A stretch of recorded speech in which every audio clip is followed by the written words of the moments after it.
todo lo que tenemos, es todo lo que nos da. La isla en la que vivimos te deja sabor a sal. Resulta tan complicado saber cuál es tu lugar, hasta que llega el momento de ser un isleño más. No es todo lo que tenemos, es todo lo que nos da. La isla de contrastes, lugar de diversidad. El viento que nos da pena también sabe alimentar.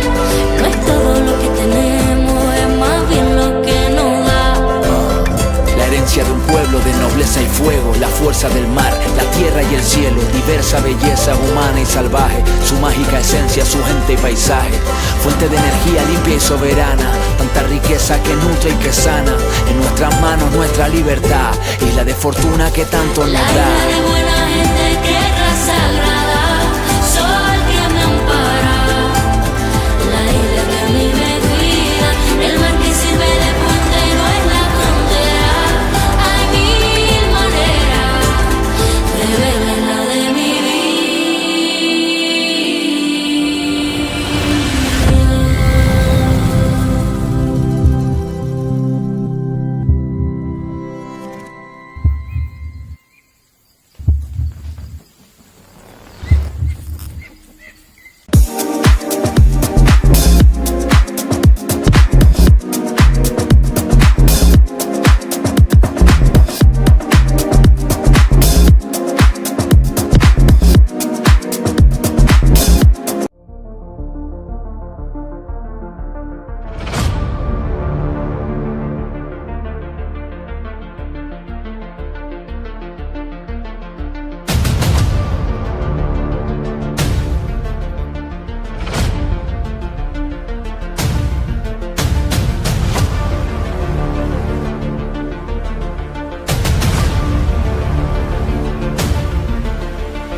Well, a huge welcome to everyone to the second day of competition here at the 2024 Gran Canaria Frontón King. And this is the first day that we are streaming.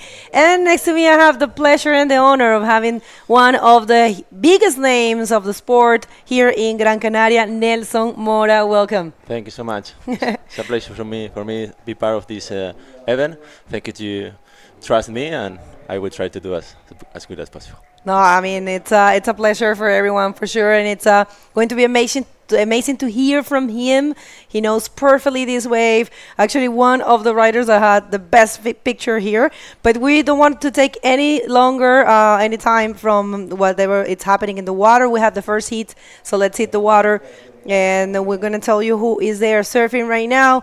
We have a couple locals, of course, they're surfing, and actually it's right, people, so presentations are coming up. We are, adjusting the last things here. And who do we have? ¿A quién tenemos? Yes, tenemos a Fabio Saavedra desde Perú, Willy Luján, canario local aquí del Frontón, Sergio Quevedo también, y Javi Domínguez, una manga que pela. Willy Luján, Sergio Quevedo, Javi Domínguez y Fabio Saavedra. Ya ha habido un poquito de acción y estamos refrescando un poquito. Ahí va rojo, en una derecha, parece bastante norte, no creo que se le quede, y ahí se quita, y bueno, ha tenido suerte. Y como iba diciendo, ha habido un par de puntuaciones ya que tenemos en primer lugar a Willy Luján con una ola de 5.95.75, Fabio Saavedra en segundo lugar con una ola de 5.53.75, y Javi Domínguez, que tiene una muy buena primera ola, pero le falta una segunda puntuación con su segunda mejor es 1.35. Y Sergio Quevedo, que necesita ya un 6.25 para ponerse en segunda posición. That's right, and as you can see in your screen, that's a presentation of the heat number 1. We have Willy in yellow, Fabio in red, Javi in white, and Sergio in blue. Bueno, y un gran saludo, por supuesto, a todas las personas de habla hispana que están sintonizando ahora. Es un placer de estar acá de vuelta en Gran Canaria con alguien como Nelson, que lo estaba presentando en inglés. Una de las figuras más grandes del bodyboard canario, el que tiene, yo creo, la mejor foto de la historia aquí. La verdad que seguramente ha habido días buenos que hay gente no sacando fotos o lo que sea, que habrá alguno también. Tuve suerte también en ese momento y la verdad que me vino la ola y tuve esa suerte de poder surfearla y alguien que pudo captar el momento ese, pero he visto muchas olas de mucha gente aquí muy buenas y muy grandes, pero al final se ha quedado un poco en eso, pero... Ya vamos a hablar de eso cuando las olas estén grandes, porque obvio que todo el mundo quiere escuchar de Nelson. Un saludo gigante a todos ustedes. Welcome everyone that it's tuning in right now. First day of streaming here, second day of competition. The plan is to do the men division. It's going to be 8 heats, and then we're going to be jumping to the junior division tides for today. Around 11:40, we will have the high tide. That's why we're trying to bring the juniors closer to the high tide. Yeah, because I think it's the best condition for the juniors when it's high tide, it's less dangerous. So I think it's a good idea to start with the men's division and then the juniors, so they have the opportunity also to show how they are, and I think it's a good option. Good call, right? Yeah. Also, remember, people, juniors, they have a mandatory use of helmet. All juniors have to use a helmet. There's no possibility of going out there and surfing without a helmet. It's part of the rules that were established after last year, and of course the unfortunate incident of Juli. Yeah. Sending a kiss, un beso al cielo para Juli. Otro grande para ti, Juli. Así que, bueno, para todas las personas en español, todos los chicos juniors tienen la obligación de utilizar un casco. Eso se estableció el año pasado y bueno, obviamente los hombres, los open que quieran usar un casco también pueden, no hay ningún problema. Sí, creo que es buena, además, nosotros porque no nos hemos acostumbrado desde pequeñitos a usar cascos, pero creo que es un deporte porque los cascos nunca se han adaptado un poco al cuando te haces un patito o cuando te crea un poquito de presión. Yo lo he intentado probar y para mí es súper incómodo, pero creo que al final es acostumbrarse. Hay deportes izquierda para hacerse un tubito y salir con un rolo asegurando, no sé si va a mejorar su segunda ola, pero veremos qué opinan los jueces. Y estos días también tienes que disfrutar un poquito, no está muy buen colocado, está la fuerza un poquito anortada. Y lo bueno que el viento, parecía que iba a haber más viento por la mañana, pero la verdad que se ha amenazado bastante calmado y creo que vamos a tener muy buen espectáculo. Claro, y una cosa, Nelson, tú como eres de acá, cuéntanos un poco acerca de lo que, para que la gente entienda cómo cambia esta ola. El reporte está moviéndose todo el día prácticamente. Y sí, también influye también el que ayer haya habido viento, ¿sabes? Mueve un poquito el mar, no es fácil estar norte sobre todo y seguramente marea llena. Vamos a tener corriente que te tira fuera del pico hacia la derecha cuando está nortado, te suele sacar de la baja, entonces tienes que estar continuamente remando para cogerla en el sitio. Es el único inconveniente que puede tener marea llena los días norte, pero también se quedan olas muy buenas, izquierdas, la derecha se queda un poquito más abierta, pero da para... Lo bueno que tiene el frontón es que cualquier pequeña ola tiene mucha fuerza y se te pone la rampa y puedes hacer muy buenas maniobras. Right, so yeah, talking about the conditions in English, do you want to say that? Or? Yeah, I can try. So the condition looks really good. So it's a little bit north. That's mean that when the tide is going to be high, that there's going to be a rip current, like really strong, pushing you on to the town, like the small town, to the right side. So you have to paddle strong to be on the spot to get the right wave. So anyway, we're gonna see some good waves. That I think is gonna be okay. It's always delivering. So one more wave here for Fabio Saavedra from Perú. Un backflip, ahí Fabio, ahí. Rápido. Sí, ahí, sí. Muy buena, una derechita. Ahora vamos a ver, parece que está contento con eso. Y bueno, veremos un poquito. Saludos a todos que están sintonizando. Obviamente tenemos un montón de personas peruanas de acá y esta es la repetición. Cuéntanos. La repetición ahí vemos a Saavedra, como baja un poquito un turn y no le da mucho para hacer. La verdad que rascó bastante bien ese backflip, la ola no pintaba muy bien, pero la aprovechó al máximo. Eso que te estaba diciendo, que son un poquito más abiertas cuando está la fuerza norte. Ahí se ve ese tipo de olas, ¿no? Que no abre tanto tubo. Para que coja el tubo derecha tiene que tener un poquito de componente oeste.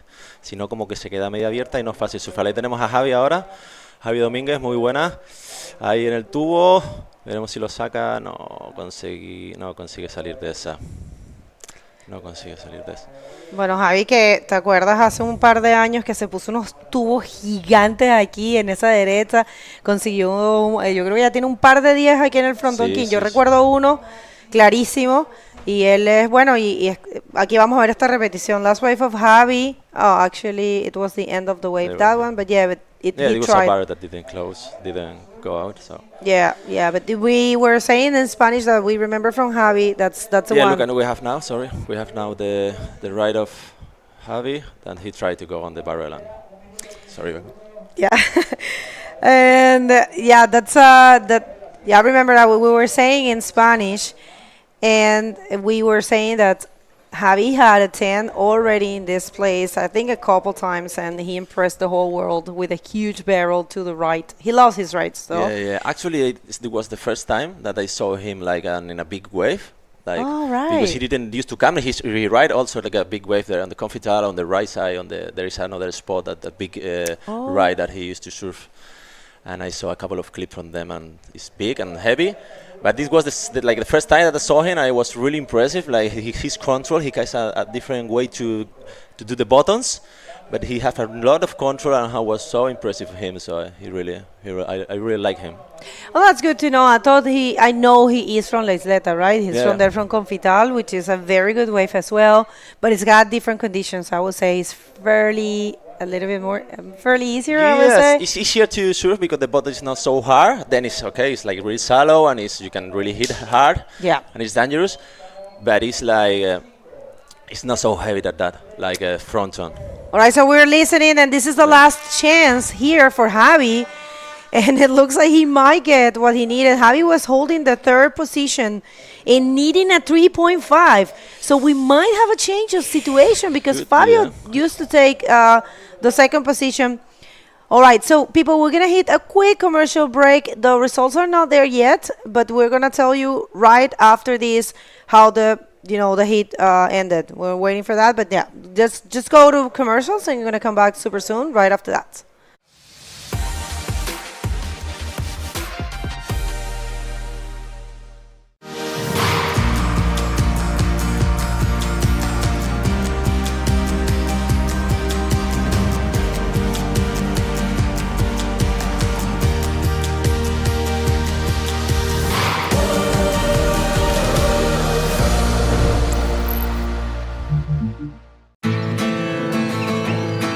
¿Alguna vez te has preguntado por qué siempre quieres más? Más lunes sin alarmas. Más primeras veces. Más saltos al vacío. Más desayunos en la cama. Más olor a mar y a campo. Más sonrisas a cámara. Más latidos por minuto. Más disfrutar del camino. Más sueños casi cumplidos. Más amigos de repente. Más carreras a cualquier parte. Más sabores por descubrir. Más quedarse sin palabras.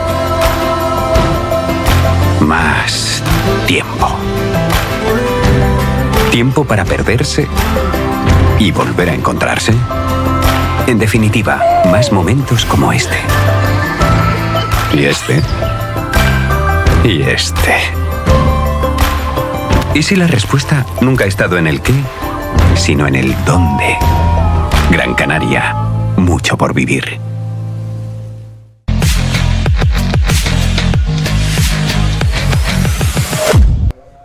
All right, everyone, welcome to the second day of competition and the first of streaming here at the 2024 Gran Canaria Frontón King. Next to me, my other partner, and I'm so happy to have you, Paul Banco, bodyboarder, coming from Hawaii, but been living here in Canary Islands, Gran Canaria for a while. How are you, Paul? Oh, I'm doing excellent. So happy. Wow, 12 years here in Gran Canaria, and I've been on here a couple of times in the past with other presenters, but being one of the official presenters this year, super exciting. Thank you so much for joining us. And in the water, we have the next heat, the second heat of the men division. Who do we have? We have in white, we have Daniel Quintana, also known as Paul. In red, we'll have Hamza Afifi from Morocco. Yes. And also we have from here, from Canary Islands, yeah. Let's see. I'm going to let you... Oh! Okay. So, once again, we have white. We have Daniel Quintana, also known as Paul, from here, from the Canaries. We have also Rashid Lorenz in yellow. And once we bring those up once more, then we can finish off who is riding today. All right. Yeah, we're gonna get to see the scores there. No worries. But yeah, a great hit as well. And yeah, Hamza El Hafifi from Morocco. Yeah, and Basel. I never get that straight, but I'm gonna get that. But yeah, he's actually, I think he's coming from Tenerife, if I'm not wrong. But he actually yesterday he served a really good the previous day of competition. All right, people. So if you're just getting here, we're super excited to bring you back the Fronton King, the Gran Canaria Frontón King, an event that it's super well known by its amazing waves, its conditions, its level of bodyboarding. We have a very intense situation right now. Of course, we're going to be deciding the title here for the men and the junior men division. And we have only two contenders that can take that title in the men division.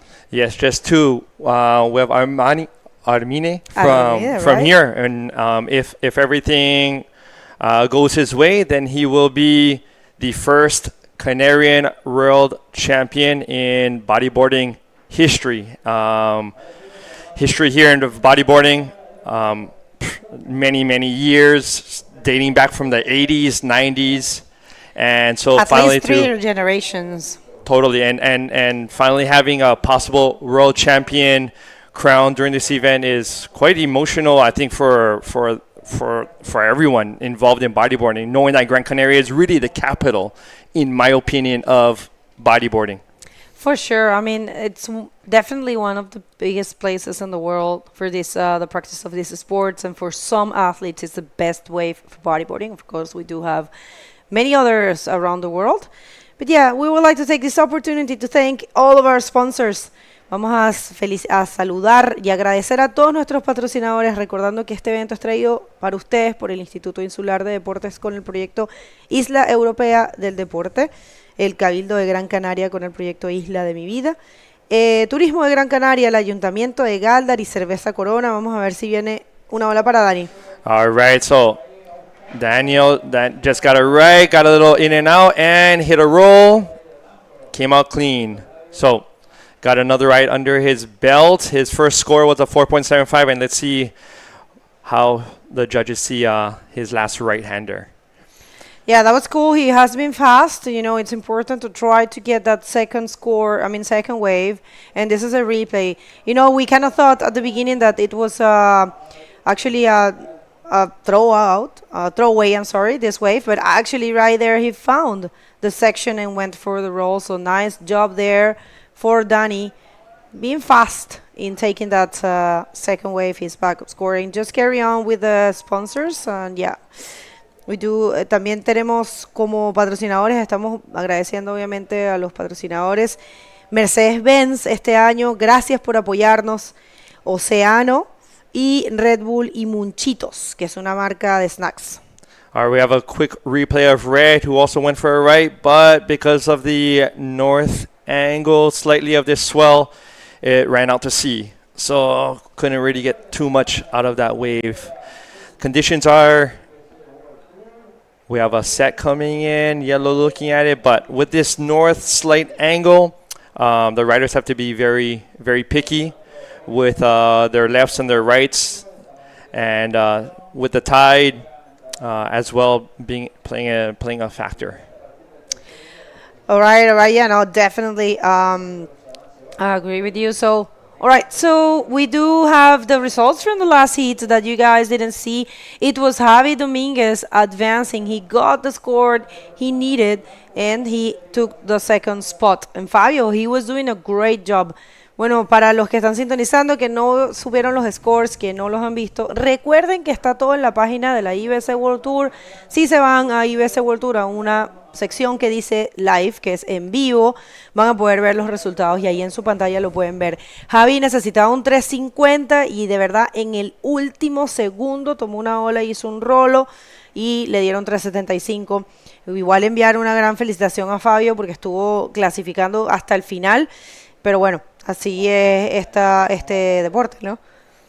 Yes. Things can change so quickly here at Fronton with the way how the reef works. You can get quite a few waves within a minute. So this wave, unlike many other top waves of the world, things can change quite quickly, as we've seen throughout the years. In these different Fronton King events, things changing in the last minute with 4 or 5 waves, great waves in 1 minute, totally possible, which is just makes this event that much more exciting. Definitely. So how do you feel by being here? It's so cool to have you. Thank you. I'm so thankful for the tour for inviting me on, and when I heard about being able to be on here with the OG himself, Nelson Mora, who for many, I still believe from the photos taken, has gotten the largest wave ever here at Fronton. Left-hander years ago. I even think he made a front cover of Riptide. Yeah. Right. So he's, ever since my first year traveling here, watching him in La Mancha, and here we have a rider, Daniel Paul, looking for the right, maybe looking for a section. Let's see if he can. No, I think he was looking for something to hit, but the wave with the tide just the lip didn't really work with him on that one. Right, so ever since arriving here, first trip 2001, again in 2004, Nelson Mora has just been just unbelievable, inspiring to watch out in the waves. And a super nice guy, but also he can bring some knowledge. So yeah, as you can see, not probably the cleanest fronton that we've seen. Oh yeah, that was actually, but check that out. There's always beautiful waves here. There's always speeding waves, speeding barrels, always critical sections, and this is el fronton. So one more look here to last wave for Danny.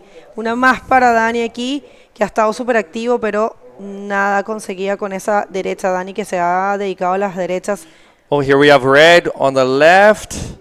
Let's see if they can make it out there. No, just a little bit behind the foam ball. And the thing about this wave is when you're sitting out there, you can't really see what's coming from behind. It's in that aspect a little bit like Tropo in Tahiti, whereby these waves just because they're sucking up so hard, and they're actually using the bottom surface of the ocean totally in order to create this barrel. It's very easy to get caught off guard, and so it's people getting caught and sucked over can definitely happen here, and often does. Well, and I'll tell you what, I mean, Danny Quintana, he knows his place super well, and he actually got a 3rd place back in 2014, so he is no stranger to El Fronton, and he's a super cheerful person. I love him. He's a very nice guy. So we'll see. He has been battling every year and always putting on a show. So maybe he has another shot. Yeah, he definitely has another shot this year. So yeah, we are closing the World Tour this year. We will be seeing the champions, the last 2 world champions that we have at the IBC World Tour. It's been a great run. We crowned Sammy Moretino for his 5th drop knee world champ title. Then we crowned Maida Viana for the first time as a women world champ. First we crowned Mariana Nogueira for the third time as a master woman world champ. Oh my gosh. Yeah, that's a bomb. That is. And we also crowned our junior woman world champ for the second time is Luna Harman. So we will see who's going to be taking that title here. It's either Pierre-Louis Coste or Arvides Oliveres for the men division. And in the junior division, we have 6 possible winners. It used to be 7, but we don't have the one of the riders, which is Stephen Godoy. He didn't come here. And we do have an interview ready with Nelson and Willy Luján from last year. So Nelson, please go ahead. Gracias, Bego, Paul. Aquí tenemos a Willy Luján, el ganador de la primera manga de la segunda ronda del Fronton King 2024. Y nada, empezó cogiendo la olita de izquierda, que te hizo un rolito y con eso te sentiste más cómodo después. Cuéntanos un poquito cuáles han sido tus sensaciones. Sí, empecé la manga cogiendo bolitas por abajo, chiquititas, porque está difícil y las grandes no están funcionando mucho. La derecha tampoco, entonces primero la del rolo por abajo, después un tubito y un invertidito y después otra de tubito RS y así, izquierditas por abajo y... Bueno, la verdad que has llevado una buena lección de ola, al final con 4 olitas has disputado 2 buenas y has conseguido pasar a la primera ronda, a la siguiente ronda, así que felicidades, Willy. Gracias y un saludo a todos y queden siguiendo el campeonato que hay mucho espectáculo.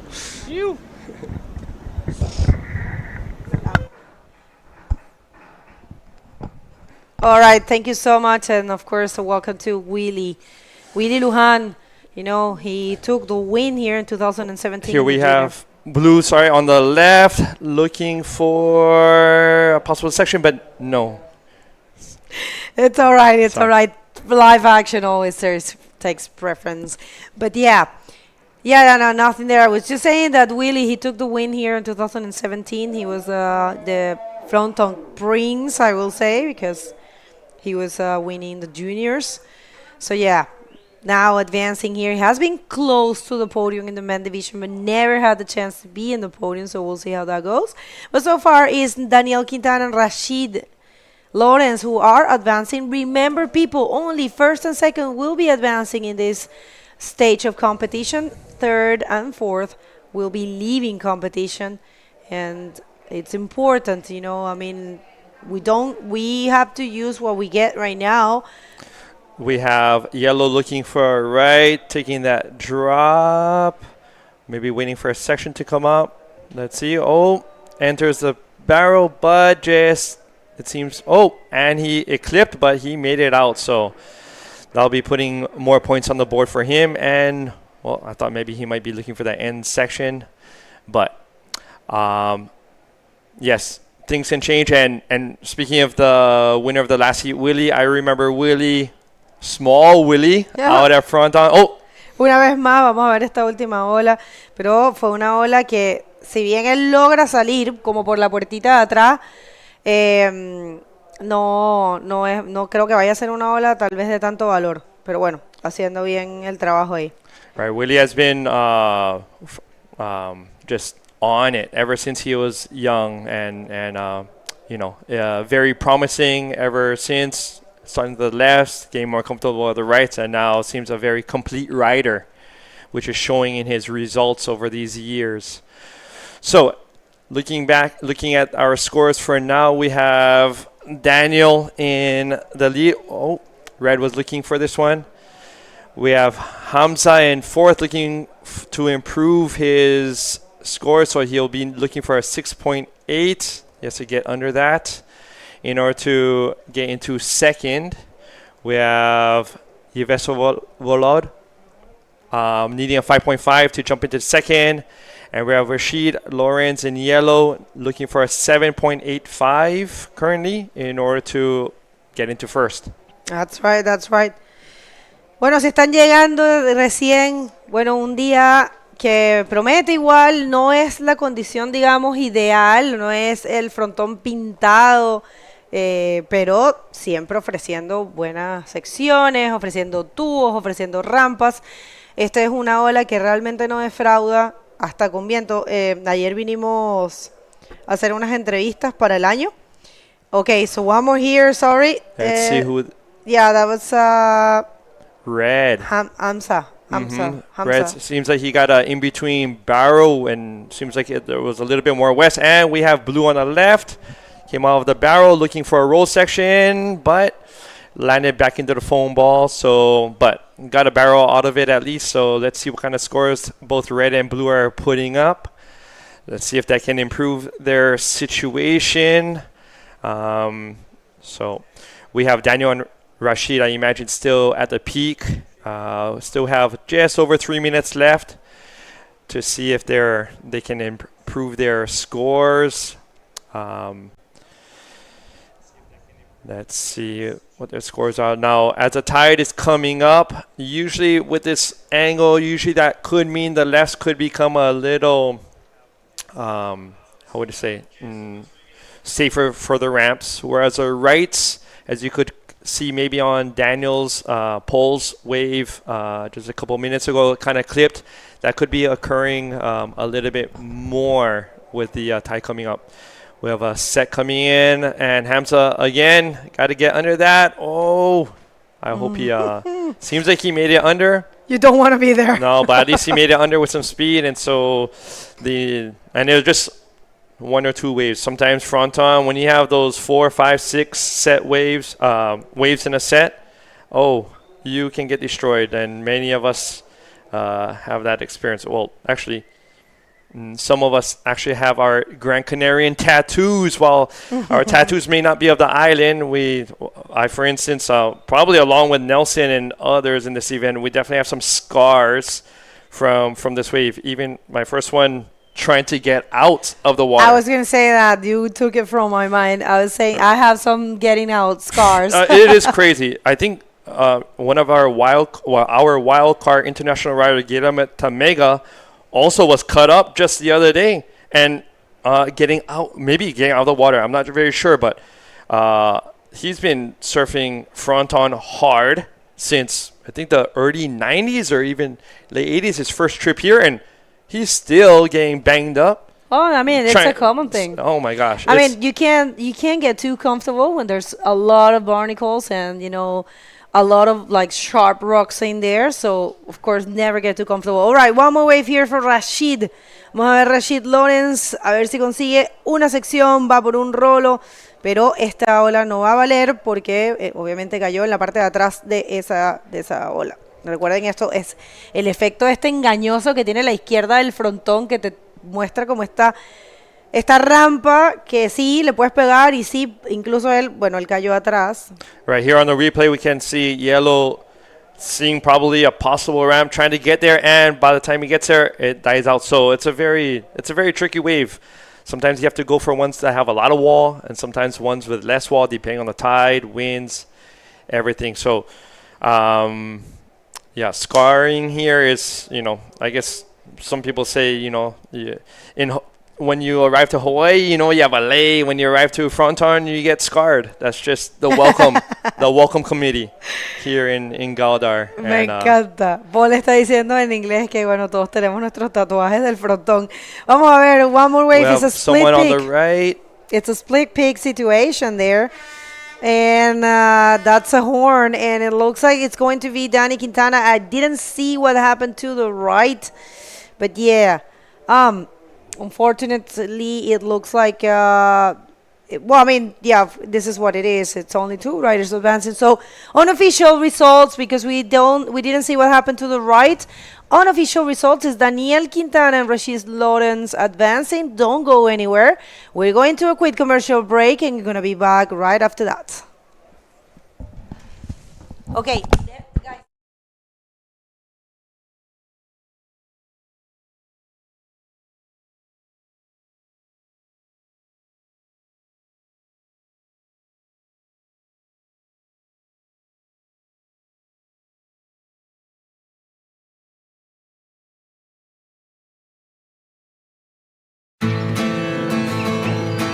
¿Alguna vez te has preguntado por qué siempre quieres más?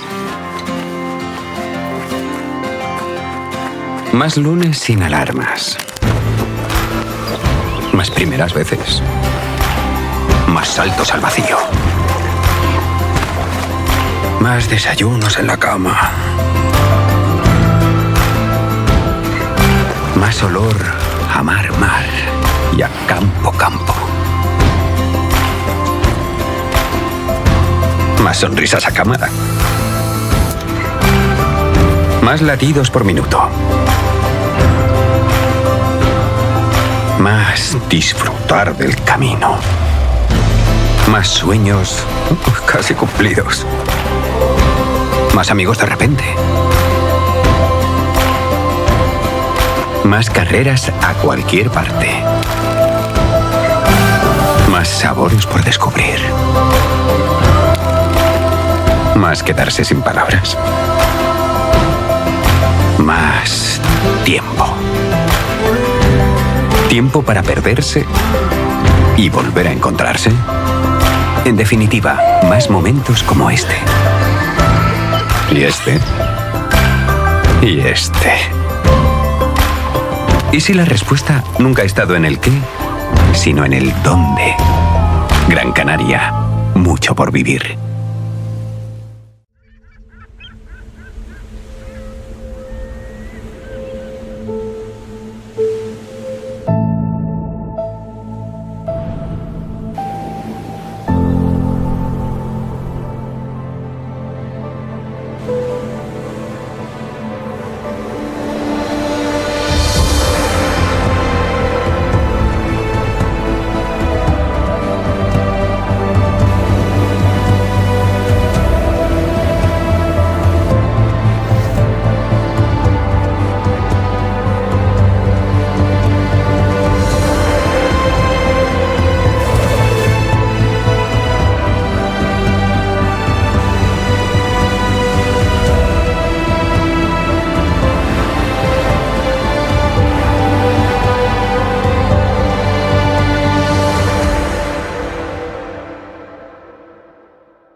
Hello again. I am so thrilled to be part of this Fronton 2004 Fronton King competition, and we are back to our live webcam.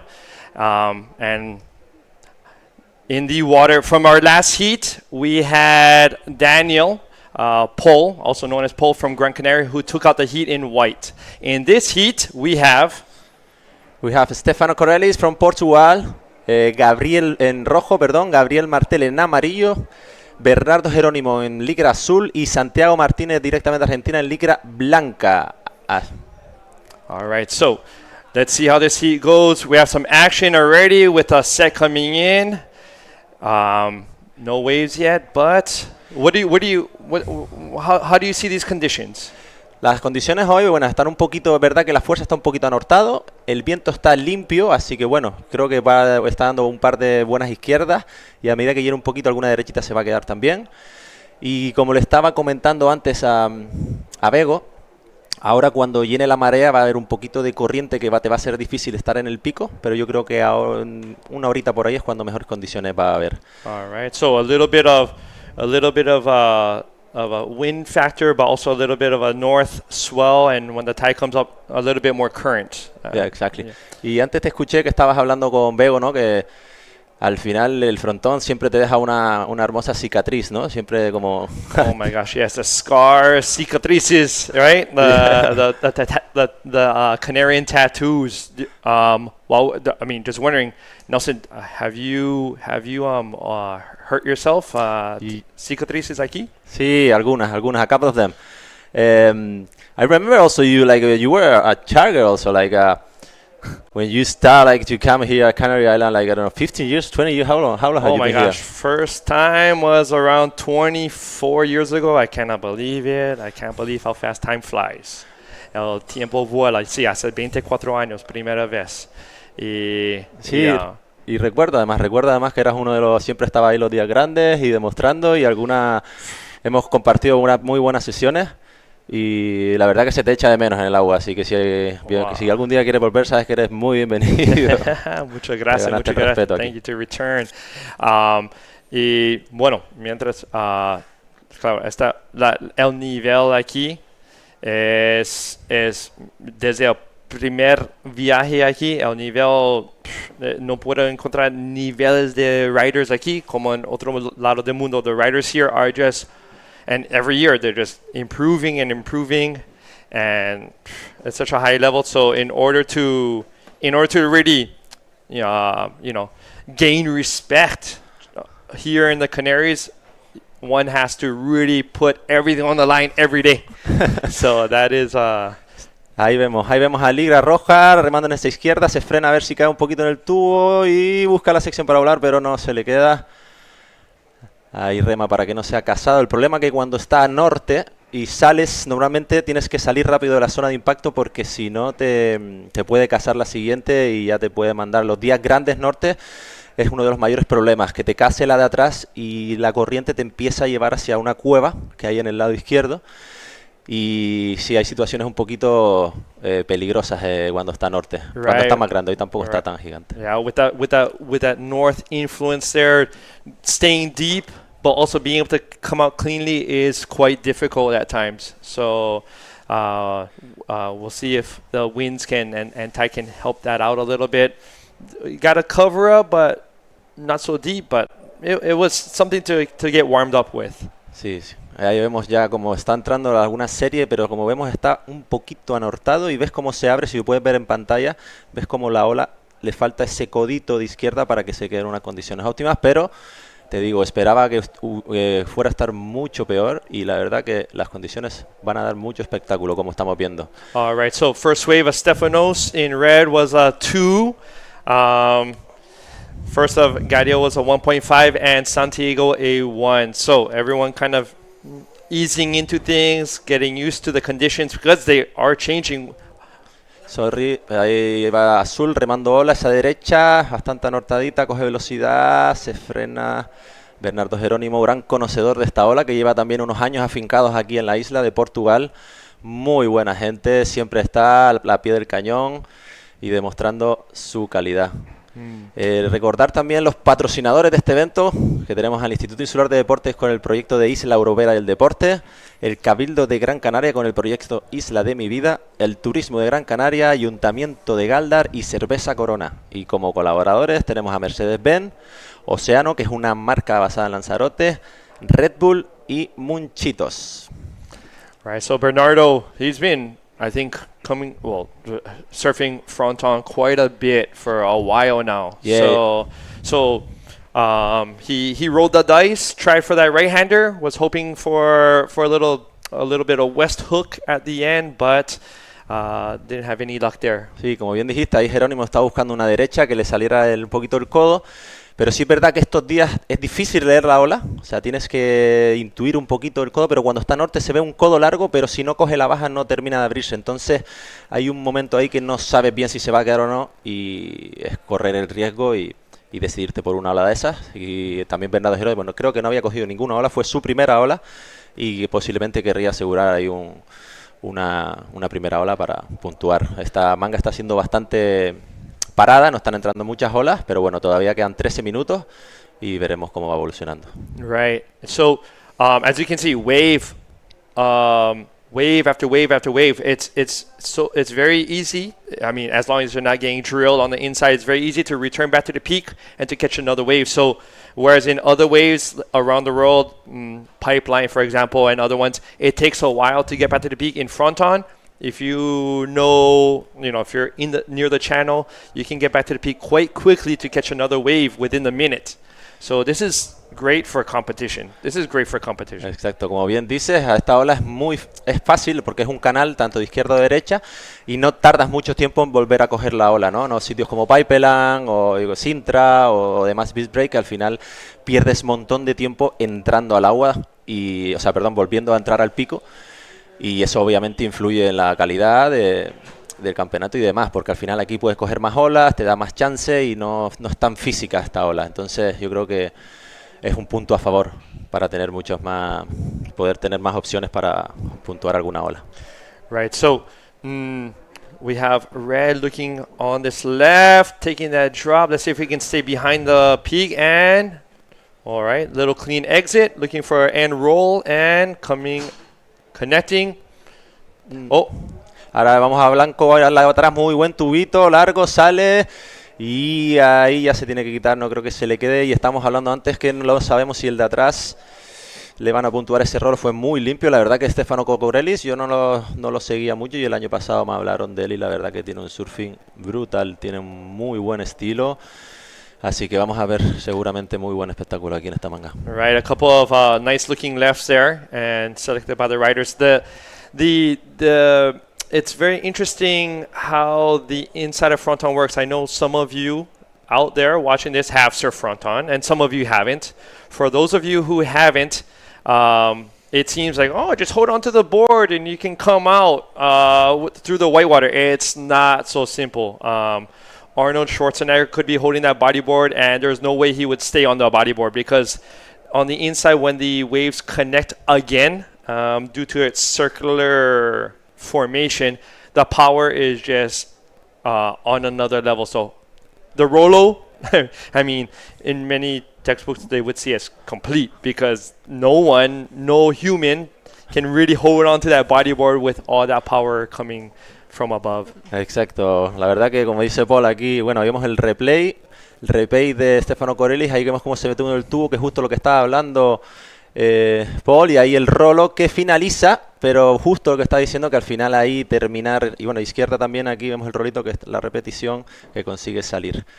Como bien decía Paul, al final que no haya surfeado aquí, parece sencillo continuar esas maniobras, pero te viene, como al ser como un codo, se va formando una pirámide y es bastante complicado mantener el buggy y que no te tire esa espuma. O sea, tienes que caer muy bien en el plano y agarrar fuerte el buggy y no es nada fácil, así que estoy contigo, Paul. All right, so you're right, holding on. So red, we got a 3.75 for his last ride, so in second place right now, and white gave him a couple more points there, a 5.25 for the barrel.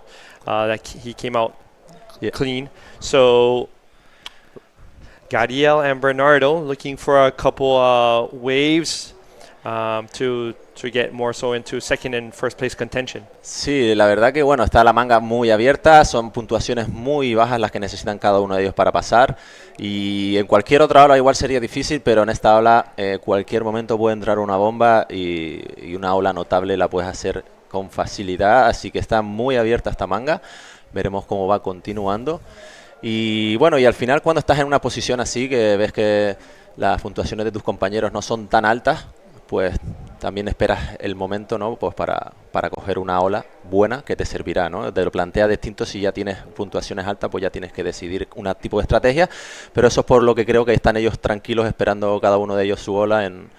Uno, por ejemplo, Bernardo está un poquito más en el oeste, escorado, el de amarillo, Gabriel Martel, está justo yo creo que en el pico y al igual que Kokorelis, que estará esperando una izquierdita. Vemos cada uno las preferencias que tiene en función de la posición en la que está, ¿no? It's very much, they're looking for this. It's very much like chess.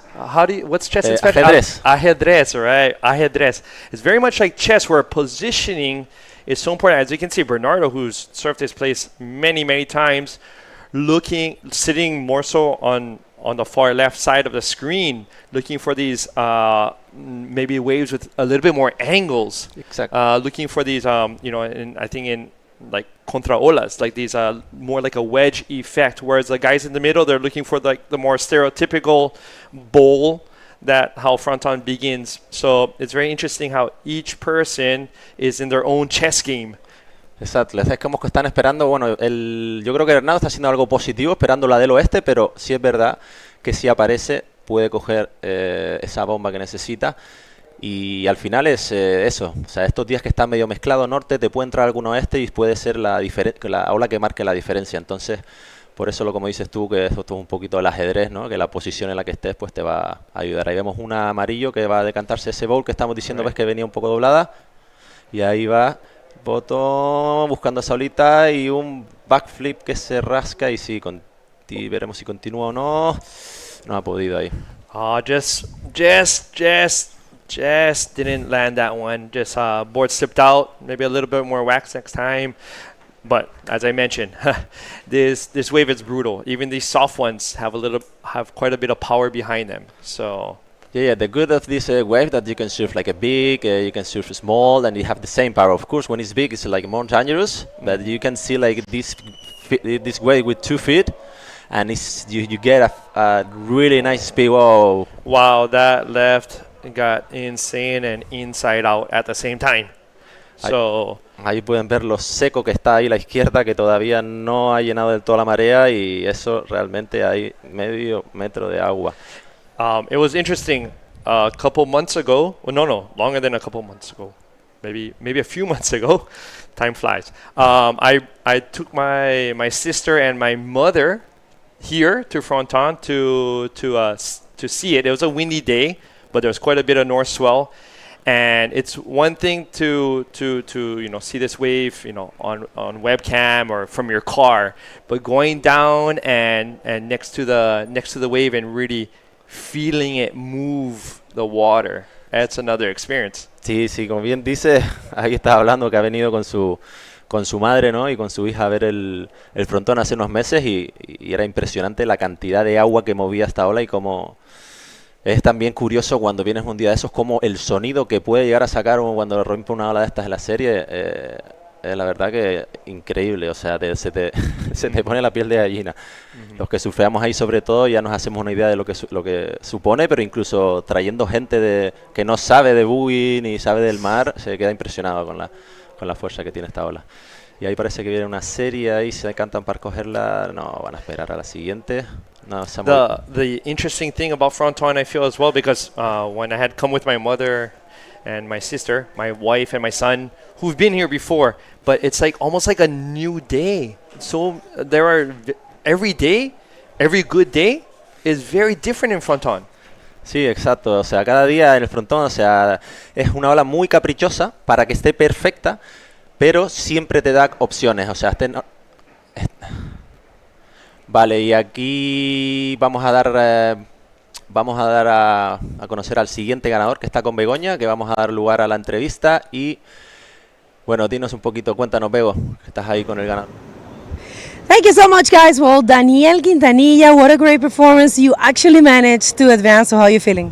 Estoy súper contento, la verdad. Bueno, surfear en casa siempre es un privilegio, con estas condiciones. Un día, la verdad, que complicado, pero bueno, y buenas olas, da para hacer buenas maniobras y nada, contento y con ganas. Well, he says he's super happy because, of course, always surfing at home, it's a privilege, and he feels the conditions are super surfable. And it's always a privilege to be here. So you have already had a couple of good results here. I mean, you were third on 2014, so I'm pretty sure in your mind is that will of getting that podium again. So how are you feeling about that? Pues la verdad que ese año fue las condiciones muy parecidas a este año, y eso también me hizo entrar un poco confiado en esta manga, porque veía la ola muy parecida, con la forma casi idéntica, y me daba una confianza de, wow, a lo mejor puede ser este mi año de nuevo. Well, he says actually that year that he managed to be in the podium in 2014, the conditions were super similar as we are seeing right now. So he had that feeling when he was paddling out there, and he was feeling and remembering that moment. So he feels maybe this is his year. You want to say something to someone at this point?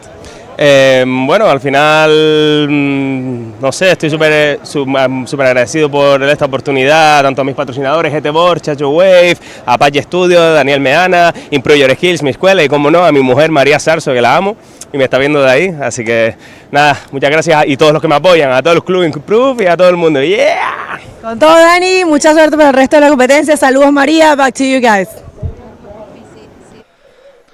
And we're back. And we're back. Congratulations once again to Daniel for taking on that last heat and interviewing with Begonia. Back to this. I felt that last wave from here, from in our booth here, from where we're doing this live webcam for the 2024 Fronton King event. That last set, I felt that water move from up here. Ahí vemos la repetición de Cocorelli, cómo se frena ahí para meterse en el tubo. Y vemos si consigue salir. Sí, muy buen tubo profundo, y sale, se quita ahí. Yo creo que esa ola va a puntuar bastante bien. Alright, let's see how the scores are looking once they come up. So, red, exactly correct. A 7 for that pretty deep barrel. And his backup score is a 3.75. So right now he's pretty comfortable at a 10.75. But things can change. Even with 2 minutes, things can change quite a bit. Yeah, Bernardo Geronimo just need a 1.76 to get the second position, and Gadiel Martel with 2 really low wave. He need a 4.66, so still 2 minutes remaining, but if one of them got a good wave, he could change all the positions. So Right, so Santiago also looking to increase his second wave is a throwaway wave, like a 1-point wave. So with a 5.51 or higher, he'll be moving into first place. exacto. Ahí tenemos, hablando del último ganador, Daniel Quintana, que la verdad que he notado su evolución desde los comienzos y la verdad es que está haciendo un surfing espectacular. También está apoyando mucho al deporte, está con temas de club de oleaje y haciendo bastante apoyo, ¿no?, a los pequeños para que se motiven y en la escuelita, así que con muchas felicidades a eso. We have Red on the right, looking for maybe a possible section, going for the backflip and coming out. So let's see if that changes his score. He was already in first place. Let's see if they can give him a point or two more. Y ahí vemos que faltan 50 segundos y está remando Bernardo a ver si coge esa derecha que está bastante anortada. Veremos si le convence. No le convence, y la izquierda tampoco le convence. Y bueno, uno de los problemas cuando está norte es ese que te está diciendo, que ves ahí le está cazando la ola, que cuando está muy grande se junta esa derecha que se pasa con espuma con otra derecha que sale abajo pegada a las rocas, y es uno de los momentos que peor lo puedes pasar aquí en esta ola, cuando está norte y te lleva la corriente hacia ahí, hacia ese lado. Oh, and on that far right side, that is no joke. I've lost my board here, and things got pretty out of control. Losing your board here, getting out of the water, your board ending up in the cave on that right hand side. It looks like Waimea shore break on reef. Yeah. Oftentimes, with the angle, looking into these waves.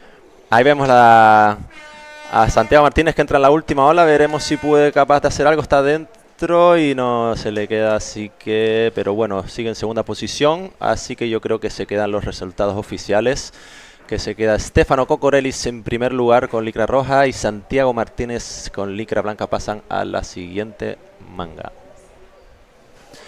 Vale, pasamos le damos un poquito con anuncios y volvemos en unos minutos, ¿vale?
Bien. Welcome back. Oh, sorry. You go. Bienvenidos otra vez aquí al Fronton King, Gran Canaria Frontón King 2024. Vamos a dar comienzo con la cuarta manga de esta segunda ronda de Men Division. Let's hit the water. We want to see who do we have in there. It's been great so far. Great action, lots of waves ridden. So yes, André Luis from Brazil. In red we have Roberto San Roman from Spain. Oh, Canary Islands in yellow, and Alejandro Barbosa, super local from here from El Frontón, in blue. Dailos Rodríguez, another great local, in white. Your friends, all of them. Todos ellos ahí en esa manga. Justo estaba hablando antes con Barbosa y me dijo la manga y al final cuando tienes este tipo de compañeros ahí en el agua, que con los que has compartido tanto, yo, bueno, Robert San Román fue una de las figuras con la que yo me crecí, fuera de los grandes, ¿no? Junto con Geray Martínez, Richard Díaz, fue con las personas influyentes en mi surfing. Y tengo muchas anécdotas que recuerdo venir un día al frontón solo, o sea, ver 8 pies, y estar él solo tirado ahí en el frontón con nadie de fuera y nosotros llegar y decir ¿quién es el loco ese? ¿En serio? Qué Y buena. San Román surfeando ahí como un capitán. Nada, me vine a dar un bañito que salí de trabajar. Well, super good stories. Of course, we knew Nelson. It was going to bring a lot of great stories. He's saying that Roberto San Román is one of his influences in his bodyboarding, and he remembered the times where, you know, Fronton was huge. 8 feet, what they call. I think you guys measure the wave as well as the Hawaiians from the back. Yeah. But yeah, super big, and the only person in the water will be Roberto San Román. So we do have a heat of 3 friends, 3 different, I will say, generations as well. I mean, Dailos and Ale are from the same generation. Exacto, Dailos y Alex son de la generación mía, son de mi quinta. Recuerdo Dailos surfear, nosotros crecimos en la playa de las Ises, la mayor parte de nosotros. Y Dailos era como empezó a surfear con Iván Limón también, que era un buen buguero, pero hay muchas leyendas que han dejado por razones distintas, pues por tiempo, por demás, que no siguen surfeando. Pero en este deporte al final conoces a lo largo del tiempo, pasan muchas personas y conoces gente muy especial y muy bonita. Así que un saludo para Iván, por ahí se está viendo el campeonato. Y bien, y Barbosa, ¿qué decirte Barbosa? Capitán Barbosa, sigue ahí al pie de cañón. Y Dailos igual, o sea, son de los que nunca han parado de surfear y siguen estando ahí desde hace 20 años. Sí, tú ves a Barbo aquí siempre surfeando, y Dailos lo mismo. Bueno, Dailos tampoco vive en la isla todo el tiempo y como tú, también trabaja afuera, pero siempre que está aquí, todos los días en el agua, o sea, una locura, como esté también.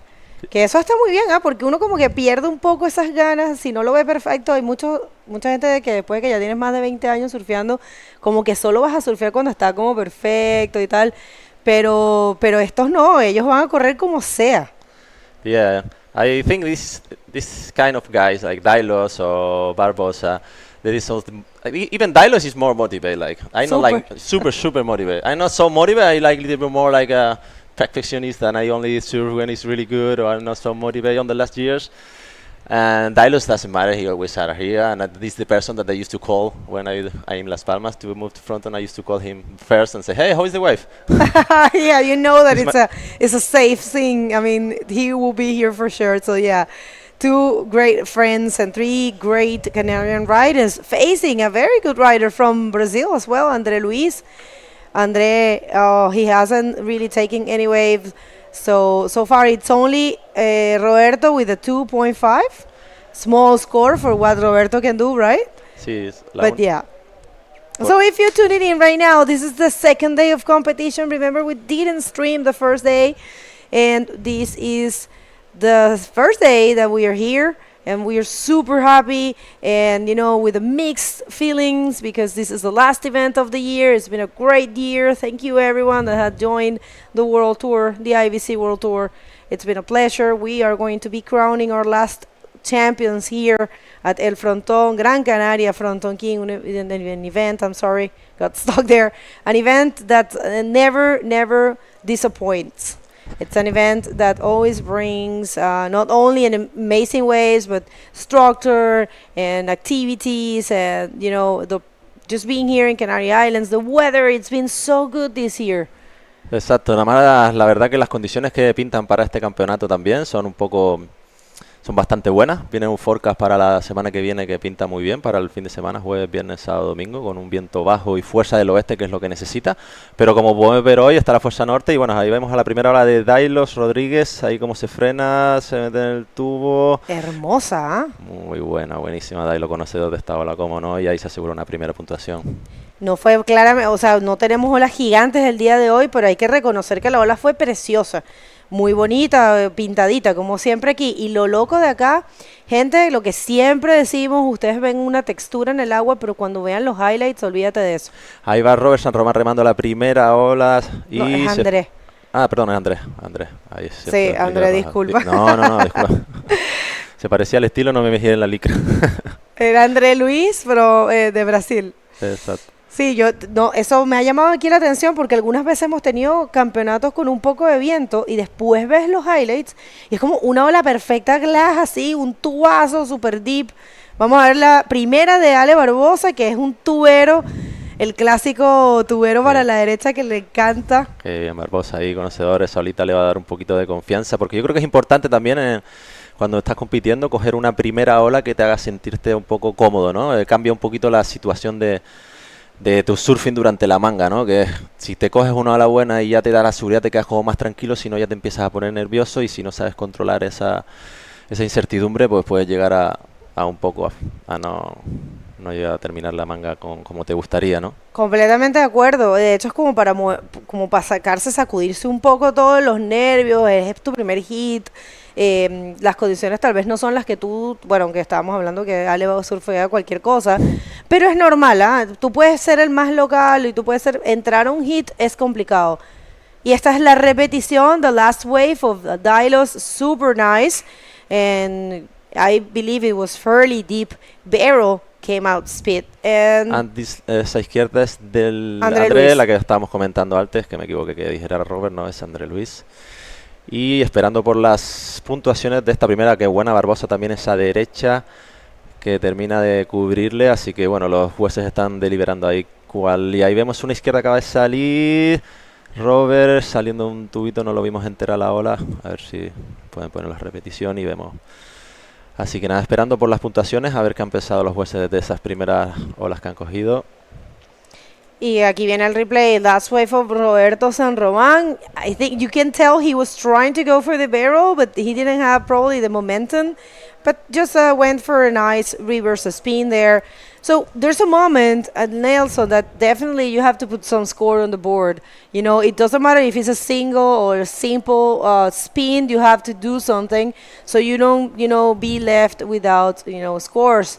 Remember, people, this is only 25 minutes, and as you see in your screen, we do have the judging criteria. Of course, we are looking for that, and this type of criteria, it's perfectly put in place here in El Fronton, because you have the conditions that bodyboard wants. This is a place that is shaped for bodyboarding, and you can meet all that.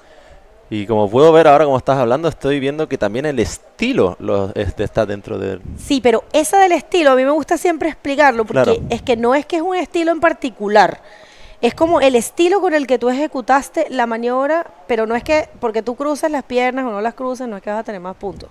Porque los estilos son como los colores, yo siempre lo digo, pues no hay ni uno mejor que sea, uno mejor que otro no existe.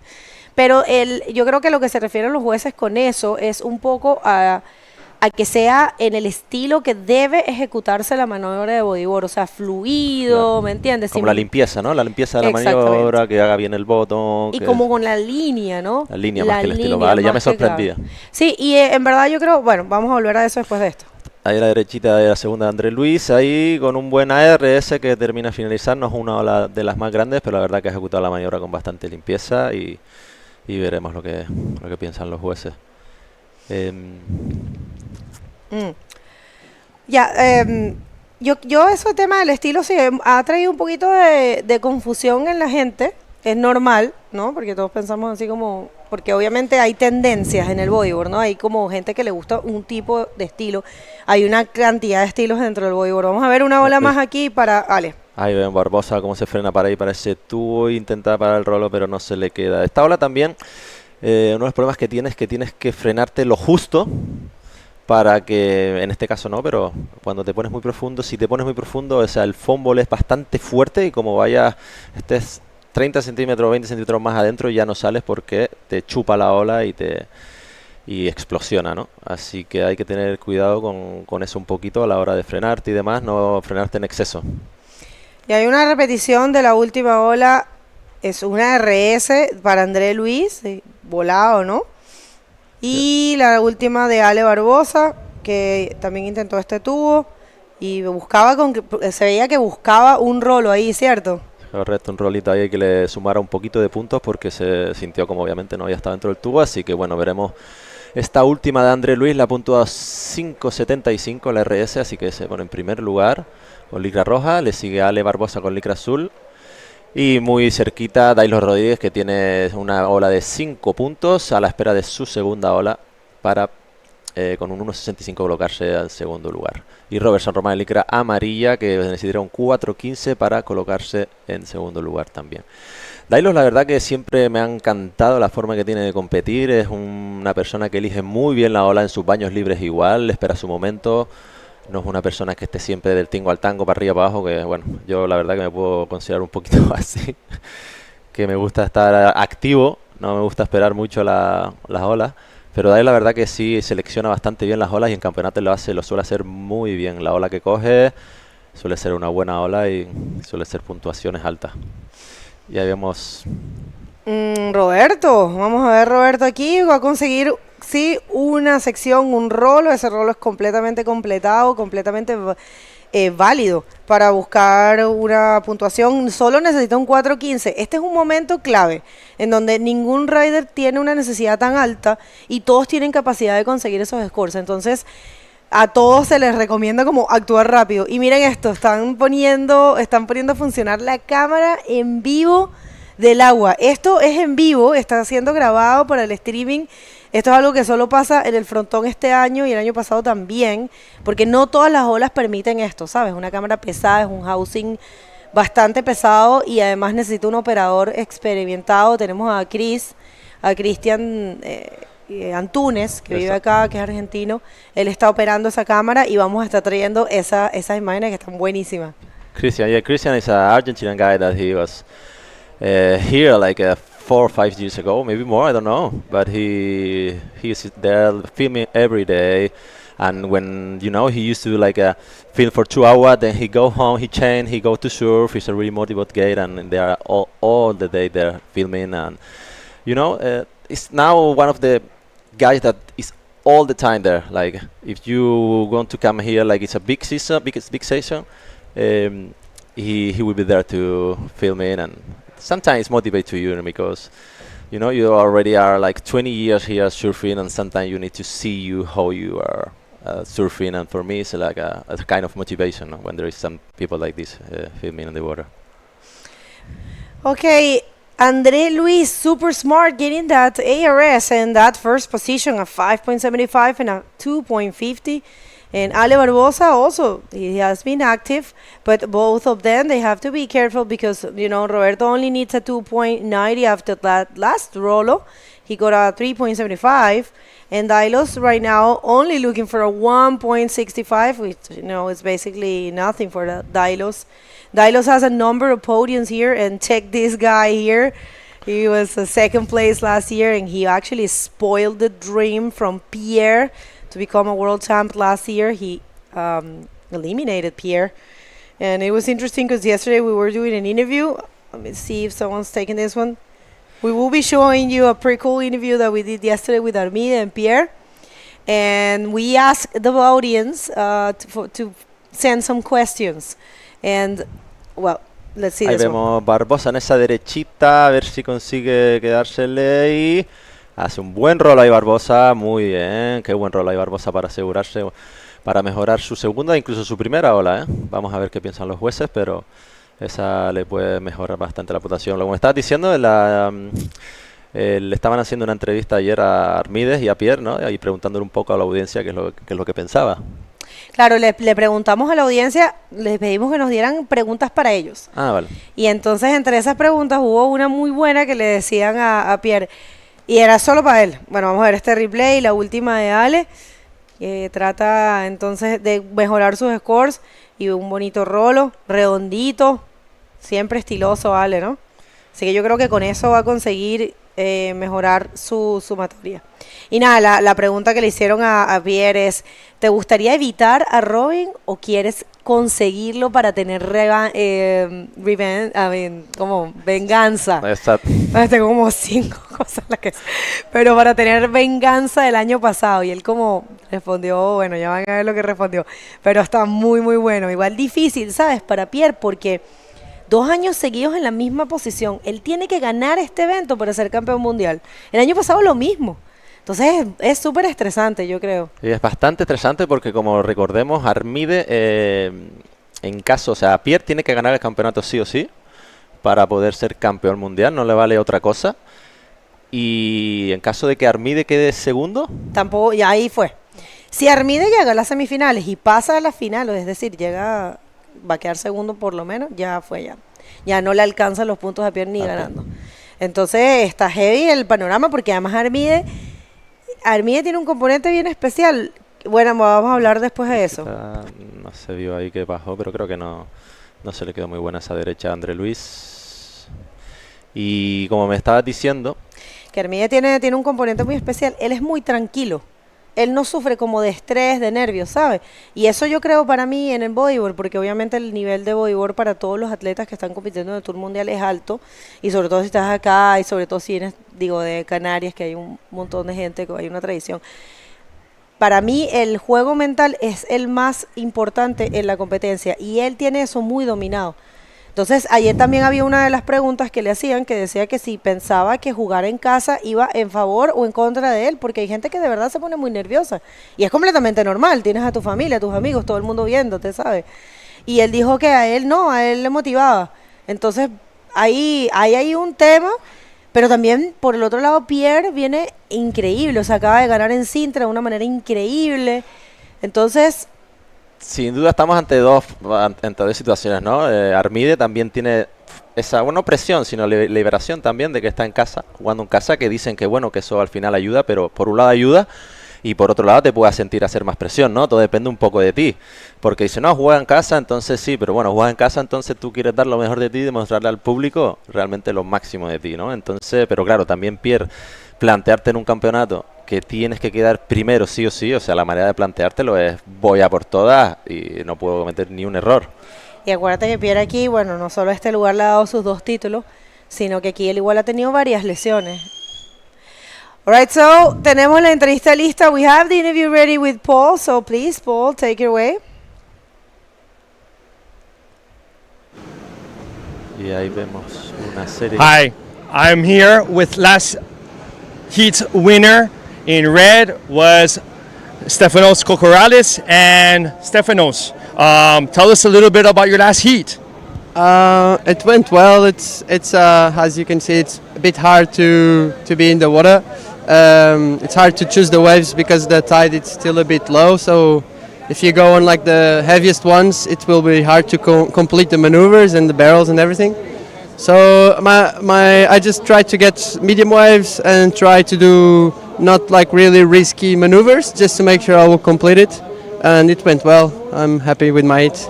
Right. On your first wave, I saw the barrel, and with the rollo out.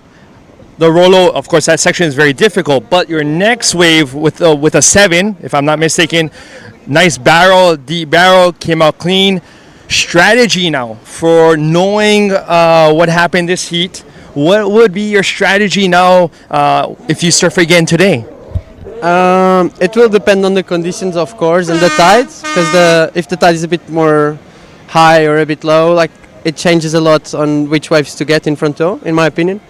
So I think on the next hits, I want to get like bigger waves and risk a little bit more, because obviously it's the next round, it will be harder. So yeah, I'll try to get big bombs on the next hit and try to make it. Bombs. That's Fronton, and this is I like this guy. He's looking for bigger bombs. That's what I like. So, any shout outs, sponsors to Portugal? Yeah, sure. I wanna thanks like to my sponsors, of course, to my family, to my friends, and everyone that is supporting me. All right, thank you very much, and best wishes with your bombs in your next heat. Thank you. We'll take it back upstairs. Thank you so much. And yeah, the heat is over. Congratulations to Stefan. We are going to come back with the official results. Don't go anywhere. That's going to be right after this.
¿Cuántas veces te acuestas sin recordar parte de lo que has hecho durante el día? Sientes que estás vivo, pero no que estés viviendo. No te preocupes, le pasa a demasiada gente, y tú al menos estás descubriendo que puedes cambiar tu vida y la de los tuyos. Te voy a llevar al lugar ideal para empezar a vivir de nuevo. Pero primero tenemos que ponernos de acuerdo en unos conceptos básicos, porque creo que no hablamos de lo mismo cuando pensamos en grandes superficies.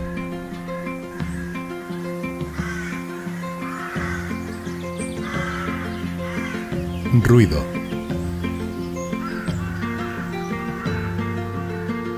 Hacer la compra.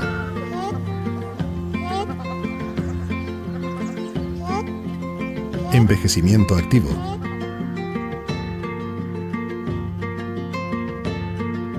Animales de compañía.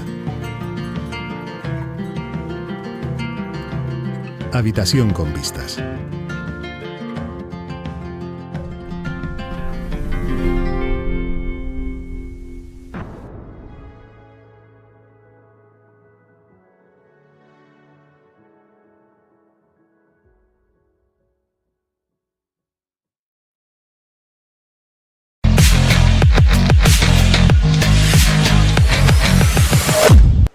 Welcome back, everyone. This is the second day of competition. First for the streaming at the 2024 Gran Canaria Frontón King. And let's hit the water because we don't want to miss any of the action. And right there, Paul, we have... We have in red Edwin Aldana from Venezuela. We have Kevin Oruela from Canaries. We have Ivan Martinez in blue. And we also have Quentin Lalanne from France. I'm not sure if I hope I'm pronouncing his... I'm trying my best. Kentan. Right. Kentan. Kentan. All right. I'm trying my best. So I'm learning. It's all right. It's all right. No problem. Look at that bomb right there. It's we were saying with Nelson how impressive is Fronton that. Oh, check that out. We have our live water camera. It's amazing. Nice. We have a replay here. Yeah, Blue wave on that. the left and came out with a little slap at the end. As we were mentioning about that hook sometimes with the tide, with the north push. But scores-wise, we have Edwin, who started off with a 4.5, and now Ivan Martinez with a 3 in blue. All right. So, yeah, Edwin Aldana starting things early with a 4.50 already. And last wave of Ivan, I think it's the one that it's a 3. So, yeah. Things are just starting here. If you're just getting here, this event is brought to you. I'm going to say that. But we have one more. Kevin Orihuela. He is also an amazing rider, a local rider from here.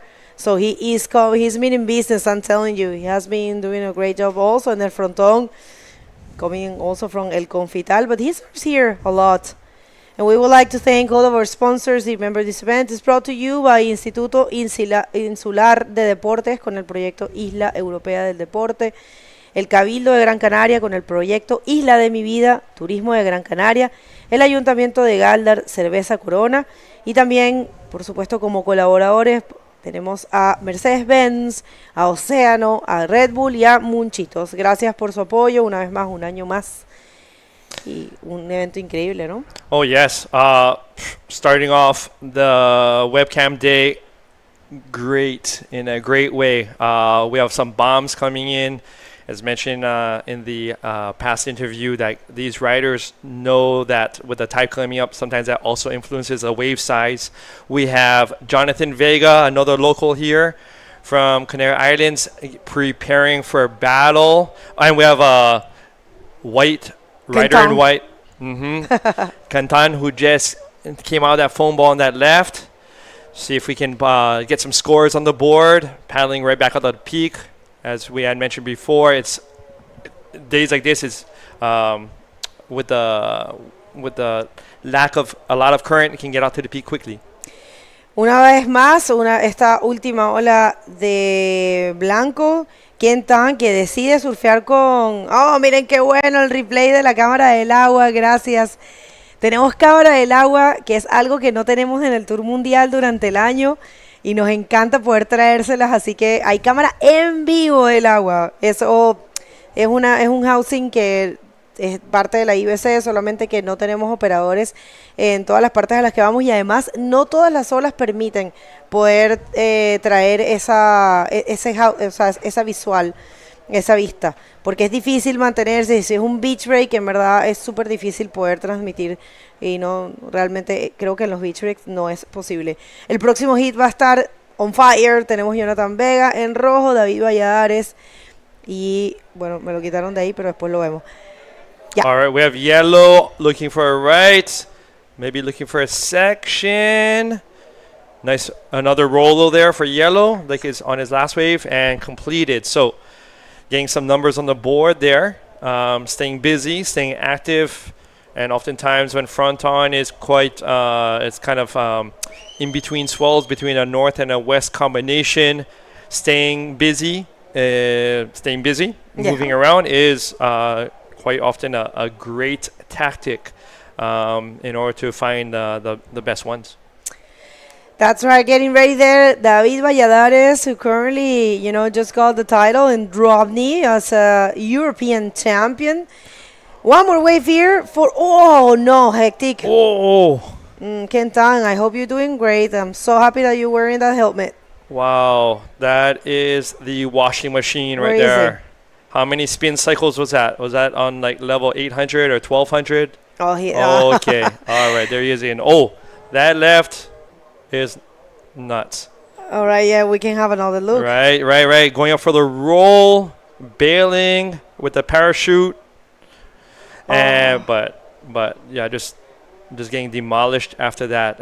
But glad to say, helmets in those situations. No, he was fast, I think. He probably, didn't, even touch the reef. I'm happy to see that. But yeah, no, helmet, there's no shame, people. If you feel that you want to surf here with the helmet, go ahead. No shame at all. It's been a tendency. Even the Mori has been surfing with a helmet in the free surf. And our water live action camera. That's a beautiful angle. I know how happy I am. I don't get this too often, and I've waited for this moment throughout the whole year. Check that beautiful thing. So people, as you can see, your frontal angle doesn't gives justice to what the reality is, because that's a real angle. That's what you see out there. This wave is way different. That's why the highlights are so impressive. Because it's they're filmed from inside, and definitely such a strong and beautiful wave, one of the best for bodyboarding. Right. I know it's just for a millisecond, but when you have the water angle from the side view, that's when you can really see, like, sometimes you have to backdoor the left-hander in order to get a deeper barrel. And oftentimes people on the coast, on the shore, might be like, oh, how come he's not deeper? He should be deeper. Well, being out on the water is a completely different story, because there are different ledges to Fronton, both the rights and the lefts. And so to get a deep left, you oftentimes have to take off behind the secondary peak. So it's not so easy choosing the good ones, especially days like today. But there are excellent ones with high point possibilities. I agree with you totally. I mean, you have to be selective.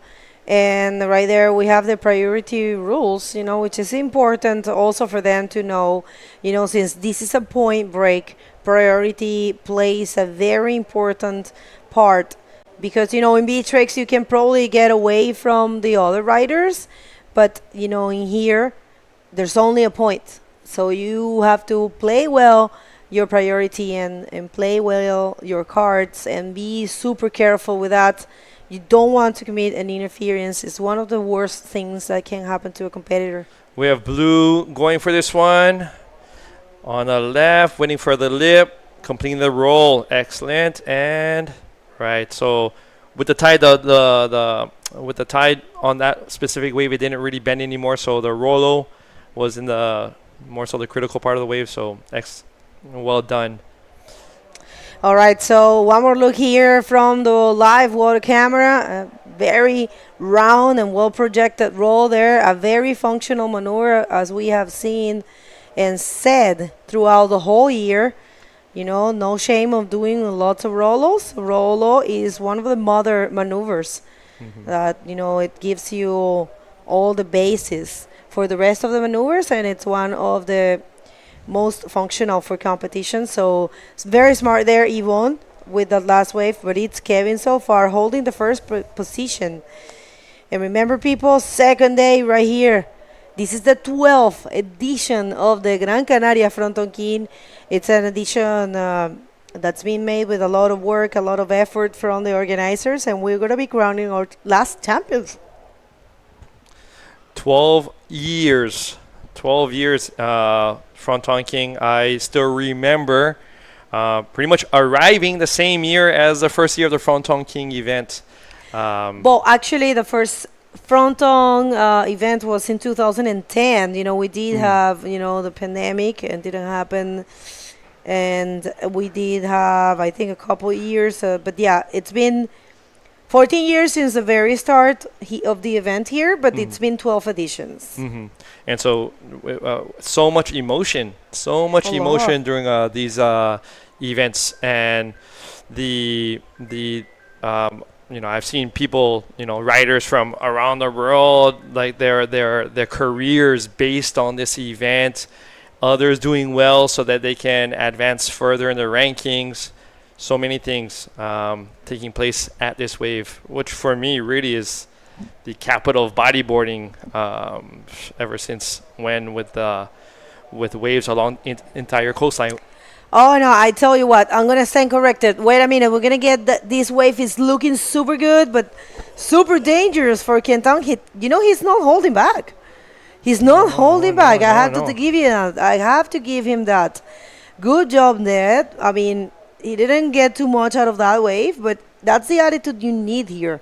He is not holding back at all. And I have to stand corrected after this last wave. Here he is on the left. Going for you know, rolling the dice.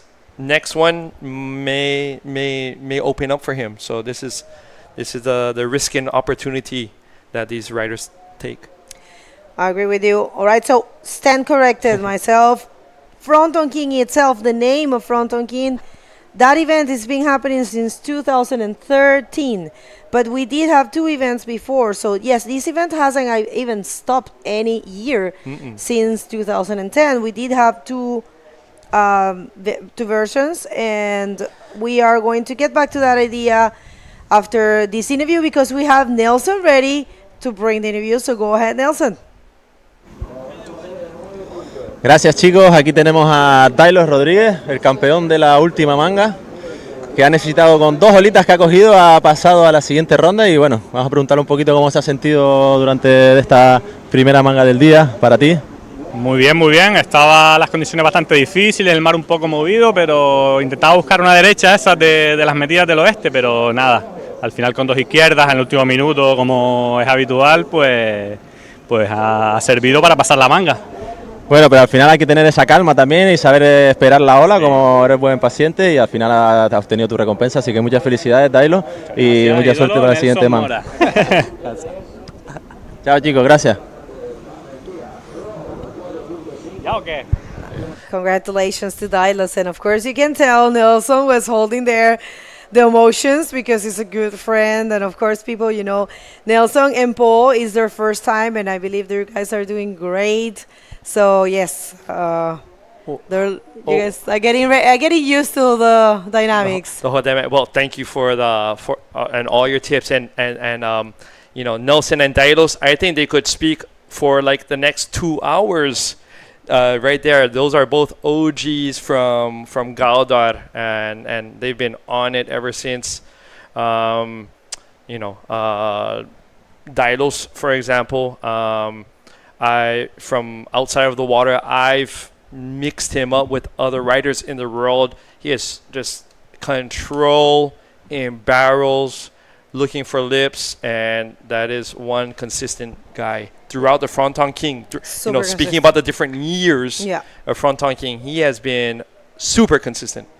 Yeah, no, definitely. If you add up all the podiums that he had, he is one of the one that has the most. All right, so Kevin Orihuela here, looking sharp, looking good. Is he going to find a section? I think he goes for the roll. And also, That was not only a good maneuver, but a very well projected and a critical section. So I believe he might be getting his best score out of that one. And it's going to be good for him because he's going to be holding, that first position for longer. And there's only 4 minutes and 15 seconds. And there is an official communication. We are not doing juniors today, all right? So no juniors para hoy. Ha sido comunicado desde nuestro staff técnico.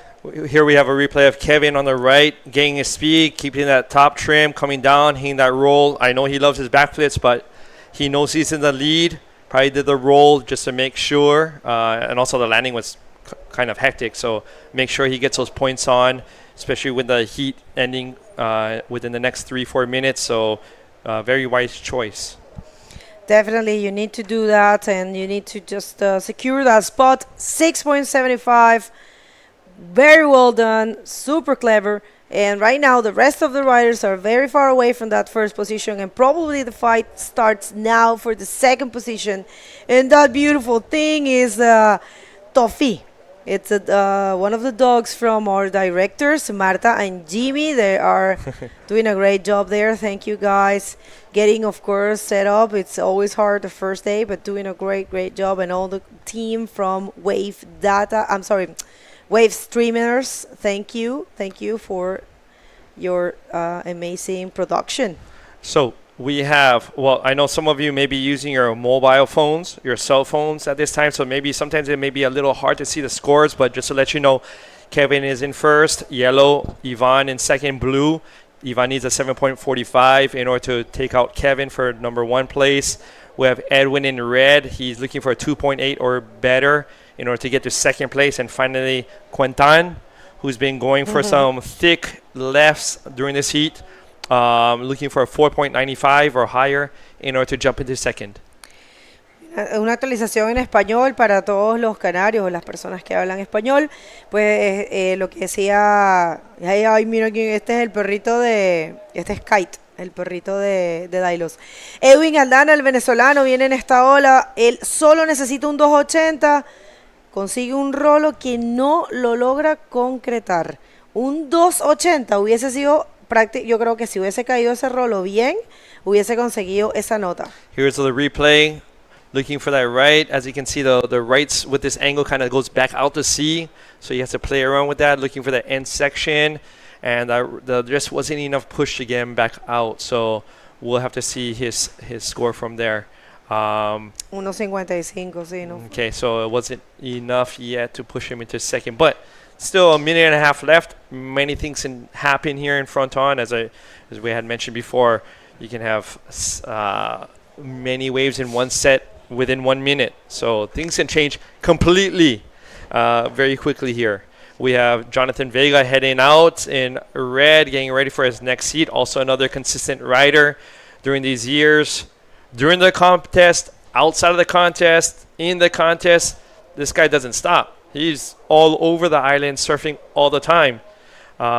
We have more riders back there stretching out, getting ready for the next heat. And last seconds of this heat, 45, and it looks like situation will remain the same. You are watching in your screen. Kevin Orihuela, very smart, very solid with that 6.75, his last wave. You know, he chose very well and found the critical section and got that score that allowed him to, remain there. Here we have blue looking for a right, looking for a section to pop up, and finds it. Maybe he can get another spin to connect that, get a little bit more points, and roll off the back. But it's a score. A score is a score in order to, get maybe top the 3-point ride. Let's see, but at least to remain in second. And the heat has finished. All right, don't go anywhere. We're going to hit a quick commercial break and going to be back right after that.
¿Cuántas veces te acuestas sin recordar parte de lo que has hecho durante el día? Sientes que estás vivo, pero no que estés viviendo. No te preocupes, le pasa a demasiada gente, y tú al menos estás descubriendo que puedes cambiar tu vida y la de los tuyos. Te voy a llevar al lugar ideal para empezar a vivir de nuevo. Pero primero tenemos que ponernos de acuerdo en unos conceptos básicos, porque creo que no hablamos de lo mismo cuando pensamos en grandes superficies.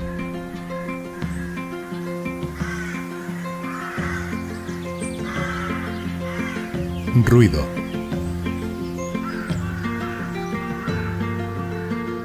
Hacer la compra.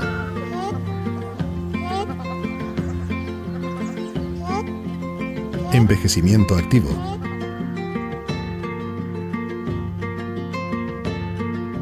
Animales de compañía. Habitación con vistas.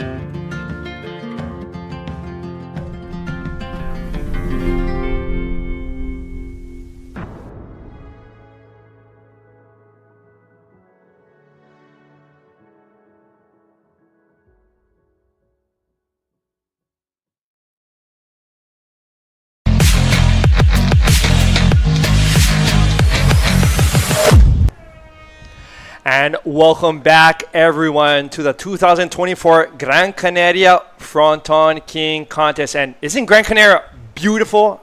During the breaks, I am watching the images around the island with you, and it is a beautiful place to visit and to live, of course. Sí, la verdad que somos muy privilegiados de vivir aquí en Canarias por el tiempo. Y bueno, vamos a dar comienzo con esta manga número 6 del round 2. Tenemos a Jonathan Vega con la licra roja, Canaria. David Valladares con la licra amarilla, Anthony Miller de Australia, el licra azul, y Javier Rojas from España también del licra blanca. All right, so 3 Spaniards and 1 Australian in this heat, and we have some action. Yellow going for this left already, looking to see if to find a section. Let's see if they find something. Y bueno, no ha sido ahí muy afortunado, él lo sabe, no se le ha quedado, lo intentó, pero bueno, está empezando la manga, que no se desmotive y que vaya por la siguiente ola. Y tenemos una manga aquí bastante interesante. Tenemos a Jonathan Vega, muy conocedor, surfeador de esta ola casi todos los días que está aquí. Él trabaja, él es teniente, si no recuerdo. Él trabaja en el ejército y bueno, y busca tiempo cuando hay olas, siempre viene por la mañanita o se busca un hueco, teniendo familia. Así que bueno, la verdad que es un motivado y es muy buen competidor y gran amigo también. Super motivated ever since. Motivated. I've heard that when he was a kid, motivated. Now he's an adult with a family, motivated. Yeah, más que nadie. Y ahí vamos a Angelito, Ángelo Freda, preparándose para la siguiente manga también, que está ahí. Estuve hablando con él un poquito, estaba nervioso, pero bueno, seguro que lo va a hacer genial. Always with a smile on his face, always wanted to jump in the water, and he's also traveled around for some contests as well. Sí, always, la verdad, many years. Estos últimos años estaba motivado viajando y compitiendo por el mundo y bueno, está yendo bastante bien. Así que bueno, esperamos verlo por aquí más a menudo siempre. We have Jonathan Vega, Jonathan in red already has a 5.25 on the board, along with yellow David Valladares, who has a 1.9. So let's see if we have our last heat competitors walking up from below. Y bueno, ahí tenemos ahí cómo está contento ahí con el resultado. Y bueno, recordarles un poquito aquí también los patrocinadores y que están haciendo posible que se haga este Gran Canaria Frontón King 2024, que son el Instituto Insular de Deportes, con el proyecto de la Isla Europea del Deporte, el Cabildo de Gran Canaria con el proyecto Isla de mi Vida, Turismo de Gran Canaria, Ayuntamiento de Gáldar y Cerveza Corona. Y como colaboradores tenemos a Mercedes-Benz, a Océano, Red Bull y Muchito. Oh, and we have Blue going for left, looking a little heavy there. And from behind the foam ball coming out, hang on for the slaps at the end, but holding on, and very beautiful barrel there. Sí, ahí tenemos al australiano, que bueno, la verdad que no lo había visto yo surfeando aquí. No sé si es su primera vez o si sabe si ha venido antes, pero bueno, la verdad que la primera vez que vienes aquí a esta ola, recuerdo, cuando tenía, creo que fueron 15, 16 añitos, y impresiona bastante, ¿no? ese risco que está ahí afuera, estás ahí surfeando y el risco parece que está al lado. Así que bueno, tiene que ser impresionante el campeonato más todavía. Ahí vamos la primera ola de blanco, Javier Rojas con ese tubo que sale también, muy buena ola de Javier Rojas que se quita ahí. Wow, I think everyone has, the news is out, breaking news, go for the left bombs. Yeah. Those are the ones staying open and staying fat and making it through the foam ball. So back-to-back riders. Exactly. Like, I think the days like to the north, now the tide is going bigger. It's almost high tide. Remember that the high tide is around 11:30.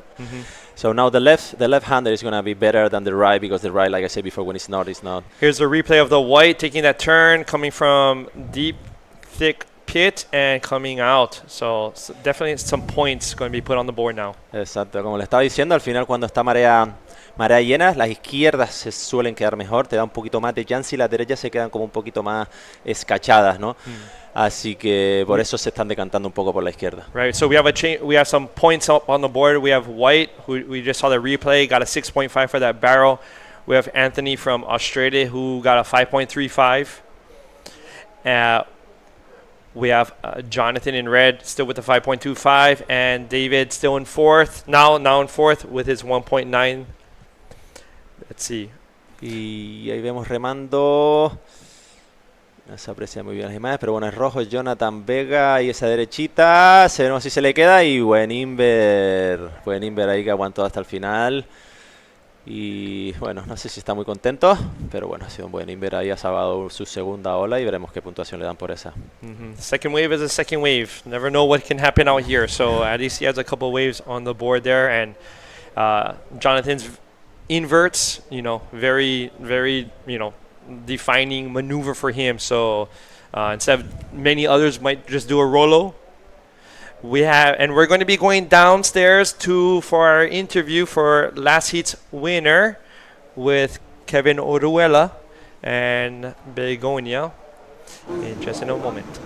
Thank you so much, guys. Well, Kevin, you were so lucky to find that gem, 6.75, and kept that first position very solid. So how are you feeling? Me siento bien. La verdad que está súper difícil porque está grande y difícil elegir las olas buenas, pero tuve la suerte y los conocimientos de poder elegir dos buenas. Ya la última me cuadró bastante y ya me quedé un poco más tranquilo. Well, he said it's actually a bit difficult right now because it's big. It's not small as you guys might think, but definitely it's big. And he feels he was lucky to find the two waves, and the last wave actually was what gave him the first position to allow him to keep that first position. One more year here. You were telling me it was difficult for you. You were not thinking about competing. So tell us a bit about that. Acabo de empezar a trabajar hace poco y la verdad que hasta hace 2 semanas no pensaba que podía hacerlo, y la verdad que gracias a algunos compañeros estoy aquí, estoy feliz, otro año más, casi no me lo creo que me apunté. Well, he said he thought he was not going to make it. He started a new job and he thought he didn't have the chance to do it, but he's super happy to have the chance to be here, and he actually registered at the very last minute and got the spot to compete here. So for him, he can even begin to believe it. You want to say something to someone? ¿Quieres agradecer a alguien? Muchas gracias a mi familia, a mi novia, a mis amigos, todo el mundo que me apoya, y muchas gracias al comité de estibadores por apoyarme para estar aquí. Ya, gracias. Felicitaciones y mucha suerte para el resto del campeonato. De regreso con ustedes. Back to you guys. All right, thank you so much for that, and thank you so much to Kevin's workmates for being able to work for him. Kevin's was able to change his time shifts, and now he's competing in first place in his first heat. So sí, muchas veces no es fácil también. Hay gente que trabaja, gente que tiene familia, el llegar aquí, el competir, y al final cada uno tiene su vida y son 4 o 5 días que tienes que pedir para poder competir aquí. Bueno, paramos un poquito, vemos aquí a Amarillo en esa izquierda otra vez, muy buen tubo, veremos si sale, y ha salido ahí. Muy bien, David, ahí, bien hecho. Ahí veremos que se le ha dado una buena ola. That should definitely improve his situation in fourth. Let's see what the judges want to give him for that slightly extended barrel. With the tide and whatnot, and the wave turning on the left. Sometimes you can get an extra second or two in the barrel, so that'll add some points there. Here we have on the replay as he's taking the bottom turn, stalling, and actually this is a replay from a couple ways ago with the air forward from White, and now the barrel, and as you can see, just right there, turns a little bit more to get a little curtain call. Y ahí vemos como esa cámara de dentro del agua, que es una innovación que hay este año aquí en Fronton King. Y la verdad que es una maravilla poder disfrutar de esas olas de dentro del agua, porque uno se imagina cómo son por fuera, pero de dentro tienen otra perspectiva y ven lo gorda realmente y lo gorda que es el labio. Y vemos esa repetición de izquierda a azul, ese tubo que no pudimos ver, muy buena también. La verdad que esta manga está siendo bastante animadita, están cogiendo muy buenas olas y veremos a ver, que estamos esperando por las puntuaciones todavía, pero seguramente van a haber cambios. So there has been a change. Jonathan is now back in first with the invert with a 4.4, and his first with the 5.25. Oh, and another change. So Anthony, that barrel that we just saw, he got 7.25 on that, so that takes him into first. And Jonathan moves down a step into second. Jonathan looking for this right, taking the drop, and looks like it's setting up for a section. Wow. Big extended roll into the flats. Hanging on. I saw his smile. He's happy. Crowd is happy. Muy buena, la verdad que ahí ese rolo con los brazos extendidos, limpio en la boca del tubo. Una ola bastante de las grandes, de las de serie. Así que yo creo que le van muy buena puntuación. Veamos a ver qué opinan los jueces, pero creo que lo va a ayudar a conseguir su objetivo, que pasar la manga. Y como estaba diciendo antes, al final el encontrar el hueco para tanto Jonathan también, que trabaja en el ejército, en este caso también Kevin y muchos de ellos. Ahí vemos la repetición. Right, so we have Jonathan taking the bomb turn, setting up. He sees what's coming and goes for it straight up. No hesitation. That is key on the Fronton rights. No hesitation. If you think you see a section, you can't wait 1 millisecond more. You have to just go up and hit it. Whether you get flogged or whether you fly, something's going to happen. Exacto, como tú bien dices, hay que tener ahí, no tienes que pensártelo mucho y tienes que subir en el momento correcto, porque si no, la ola no te da mucho chance. Y él yo la ha leído muy bien, buen conocedor, y se ha podido sacar un muy buen rolo ahí, de esos que no tiene acostumbrado a hacer. Y también está asegurando también, porque claro, ve que no necesita mucho, y en esos momentos quedan 9 minutos, no sabes si puedes hacerte un backflip enorme o hacerte un invert, pero bueno, como ya sabe que tiene una ola más o menos buena, pues ha querido asegurar con ese rolo. Y ahora se planteará. Oh, we have White on the left, deep one. Oh, but I saw him getting sucked over the falls, so behind the foam ball, so didn't make that one. But así que bueno, ese último rolo de Jonathan le han dado un 6.25 si no me equivoco, así que lo ponen en segunda posición a la espera de la última de blanco, que le ha cerrado, así que creo que no va a modificar mucho la situación. Ahí vemos esa izquierda que estaba hablando, la aguanta ahí, pero lo que te estaba comentando antes, no sé si era contigo o con Begoña, que al final como te frenes mucho en la izquierda, el fumble es muy fuerte y no te permite salir con facilidad. Tienes que agarrar bien el boogie ahí y seguir bien la línea. Right, so stalling too much on the left is not a good thing. So, you know, as mentioning before, backdooring the lefts to maintain speed, I think is well, each person with their strategy, but taking off deep and just gunning it and coming from behind is one strategy. Yeah, that helps with the lefts.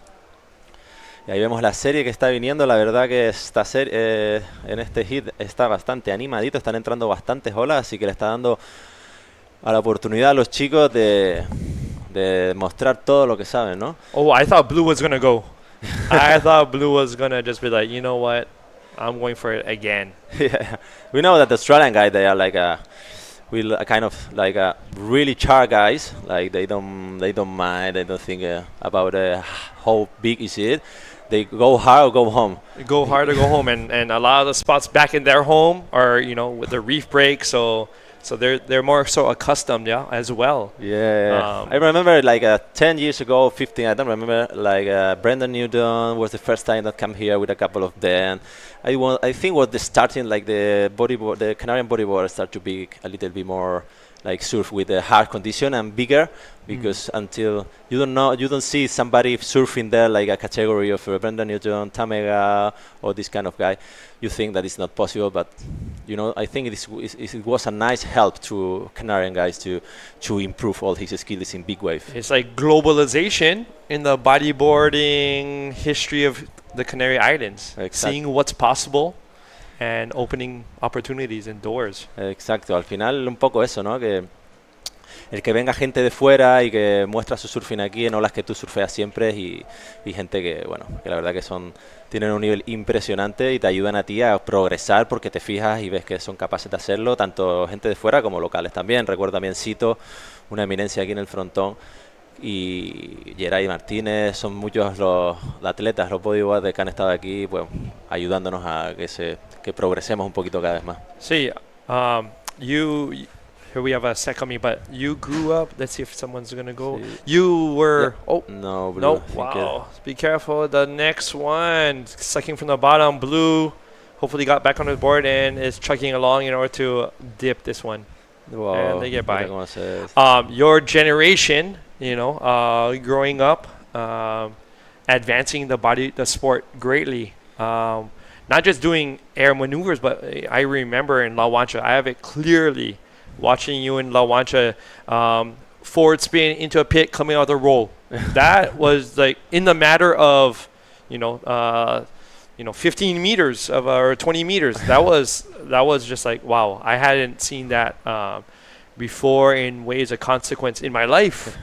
Coming from, I've seen amazing things at backdoor, off the wall, pipe, Rocky Point, all these spots, but seeing so many technical maneuvers in such a short distance, that's when that's like the sport over here is blowing up. Yeah, we are lucky also, we are in Gáldar, we have in the 200 meter, we have like a three really nice wave, Fronton, La Wancha, La Tubería or La Agujero.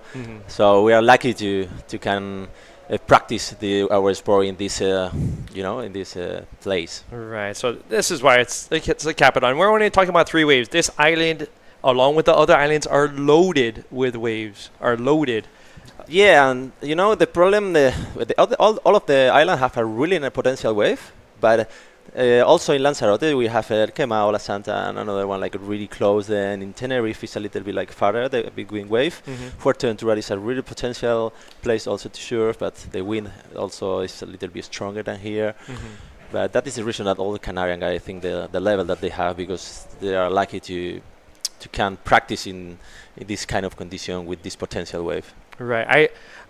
Here we have Yellow looking for this left, stalling there, coming out, maybe looking for a little section if something throws.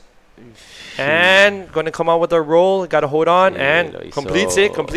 It is points. Recordemos que necesita un 7.45 para pasar a la siguiente manga, y ahí vemos, para los que estén llegando ahora, tenemos ahí en la pantalla a la izquierda, abajo con la P, quiere decir las prioridades que tiene. Con prioridad de 1 está Azul, prioridad 2 está Jonathan y prioridad 3 está Javier Rojas. Esto significa que a la hora de venir una ola, el bodyboarder que tiene la prioridad 1 es el primero en elegir si quiere ir o no. En caso de que reme y se quite, pierde la prioridad. Here we have the replay stalling on the bomb turn, getting the barrel, coming out and getting that roll with the lip. There wasn't too much lip, but it's completed. Yes, I don't know if it will enough to get the score to get on the second place, but for sure he's gonna improve his second wave, so he has to be happy with that. But 3 minutes remaining, and the situation is Anthony Miller's in the first position, Jonathan Vega in second, Javier Rojas need at 5 points to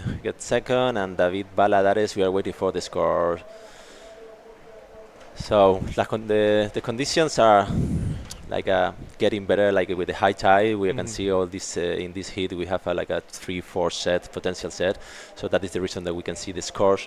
And in Fronton, you have to be patient, because if the wave's coming, you can show all the people that you can do a good big maneuver. Oh yeah, that's an amazing feeling, blasting off, and when you're in mid-air, seeing everyone just like, oh my god, from the back.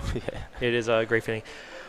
As we were mentioning also, Gáldar, we have a left-hander here. Yes, ahí vamos, Javier Rojas, si no me equivoco, buscando para ese aire revés. Y ese fomba a la garra no ha sido suficiente. 2 minutos. Vamos, Anima, y todavía te queda un poquito de tiempo para entrar a la otra. Mira el tiempo. Y sí, lo bueno que no tarda mucho en entrar, como decíamos antes, en un minutito ya está adentro. Y ahí vemos a Azul, Anthony Miller de Australia, bajando esa izquierdita, el bottom, está profundo, pero parece que sí tiene el timing. Muy buena ola ahí de Anthony Miller. Wow, chosen like a champ there. That was a bomb, left, went for it, and it's like a replay of his other bomb. Yeah. So he knows what's up. Muy parecida a las dos olas de Anthony Miller. Esa que le dio el 7.25 fue muy parecida a esta. Una ola de atrás, ahí vemos cómo se frena, se mete en el tubo bastante profundo, agarra bien, salta el bottom y consigue salir con esa bonita izquierda. Y está cómoda ahora con esas dos olitas a falta de un minuto. Veremos esta última de Javier Rojas, que no entró la maniobra, así que no creo que cambie la posición. Exactamente, no ha cambiado nada. Y tenemos la prioridad Jonathan Vega y segundo David Baladares, que tiene una opción. A ver si entra alguna serie. Necesitaría un 7.40 para pasar a la manga, al siguiente hit. Right now, Jonathan probably trying to look for a wave to solidify his second, because Javier only needs a 5, and with these conditions, it's not. It's very possible to get at least a 5. Oh, Javier looking for this left. And looking for a lip possibly to handle that. He tried his air reverse on the last wave, but as we had talked about before, the power on the inside coming together, you can have the strongest hands in the world, it's not going to help. Yes, again, he didn't get the timing, and like sometimes you try to go. Vemos a Jonathan ahora, Jonathan ahí con esa izquierda, y yo creo que le estaba intentando pues también a 8 segundos, tiene la prioridad, y David Baladares intentando pues cubrir un poquito también las espaldas, que es parte de la competición.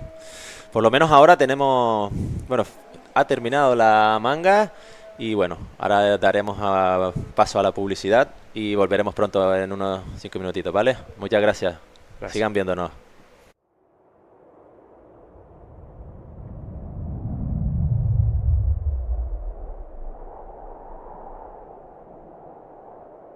¿Alguna vez te has preguntado por qué siempre quieres más? Más lunes sin alarmas. Más primeras veces. Más olor a mar y a campo. Más sonrisas a cámara. Más amigos de repente. Más reírte de la vida. Más disfrutar del camino. ¿Y si la respuesta nunca ha estado en el qué, sino en el dónde? Gran Canaria. Mucho por vivir.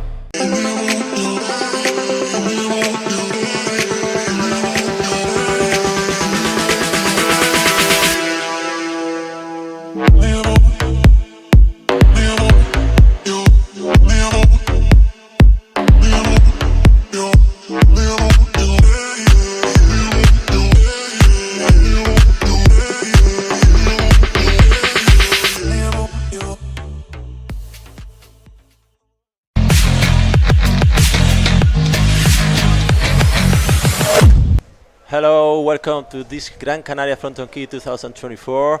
We are ready to show you the next hit. They are already on the water waiting for to get a good score, and we're going to see what happened. That's right. Thank you, Nelson. What a great day. I mean, I was impressed because I was talking to the riders from the previous heat. Well, I'm going to get back to that idea after present this heat. It's heat number 7, round number 2. We have in red Joan Canavet.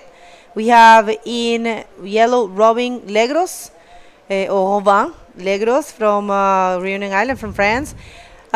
Ricardo Gonzalez in blue, and Angelo Freda representing Spain. Actually, he is from Venezuela.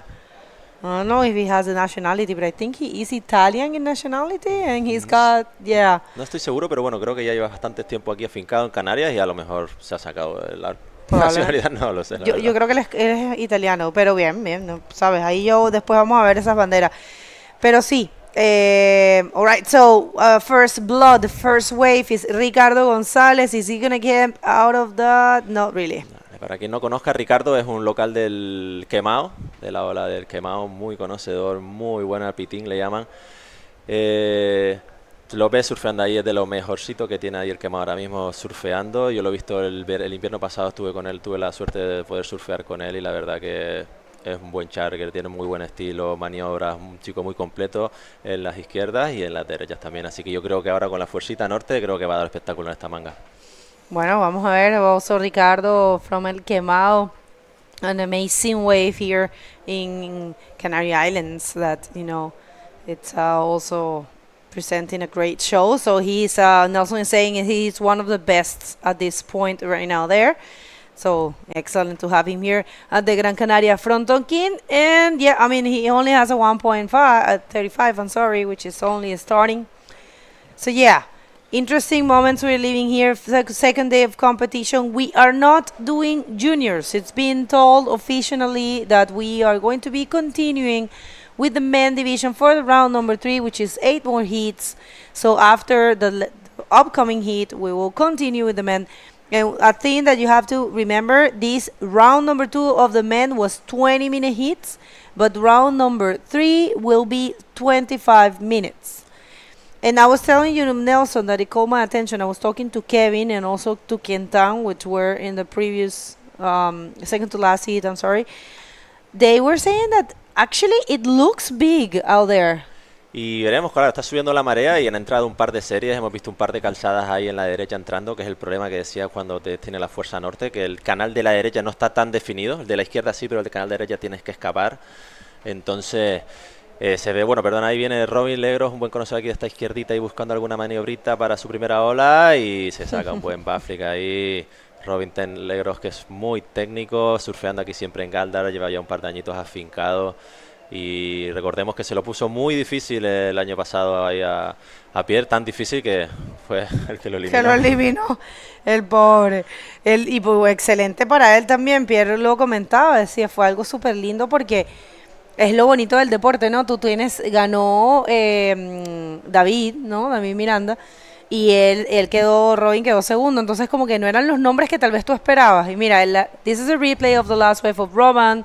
Nice looking one. It's a backflip. Probably not the biggest wave, but a very functional one that allowed him to execute a maneuver. Just thinking of what Kevin Orihuela and the rest said, they said it's actually big out there, that it doesn't really look as you are watching in your screen. Out there is way bigger and it looks kind of tricky. Sí, sí, además como te estaba diciendo, las condiciones cuando está al norte es que lo ves y chupa más de lo normal, la izquierda se queda seco y es lo que me estaba comentando también Robert, que parecía que cogías una ola de medio metrito y claro, y te venía el codo, decías tú, pero ¿esto qué es? Si cogí una ola de medio metro se ha convertido en una de 1 metro. Entonces parece que no, pero sí, ahí se pone cosa la seria, se pone seria la cosa.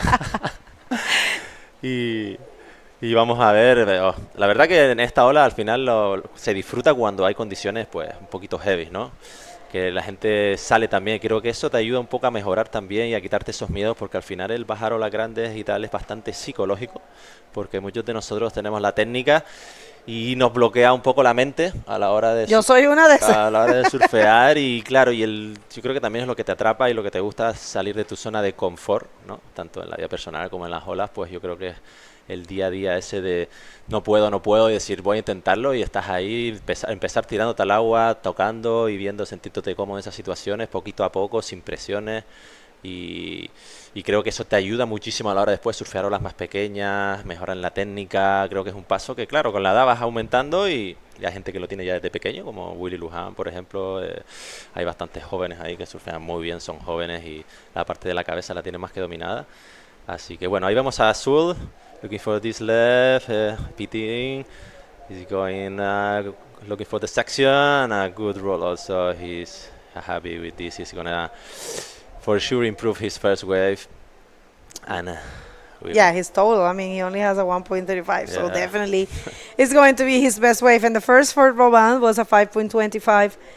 And one more look here, the look from the water camera, beautiful. Tried to stall in that barrel and found a roll there. So nice looking wave here for the El Quemado Loco. Yeah. And I would like to translate what you said because it's important, but check out that. I mean, when you see the riders paddling so desperately, it's because it really looks crazy out there. And, Nelson was actually saying in Spanish that because of the direction that we have right now, the water sucks more and it looks more dangerous and difficult. So Yeah, we're gonna get back to that idea after the calendar. So yeah, as you can see, this is the last event of the year. We had a very amazing year. We had the event for the first time in Morocco, the Tagasut Bay Morocco Pro, ArcelorMittal Guajine Bodyboard Pro, an only women event, and the Kike Bodyboard Pro, Antofagasta Bodyboard Festival, Itacoachara Pro, Visit Maldives Pro, Sintra Pro, and of course right now in Gran Canaria Frontón King. Thank you, director. But just going back to that idea, I wanted to translate what you said about, this kind of like block that we have in our minds to think that we are not capable of surfing big waves. And Nelson was explaining that it's something that actually everyone has. It's only, having just pushing yourself and go for it. Vale, y aquí tenemos a la espera del ganador del segundo hit, que tenemos aquí a Paul, que va a entrevistar al ganador, que fue Jonathan Vega, si no me equivoco, ¿verdad? Hi everyone, I'm here with last heat's winner Anthony Miller from Australia. And Anthony, I thought for sure this is your third or fourth year because you surfed your last heat incredibly. Can you tell me a little bit about it? Well, it's definitely my first time being here, so I was pretty intimidated by such a dangerous wave, but I guess I was just stoked to get a couple good waves in a heat for once. It's hard to get good waves for competitions, but I'm stoked. And I just saw a couple wide ones before and all the other heats, and I was like, well, I'll go try see if I can snag a couple of those, and I got them. Well, you definitely got them. Coming out of the foam wall, getting spit out. That's all about Fronton, going for these bombs. Now, where in Australia are you exactly from, and how has that helped you in conditions like this? Well, I'm from Maroubra in Sydney, but Shark Island's really close. I'm sure you know that wave, and a few other waves, and they're pretty similar, honestly, to this wave with a couple others. It's just a couple waves combined into this mutant wave that's really sick, so it's definitely helped me living in Sydney. Oh wow, well 2 weeks here and already a bunch of waves caught.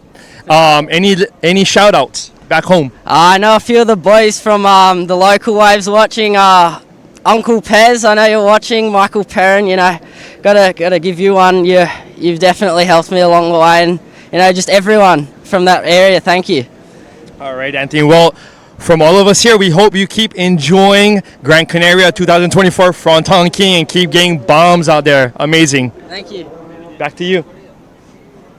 Yeah, what a cool interview. It's always good to, pick these people's brain and getting to know them. So coming from Shark Island, of course he can feel comfortable here. What a great wave that is. And, long tradition of bodyboarding in there in Australia. Back in the day, they were definitely the main country and the main factory for professional bodyboarders. We miss all of you guys, but maybe we are going to start seeing new names and new generations such as him, and it will be great to see. We always say the same. All right, so one more wave, not really. Sí, la verdad que hemos tenido una generación de Australia. Ahora no se ven tantos. Bueno, Lewis Finnegan, ahora el chico que la verdad que no lo conocía, muy jovencito. Y lo había visto en el agua, la verdad que ha surfeado 2 olas muy buenas, y como le decía, ahí vemos la última repetición, nada, no pasa nada. Y como te iba diciendo, pues son muy buenas. El chico que ha surfeado bastante bien, y como decía, la primera vez que llegas al frontón es la primera vez que surfea, viene desde muy lejos y es una ola que impresiona mucho cuando está tu primera vez, ves el acantilado allí, incluso... La primera, la segunda, la tercera, la cuarta, la quinta. Ahí te vas acostumbrando. Solo si vives aquí, yo creo que te acostumbras y ni eso. Sí, pero bueno, al final esta gente tiene olas de mucha calidad ahí en Australia y surfean muy bien, así que llegan aquí con todo el poder y con ganas de demostrar lo que saben hacer. Una de las cosas más heavy, en verdad, que mucha gente no lo sabe del frontón, es la salida. La salida en un día, de hecho, hasta como hoy, no tan, igual un día gigante. Vamos a volver a esa idea. Después esta ola de Ángelo Freda, es la primera para Ángelo. No logra conseguir a Ángelo, que también es venezolano, pero vive aquí hace mucho tiempo, como decías tú, y que se conoce también el frontón. Pero sí, salirse de este lugar con marea alta, con la pared ahí, con la marea baja, con todos los acabocados, todas las cosas, bueno, es realmente... Tú estás allá, y a mí me ha pasado, estoy allá afuera surfeando y digo, ahora la salí. Y sabes, yo no lucho, ya intento una vez y veo que no, me voy por el pueblo, chao, olvídalo. This is the best scenario to do. Vamos a ir John Cabaret. He's looking for his left. No, it's not good. Nah, it doesn't work. This wave is not gonna be so good. So like you say, now Robin Legros is paddling this left, looking for something to hit it. He control the speed and he do a backflip, not so clean, but maybe he's enough to foresee his second wave. He doesn't have a score, so. That's right. I'm sorry, I got stuck on that one. But yeah, I was thinking that Robin, he's so good with maneuvers, you know. I mean, he can do anything in bodyboarding, but in here, he's got this. I was watching him getting, ready for his heat. He was so flexible. He was training, and he's got this flexibility. And I think, that allows him to fly, and to bend, which is a very important thing in bodyboarding. I mean, he doesn't have back problems as we have. He's younger than us. How were you more like a barrel rider, or you also like the powerful? I like all kind of maneuver. I love barrel. I think it's the best the best part of the bodyboard. Like the feel inside of the barrel and go out more in like a big ones, but also like to go really hard on a leap and feel getting like in the air. That's make you feel really nice also. But then when you hit it bottom, it's not so good maybe. Definitely. All right. So, no, I mean, for me also. Look at this guy, Aitor, the health dealer, getting ready for his heat. Feeder every year, training a lot, living in Indonesia. Came here with his girlfriend, such a nice lady as well. Yeah, Caro. And Aitor, another amazing rider from Fuerteventura, and one of the names from your generation as well. Is a little bit younger, I think. I think it's a little bit younger. I know him like my first trip to now, like in the left side is John Cabaret with a good roll. Looking for the next one now, but it will be good. So like I told you, I know him like from my first trip to Fuerteventura. I know him in a spot that they have there. Really good sport, and I know him. And from the first day that I know him, I really connect with him, and from them we are really friends. Now he's spending more than 5 months in Indonesia, and then he come here, so he has more opportunities there, and he's moving there. Where I think there was when he know his girlfriend. So, and Bali is a really good place to be, like to surf in summer. That we don't have too much wave in summer in Canary Island. So not the good ones. We have another in the East Coast that is okay, like to surf a little bit, but not so powerful like that we have in the winter season, like the North Coast in all of the islands. So. Ok, si están recién llegando, esto es el día número 2 de competencia y el día número 1 primero de transmisión que les traemos acá en este último evento del Tour Mundial de la IBC World Tour, un evento que es muy esperado, preparándose. Clemon Lodejo from Reunion Island. This guy has been given a lot to talk about because he showed a lot of skills, and check that out. That's Willy also getting ready for the next heat, and thank you that camera. I think it's Fernando showing us everything that is happening down there. The image changed this year. We changed the lettering of the Fronton King, and it's pretty cool. I love to see fresh designs and different looks. So yeah, check that out. It's what you have been saying, it's so north, the direction that Estamos casi ya, creo que marea llena, si no me equivoco, ¿no? A las 11:30 era la marea llena. 11:40 parece. 11:40, bueno, queda media horita más, pero no creo que vaya a subir. No son mareas tan largas, van de camino a largas. Que eso influye también para la gente que no sepa, no es solo la fuerza, el viento, sino también el coeficiente de marea. Influye muchísimo en cómo rompe la ola. Si son mareas cortas, si son mareas largas. Entonces, claro, o sea, eso lo aprendes con el día a día. Como decimos nosotros, llevándote negra, levantándote a las 7 de la mañana para venir a surfear y viendo que el par te ponía que iba a estar increíble y nada que ver porque el coeficiente de marea era muy bajo, o la fuerza no era suficientemente oeste, o se ha metido un poquito de viento, así que esta ola es bastante caprichosa, pero bueno, para que esté perfecta, después siempre te deja unas buenas condiciones para poder hacer un buen uso de tus habilidades ahí para hacer grandes maniobras y buenos tubos. Sergio que veo ahí dándole la palmadita a Willy para que vaya con todo. Lindas generaciones. Para ti debe ser muy bonito ver que el bodyboard sigue vivo, sigue fuerte, siguen los chicos impresionando. La cantera de juniors que hay aquí es impresionante. Entonces es como que todas las generaciones tienen la posibilidad de verse reflejado en los riders que van llegando. Siempre tienen muchos riders acá en Gran Canaria, o sea, en todas las islas, en verdad.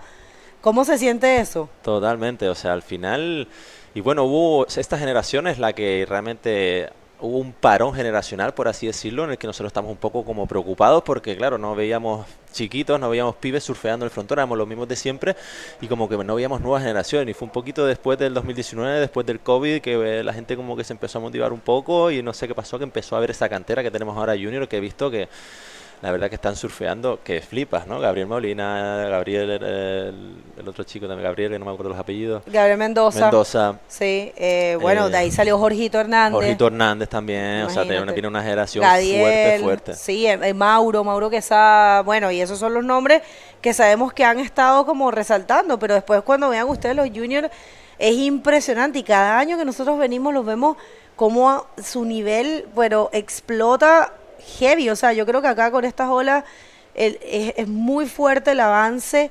Yo creo que casi, no diría mes por mes, pero año tras año, tú ves un gran avance en los riders. Sí. Yo creo que el campeonato junior va a estar buenísimo. Bueno, el primer día también ya estuvo bueno. Vemos a Robin, is in the left, looking for the speed to get a good air. Let's gonna see if it's good invert. They're in the rocks. They're really close and another roll. He's almost to go out.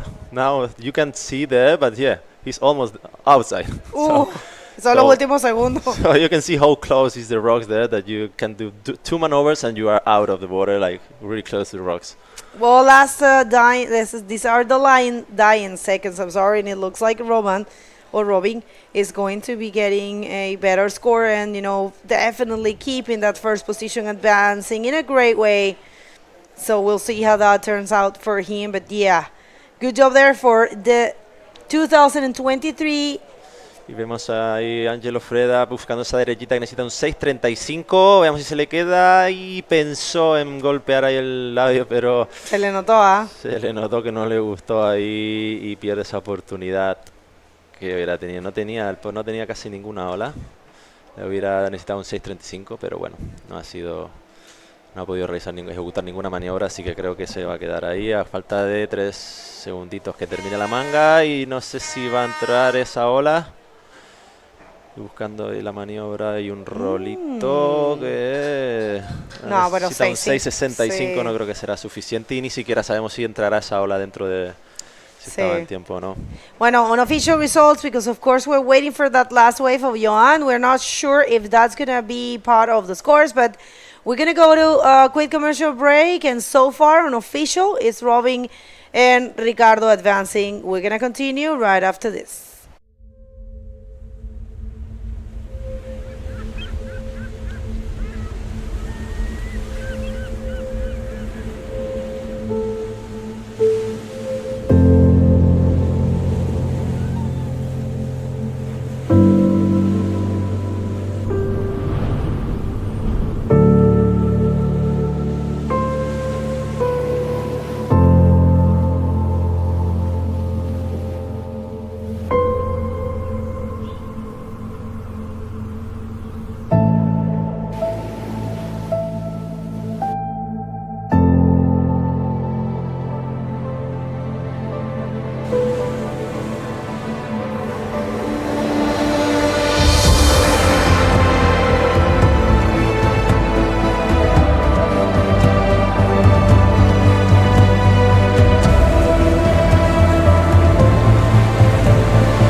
Well, welcome back, everyone. This is the second day of competition and the first of streaming here at the 2024 Gran Canaria Frontón King in Gáldar, in El Fronton. Let's hit the water because the action is amazing. We don't want to miss any moments.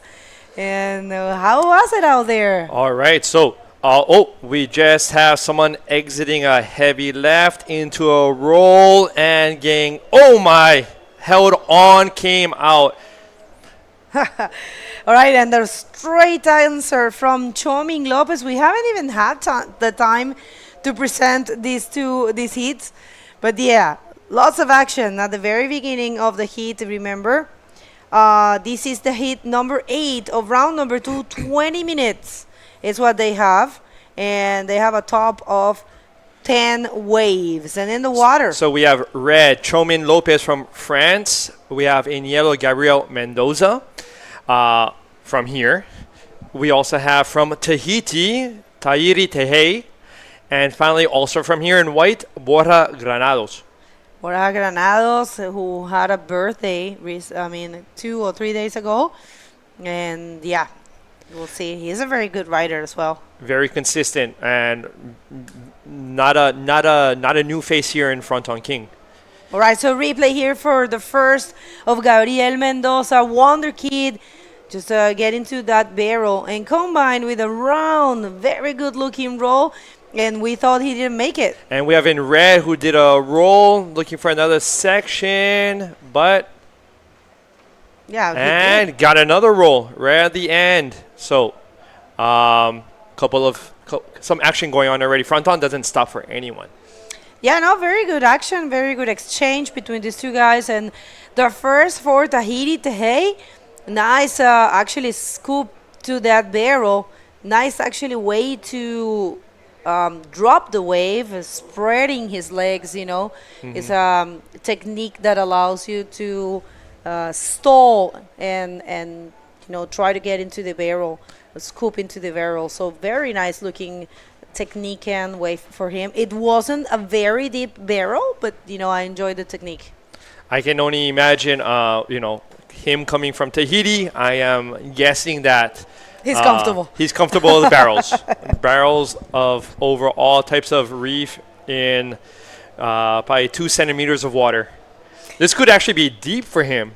And this wave does the same thing as there in tops in Tahupo. That's the right way to say it, Tahupo. It's kind of like under the sea level, This is it breaks under the reef. It's so weird. I think it only happening there and here in a couple places. But yeah. He could be feeling quite at home to a certain extent on some of these lefts, having flashbacks of summertime back in Tahiti. Although I think I may have seen on social media that even Hawaii was getting some type of south swell, which means Tahiti in October still getting some south swell action, which is not too often. So maybe before coming here, he was already getting some practice time in. A question for you: do you feel comfortable in this wave coming from Hawaii?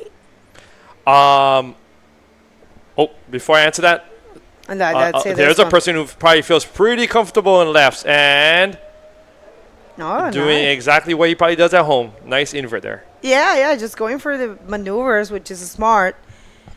But yeah, looking good. We're going to get to see that replay, and then we're going to get back to that idea, I believe. And yeah, but good job there for the Tahitian.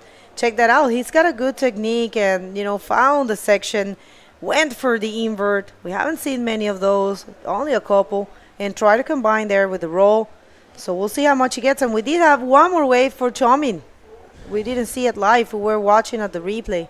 All right, so let's see if we have some scores up. We have Chomin. Well, maybe before that wave was already leading at a 5. We have Gabriel with a 4.55, Tahiti with a 4.25, but these scores are being updated as we speak. So we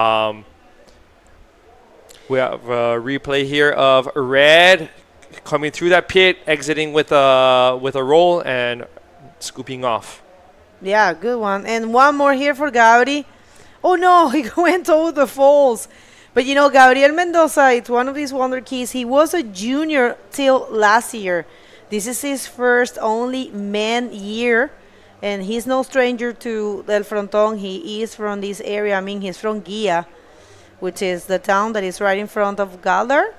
And yeah, he comes here a lot, so he's fine. And we are going to take this opportunity, there's a little low in the action, to send it to the interview with the winner of the last heat and Nelson. So go ahead, Nelson. Thank you, guys. We have here Robin Legros, the winner of the last heat. And I want to ask you, if you already spent here like 7 years surfing Fronton, you think that gives you some advantage to the opponents in this kind of condition, that is a little bit north? And yes, of course it is an advantage for me, but quite like Fronton is like pretty like messy like that, you know. You have really like to choose well and be with your head, but sometimes with the guys we don't know the waves, that maybe charge a little bit more because they don't know the risk. But me, I'm playing safe that way because I don't want to enjoy myself like since the beginning. I would just go for it. Just remember that you were second position on last Gran Canaria Frontón King, and you buy the Pierre Luis Costes, and so you are a little bit like feel pressure, and you want to do the final for sure, but you think pressure of that? No, I don't feel no pressure because that year I would like to enjoy it for going for the banana challenge, and I just was surprised that they quit it. Like it was my main goal, not even like finish to the final and stuff. Like you just have to go step by step and just focus on each hit, not really thinking about the final. Or it is a process each day, you know. Like you have to be ready and not really thinking about the future, getting anxious or nervous. I don't know. I don't like that. I think the same like you. So you are in the right way. So I wish you the best in the next hits, and we go for the light. Thank you, legend. No worries. You. All right, thank you so much. And oh well, it's impressive to know we will have a rider there. It's a Borja Granados. We wonder what he did at the beginning. We will see that. I mean, it was on the picture-in-picture while we were in the interview. But yeah, interesting what Robin was saying, or rowing, about thinking about winning the Red Bull Banana Challenge, which unfortunately we don't have it this year. Probably we'll come back next year.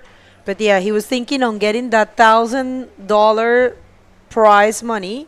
Only for, I mean, that's a prize for the most radical maneuver, the most radical rider. And yeah, he was thinking on that, but yeah, it's not this year. Right, so we have a replay here of Blue on the left, stalling, using his legs well for that barrel. And I'm not sure if he had done another maneuver after. And we have Red looking at this to scooping in, looking for a section, and whoa! Wow, that was right back into the pit. And I was hoping for a split second maybe that foam ball could push him out, but what an incredible move. That was exciting. I'm so excited to see those things. This is the Fronton. You're going to get deep barrels, people. You're going to get very aerial maneuvers. You're going to get everything that it's on the menu of bodyboarding. And check this out. We're getting the live camera feed. And that was such an amazing backflip there for Choming Lopez. Choming Lopez, coming from the French Basque Country, he has been training a lot to do well in the World Tour. He is one of those good riders. He's good. Nothing happened to him. He actually landed in a very safe place. Unfortunately, not able to, complete that move, but it was a bold move. I'm telling you, We have Yellow looking for this left, scooping in. Let's see if they can hold the line and the speed. Made it out with that speed and getting a little roll at the end. Maybe even something else here. I'm telling you, he means business. Last year, he got so close to getting the junior men world title. Unfortunately, he lost it. But yeah, he was super close. He actually was the last Canarian on having that chance. He fought very, very hard to get it. But yeah, at the end, it was Michael Janse who turned out to be the 2023 Junior Man World Champ. So yeah, we knew Gabriel Mendoza was gonna mean business here in the men division, and scores just drop in this last wave, this repeat. Check this out, perfect performance on riding that barrel. So great job there for Gabriel. He's getting the higher score so far. It's an 8.25 for Gabriel Mendoza.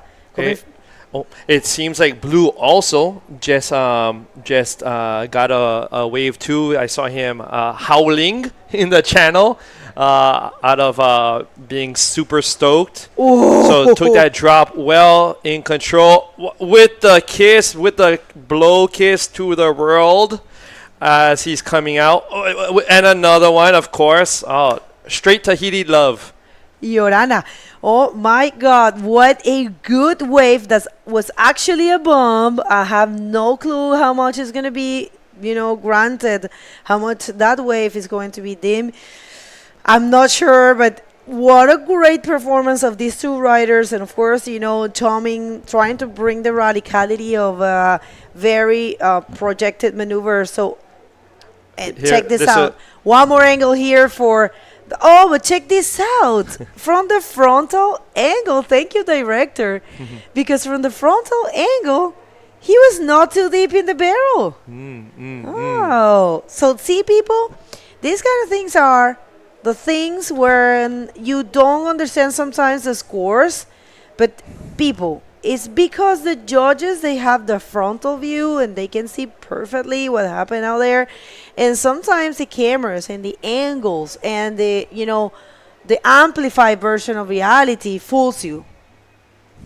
All right, and so yes, it's a very interesting concept for him at this moment, because I feel he's taking a drop here in control from the side angle. As you can see, it looks a little deeper than from the front angle.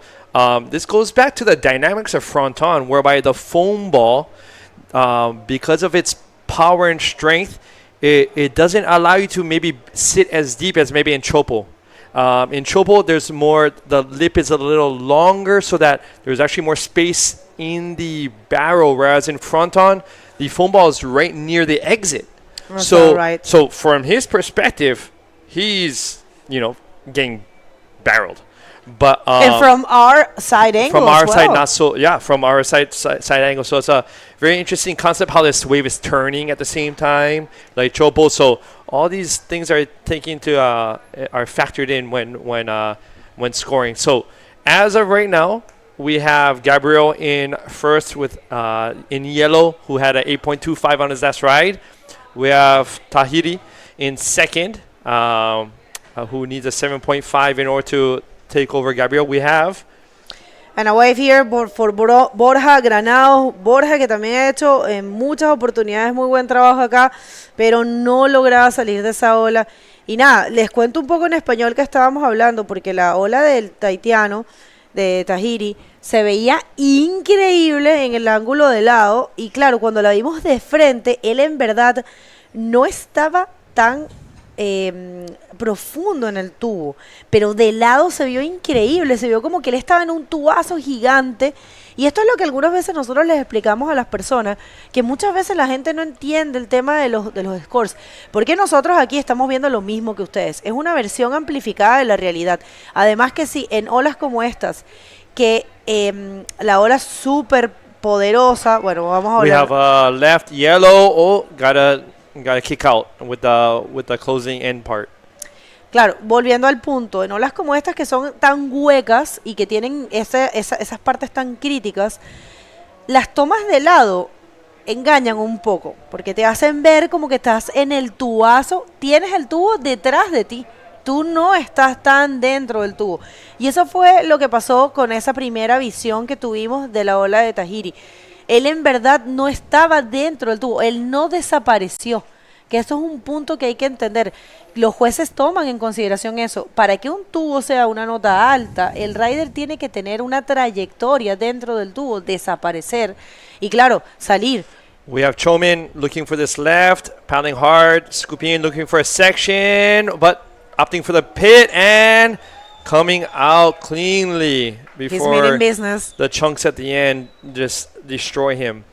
But you're right. Going back to your point, Bego, about the barrel and coming out with the foam ball, this is why video cameras are great, in order for him to even see, in the replay, okay, taking off deeper. Yo lo llamo frame engañador.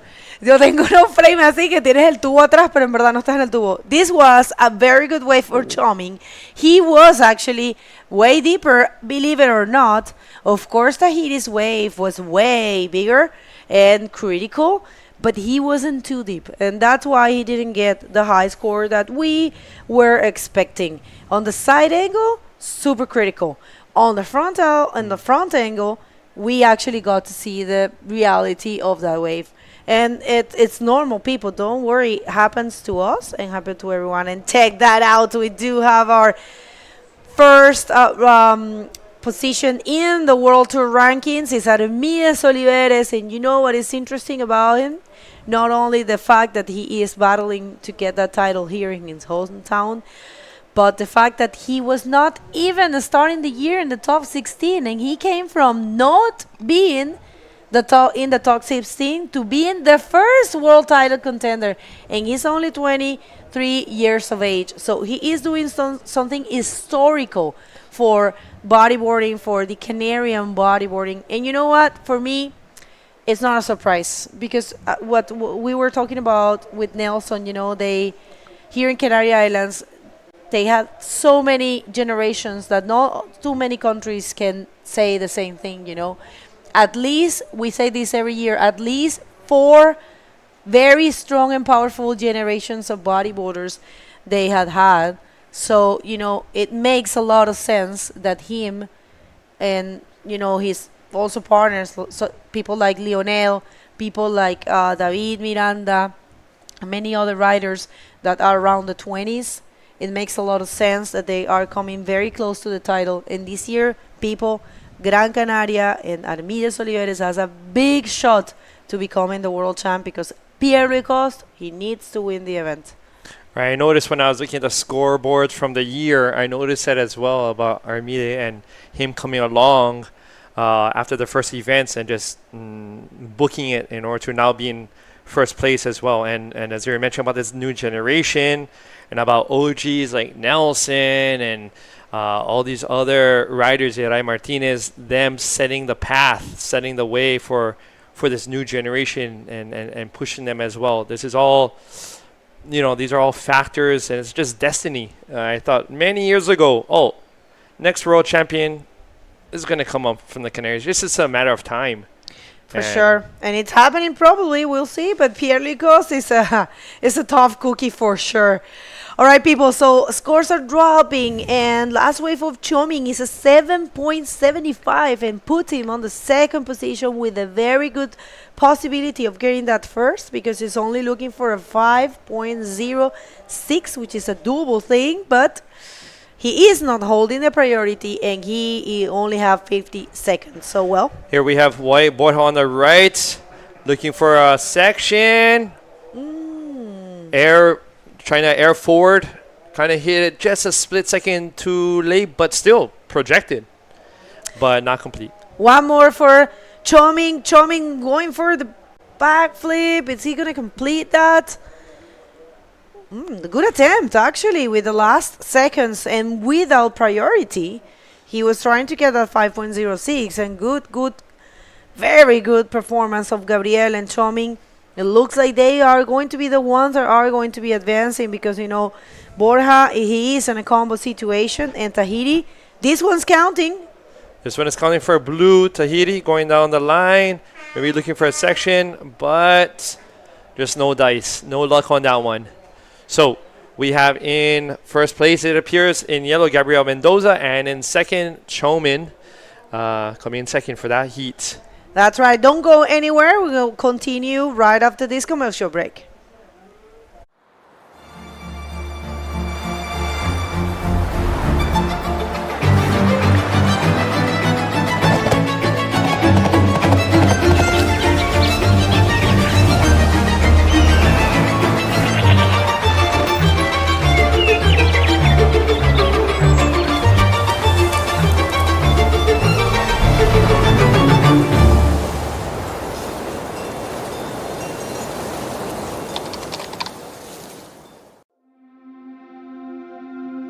Comparte una historia con los primeros pobladores y con los últimos canarios. Comparte una historia con nuestro cielo y con los tesoros de nuestro mar. Comparte una historia con los que quieren que formes parte de la suya. Descubre que se puede estar aquí y allí, porque todo es el mismo lugar. Comparte lo que no quieres callarte, porque en cada rincón de Gáldar es donde quieres estar. Gáldar, comparte una historia.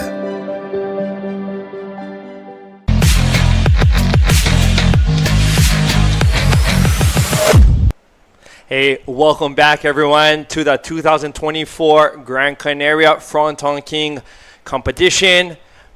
Best competition in the capital of bodyboarding in the world, and we have some action going on in the water here. Shortly, we'll have the names. Yeah, we have in the round number, we are already on the round 3, heat number 1. Remember that now we have 25 minutes each heat. And we have Inclement Lodeo with the red, Aitor Ojeda in yellow, William Luján in blue, and the last one in white and is Rachid Lorenzo from Lanzarote. So we have 2 local guys there, like Aitor Ojeda and William Luján, and Rachid Lorenzo. They used to come a lot also here in Fronton. I think they used all the contests, all the competition, he used to come here, so he know a little bit the wave also. And he's a good left-hander, so we're gonna see for sure a good hit. Right, we have a couple waves caught already, so we'll be waiting for some of these scores. As you can probably have noticed in the last heats, some of the lefts. Oh, here we have a replay of red coming down the line, getting a roll in. See if he can add something else with a little invert into the side wash. Yeah, I don't know if they score so good this kind of maneuver, because you have to try to do and you finish in the down position or after the wave, like in the next wave. So the judge used to take care of this. We have yellow Aitor, local here, many years, looking for this left, stalling, control, total control, looking for maybe something at the end. Let's see what happens. But still, nice barrel, got some points. Muy buena ola de Aitor ahí, que esa le da la comodidad ahora de tener una olita buena para relajarse un poquito y seguir demostrando. Ahí vemos el ganador de la última manga, Gabriel, muy contento con ese backflip que se hizo un backflip enorme, sí, lo vi desde abajo, y la verdad que es uno de los jóvenes promesas que estamos diciendo que están surfeando ahora aquí, tendrá alrededor de los 20 junto con el otro Gabriel. Son los nuevos que están aquí reventando la pana, como quien dice. Right, over the last years, Fronton, just between Confitel and Fronton, La Mancha, we have been getting a new generation. And now we have the last of Aitor Ojeda, like this barrel that we see from inside the water and outside. I don't know if it's covered too much, but we will see the judge say. As you can probably notice, just like in the last heat, the rights are a little bit clamping due to the maybe the tide. The tide on the rights not helping so much, and more so the lefts kind of opening up more because of the north angle of the swell. Exacto, ahora está un poquito llena la marea y es verdad que las grandes de serie se quedan mejor, pero tienes que esperar la serie para tener una... we can see the last of White, he pushed a little bit roll and he didn't get the enough strong to get the... To pull out, yeah, to get out of that one. So so a lot of the riders who are quite strong on lefts are definitely making the most of this opportunity. Aitor, Willie, they're strong on both sides. They're strong on the left. So the riders who are strong on lefts, very much lots of opportunity during this tide and this time of the day. Vemos una serie que se está marcando, están remando los dos hacia la derecha a ver si se les queda un poquito.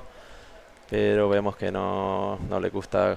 A veces nosotros vemos desde aquí que ¿por qué no la ha dado, no? Mira, pedazo de escupida acá, pedazo de ola. Pero claro, tienes que estar ahí dentro y no se ve igual, tienes que elegir bien, tienes que ser paciente. Aitor ya tiene una olita y bueno, a lo mejor esa no le gustó. Y recordar también lo de la prioridad, que es importante, que tenemos abajo con la P, sería prioridad 1 para licra roja y prioridad 2 para amarillo.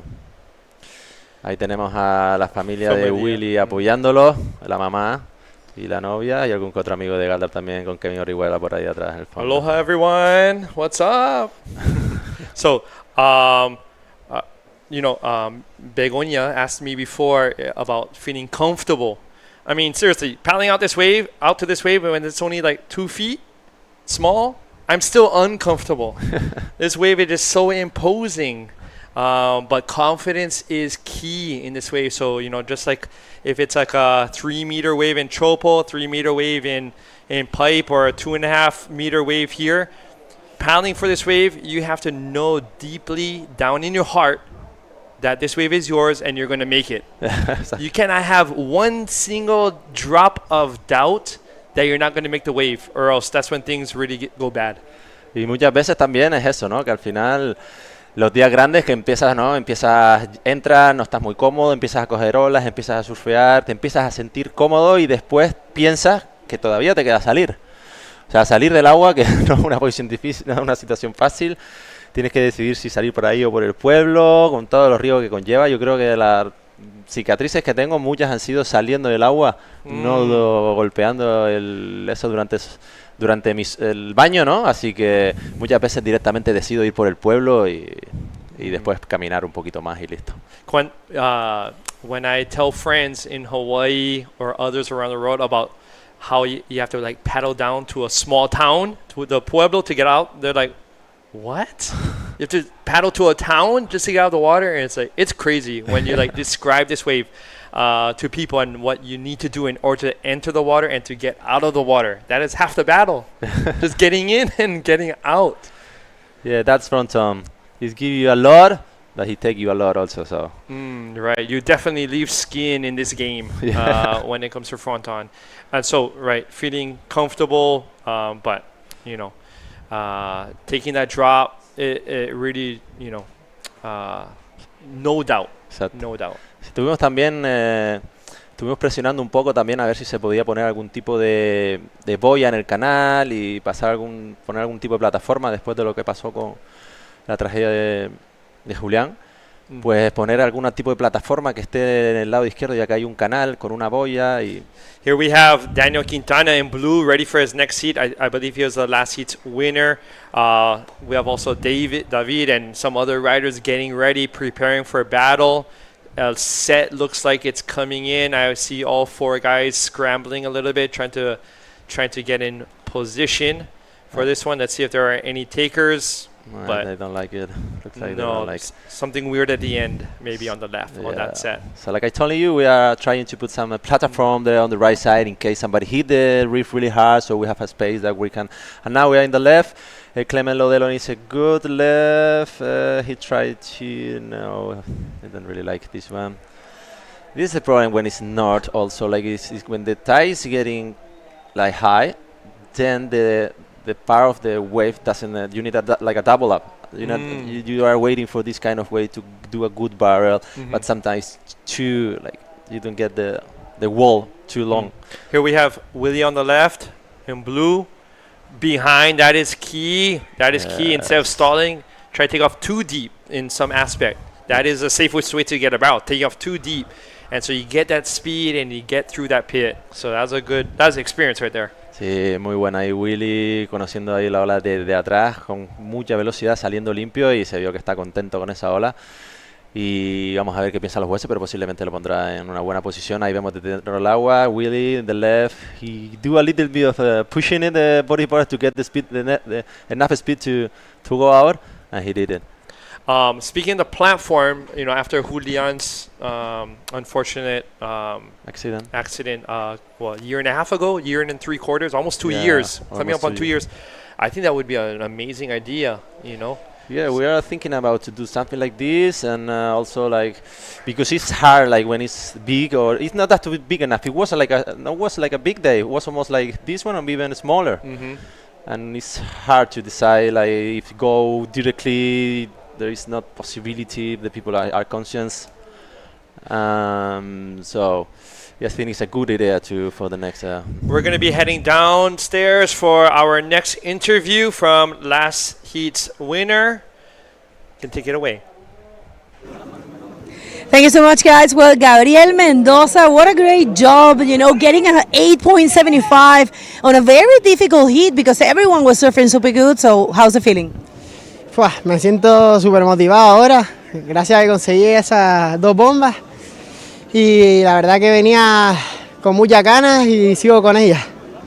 Well, he says he's super motivated because, you know, he wanted to find those big waves and he found those bombs and he just wants to keep going. So I want to pick your brain on the fact that last year you were super close to become the world champion, the junior division. You were the last Canarian there.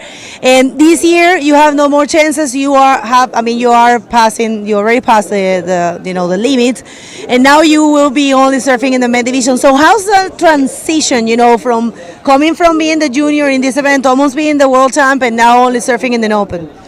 Lo que he intentado ha sido como pensar que es una manga de junior igual y sentirme como que estoy en junior, y lo mismo con los grandes, aunque haya mucho más nivel en todas las mangas, pero sentirme como que ya soy parte de esto y tengo que competir aquí y dar lo máximo de mí.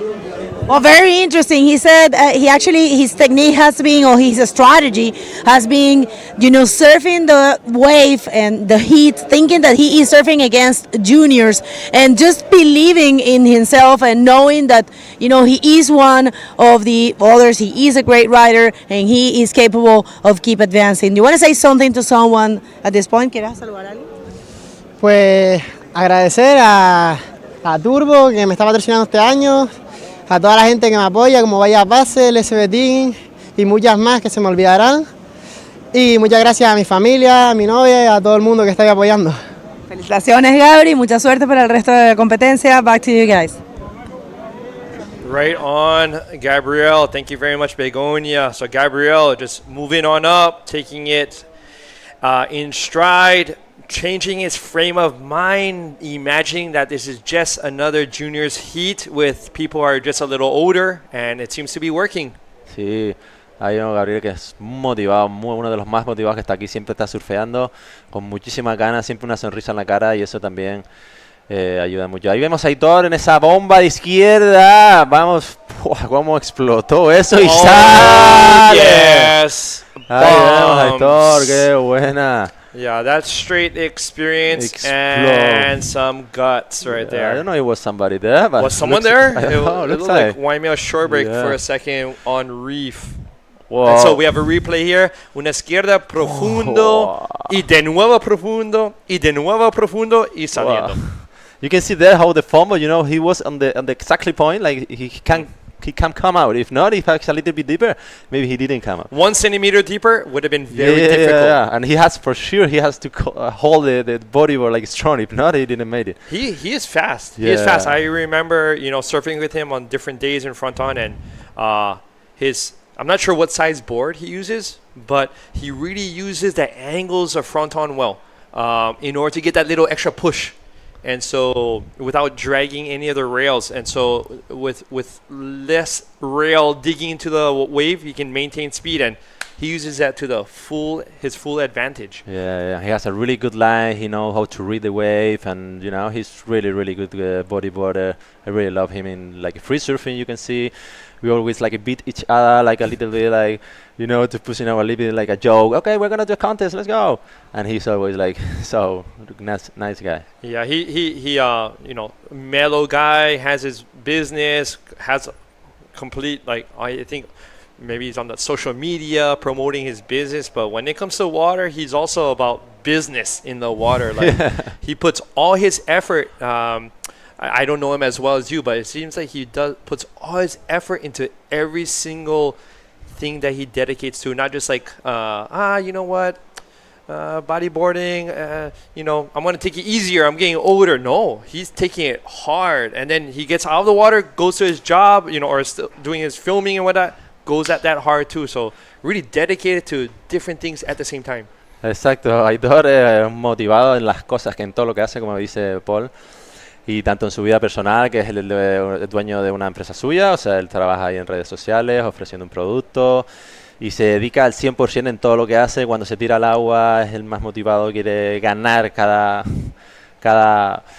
vez que vamos a surfear, como en plan de una forma buena y sana, ¿no? We have Red looking for this left, stalling, looking for a line, going for that invert, Whoa. extended. As that just blows things up right there. It's not a sandbar, guys. That's like a volcano reef just circulate. It just, I mean. Yeah, it's not easy to hit like this left, and he do really good. He has a good style. He do good bottom. He invert and then he couldn't land it.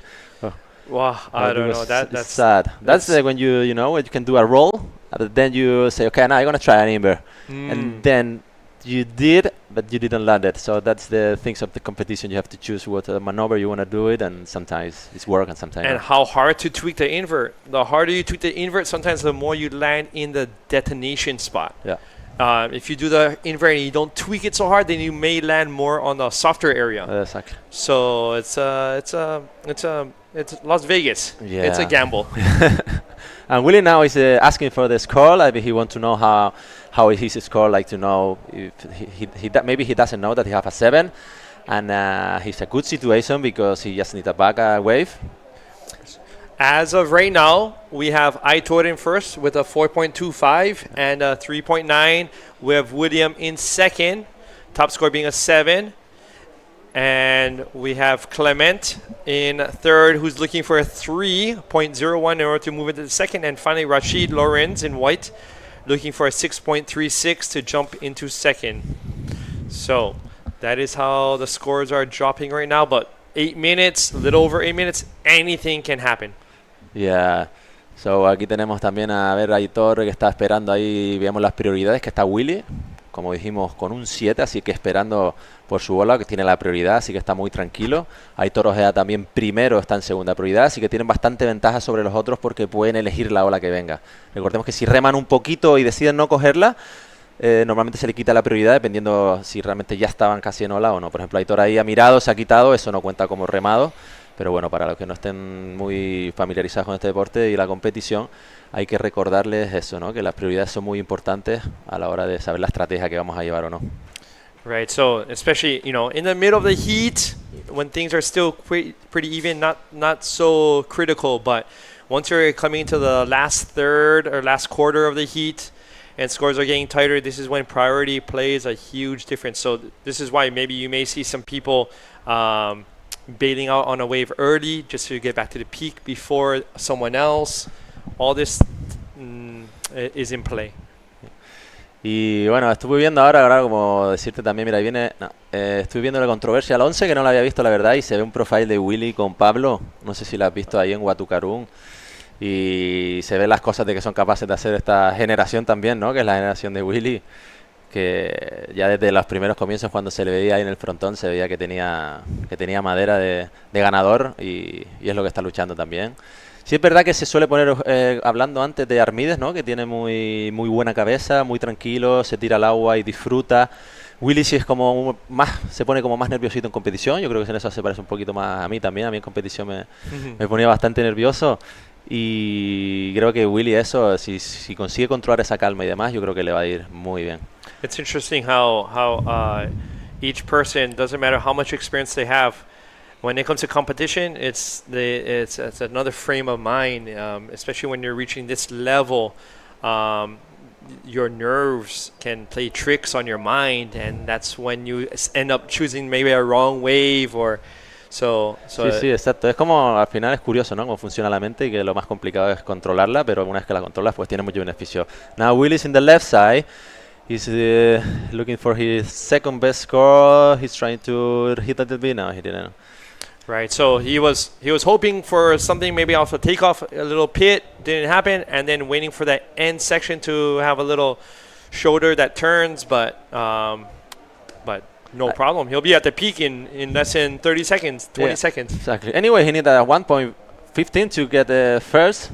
Anyway, it wasn't enough because just was the bottom. So, but he still he's a really good wave. Now they don't have priority, but it's already 5 minutes remaining. So everything could happen here in a Fronton King. Here we have Red paddling, looking for this right, turning for the bomb turn and coming out with a roll. holding on there, and nothing else. As we mentioned, with a little slight north angle, the rights sometimes, some of them go back out to sea. So a maneuver, and that's pretty much what you're going to get off of it. So very important to get the speed to get projection. Sí, ahora que está llenando la maderita, pues se va a quedar más corta cada vez la derechita. Pero bueno, veremos si le dieron la puntuación a Clemente Lodeo, que si es una derechita necesitaba un 3,16 para avanzar a segundo lugar. Ha sido una ola muy grande, un rolo tampoco muy limpio, pero bueno, no es una puntuación muy alta la que necesita. Así que vemos a Dailos ahí detrás, que me comentó también un poco que tenía la rodillita un poquito tocada ahí, pero bueno, está bien, lo vemos caminando bien, así que yo creo que estará listo para la siguiente ronda también.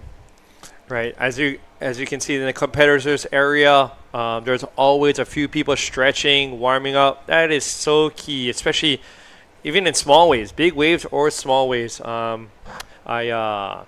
remember, surfing when I was back in Hawaii a lot, stretching so much with the Hubbards, and they're fanatics about stretching. And that is well, that's how you reach, their age. Yeah, and it's like still 52. flexible, and it's just become like they eat, sleep, stretch. It's a habit, and so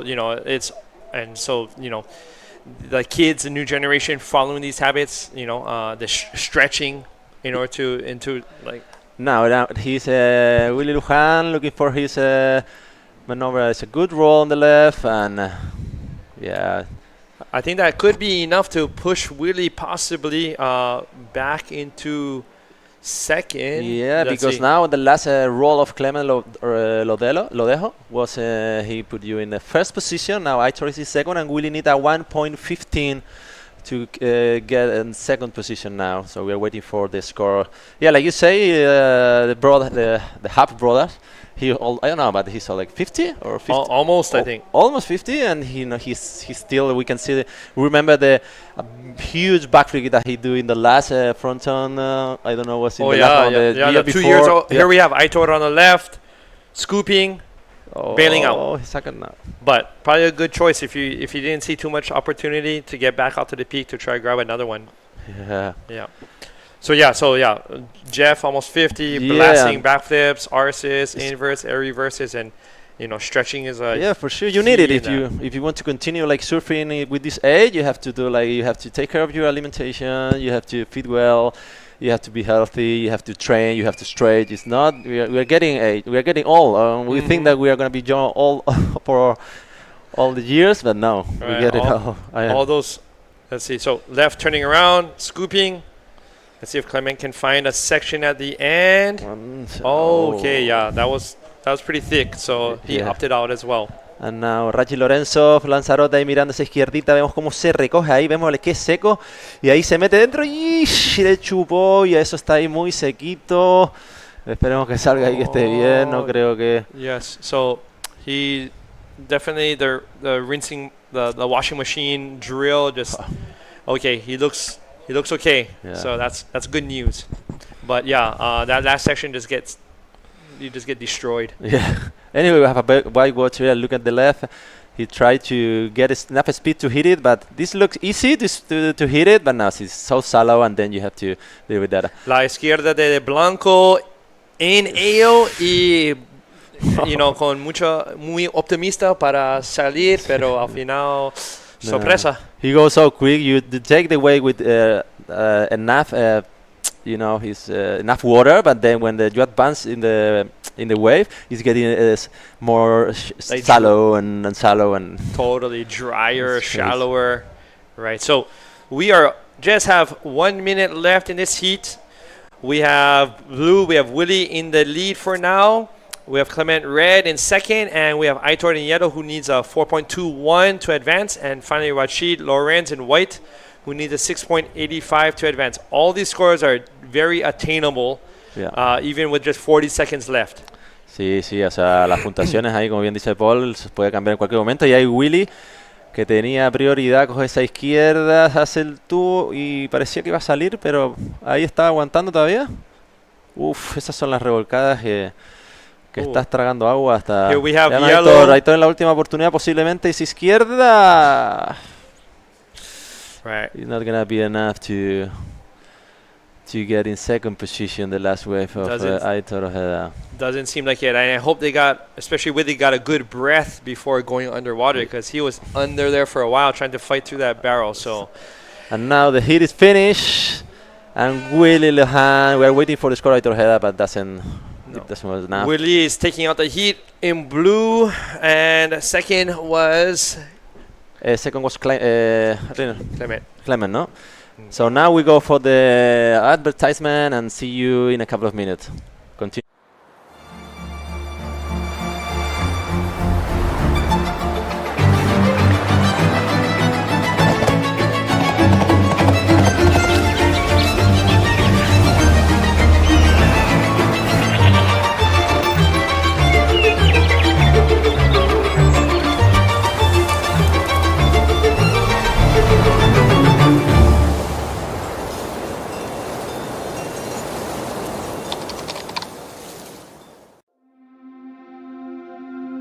Comparte una historia con los primeros pobladores y con los últimos canarios. Comparte una historia con nuestro cielo y con los tesoros de nuestro mar. Comparte una historia con los que quieren que formes parte de la suya. Descubre que se puede estar aquí y allí, porque todo es el mismo lugar. Comparte lo que no quieres callarte, porque en cada rincón de Gáldar es donde quieres estar. Gáldar, comparte una historia.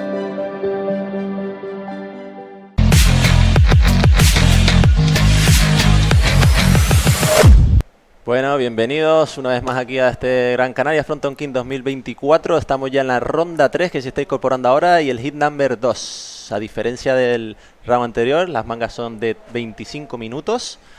Así que tienen un poquito más de tiempo para demostrar a cada uno de los riders qué son capaces de hacer. Muy bien, buen punto. Bueno, en el agua tenemos en rojo David Pérez Miranda, quien viene de ganar el año pasado, es el 2023 Fronton King.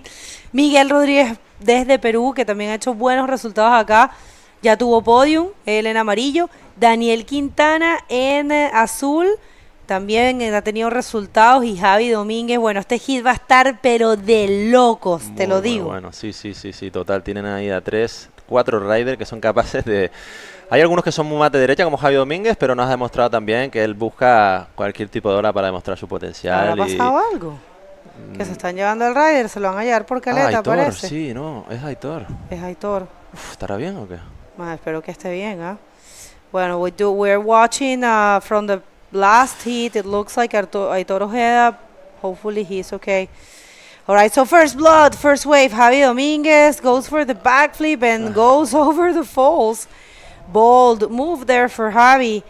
And a very impressive hit we have Daniel Quintana. Yeah, going the right side. No, he can't do it. Yeah, he go out. So I saw he's gonna push a little bit the wave, but no, he came out. And we are talking about Aitor. Maybe it was in the last left, like he has a close out, and the wave sucked into the reef. Oh no! On his back, but I hope it's nothing serious. And I mean, you know, here you can. It's not only having a cut, but also, you know. Yeah, to hear. That is I think the worst. I much more of my lessons. Injuries, sorry. Injuries, yeah. I have that like I hit it in my back, like going fast. The point that you go so fast during close to the reef, and if you hit it, you can cut it. But if you hit it, there is some rocks that are outside, like different level of another one. So if you hit it, you get a lot of pain because you are with a lot of speed. Eso que estamos hablando, que a veces aquí no es tanto cortarse, sino el golpe, ¿no? El golpe que te da, que te puedes llevar. Oye, ¿y se glació? Se ha quitado el viento y se está poniendo las condiciones. Ponía de todos modos el forecast, decía que iba a bajar para tu. Mira a su izquierda. David. Muy buena David Pérez y parece que ha salido tuazo que se acaba de hacer ahí. Recordemos, tuve la suerte o no la mala suerte de competir con él el año pasado o el anterior, no me acuerdo. Y me dio pa'l pelo, como se dice. Ahí cogió una izquierda, estamos ahí, faltaban 2 minutos y se cogió una muy buena izquierda gorda. y sabemos la calidad que tiene David Pérez. Está haciendo muy buenas actuaciones en competición, surf libre, la verdad que es un rider muy completo que va a dar mucho que hablar en los siguientes años. Me gusta mucho su estilo y la verdad que es una de las personas de Tenerife, si no me equivoco, y ahí vemos the last of David, sorry, yeah. All right, so replay from, yes, that last wave. Oh man, it was very good. Maybe we can get another look later. But yeah, you know, we knew this heat right here, it was going to be definitely a hell of a heat, because all those names are very, very strong. You know, we have 4 riders that 4 of them have had good results here. And, you know, Miguel Rodriguez is the only one from outside Canary Islands. And actually, Danny's from here. And this is another look of the last wave for Miguel Rodriguez from Peru. And yeah, went for that flip. And not the most critical one, not the most critical section, but it's still, you know, it's a score. You need to try to build that and, you know, try to get those scores, and we'll see how much he gets for that one. Yeah, now we can see out there like motorbike with Elliot. He's our bike watch, so he will take care of everybody who can hit the reef or injury, so he's in good hands. Yeah, Elliot, I'm missing him. 6.25 for David Perez Miranda for the first wave he took. So, of course, he is in first right now. Very high score comparing. There you have Aitor. All right, so maybe Aitor is not doing that bad. Hopefully he's doing okay. You know, it was super critical, that last wave. And, you know, it's weird because Aitor is a very good rider, you know. Sí, estuvimos hablando antes con Paul de la capacidad que tiene Aitor para en todo lo que hace poner lo máximo de él. Siempre intenta mejorar. Hay personas que son habilidosas y hay personas que son muy trabajadoras, y él, la verdad que es una persona muy trabajadora también, y está ahí pues también gracias a todo el esfuerzo, entrenar, la motivación que tiene, tirarse en todo tipo de condiciones, y es un rider que es muy completo, que en cualquier momento puede demostrar lo que vale, lo que no ha tenido mucha suerte en la última, en las competiciones así un poco. And we can see David on the left, and the right Javi Dominguez. We go for the right, and a big roll, huge roll, Javi Dominguez. And I tell you this, Javi, he learned his lesson. Oh, he hit his mouth. Really? Yeah, he was touching his mouth. Yeah, you're right. Sí, ahí vemos la derecha que cogió Javi, que parece ser, claro, hizo un botón muy fuerte, pidió un pedazo de rolo, y claro, ahí aunque agarres muchas veces el bodyboard con fuerza, puede reventarte la boca, como dice. Now in right wave is Miguel Rodriguez with a big roll, and he's gonna maybe improve his first wave. We'll see what they say. Pero está viendo bastante acción allá a la izquierda también. Dani Quintana con un bonito rolo que se queda por detrás y se quita rápido para intentar no perder la prioridad. Ahí David Pérez, si no me equivoco, está ahí entrando al pico. Ahora veremos cómo cambia la prioridad. Tiene que cambiar porque Dani acaba de coger una ola. Tendrán que actualizar. Así que está llegando David Pérez ahí al pico. Supongo que se cogerá la prioridad número 1. Y lo seguirá Daniel Quintana. All right, if you're just getting here, this is the second day of competition at the 2024 Gran Canaria Frontón King, and we would like to thank all of our sponsors, and just remember that this event is brought to you by the Instituto Insular de Deportes con el proyecto de Isla Europea del Deporte. Tenemos el Cabildo de Gran Canaria con su proyecto Isla de mi Vida, Turismo de Gran Canaria, Ayuntamiento de Gáldar, la cerveza Corona, y como colaboradores tenemos a Mercedes-Benz, a Océano, a Red Bull y a Munchitos. Gracias a todos, porque realmente sin ustedes no sería posible, y la verdad es un placer tener este evento, no solamente porque cerramos el año con un broche de oro, por supuesto en una ola perfecta para bodyboard, sino por la cantidad de riders que son de acá, las oportunidades que le damos también a ellos, que en muchos casos se sabe que pues la gente no tiene los recursos para viajar, y siendo esto uno de los lugares más importantes para el bodyboard del mundo, uno, por supuesto, porque hay otras mecas del bodyboard, por supuesto, pero siendo este un lugar bien destacado del bodyboard, es muy importante que este evento se lleve a cabo, además de que este evento es uno de los favoritos de la audiencia.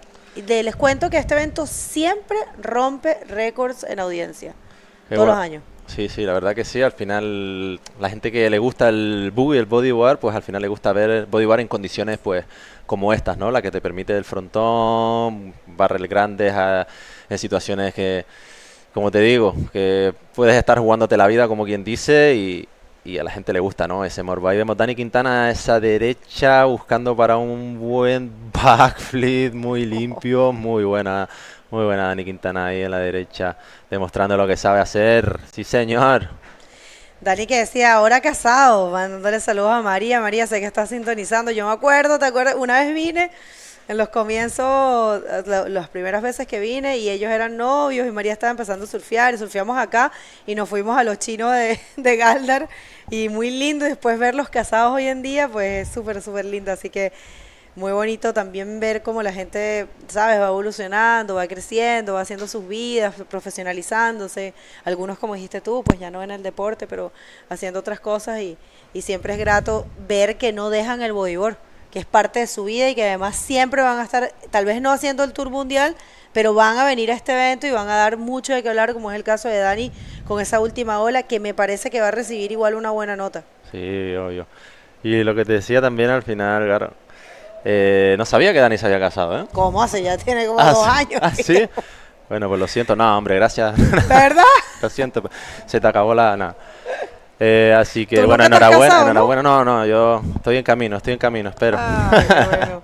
Felicitaciones por eso. Así. No hay que tenerle miedo al matrimonio, es la cosa más bonita que hay. Es una broma. Es lo que se suele decir, ¿no? Pero no, por supuesto, es algo maravilloso, y felicitaciones para él, y seguro que lo ha hecho muy feliz. Y bueno, ahí estamos esperando un par de puntuaciones. No sé si está ahí habiendo problemas con los refresh, pero bueno.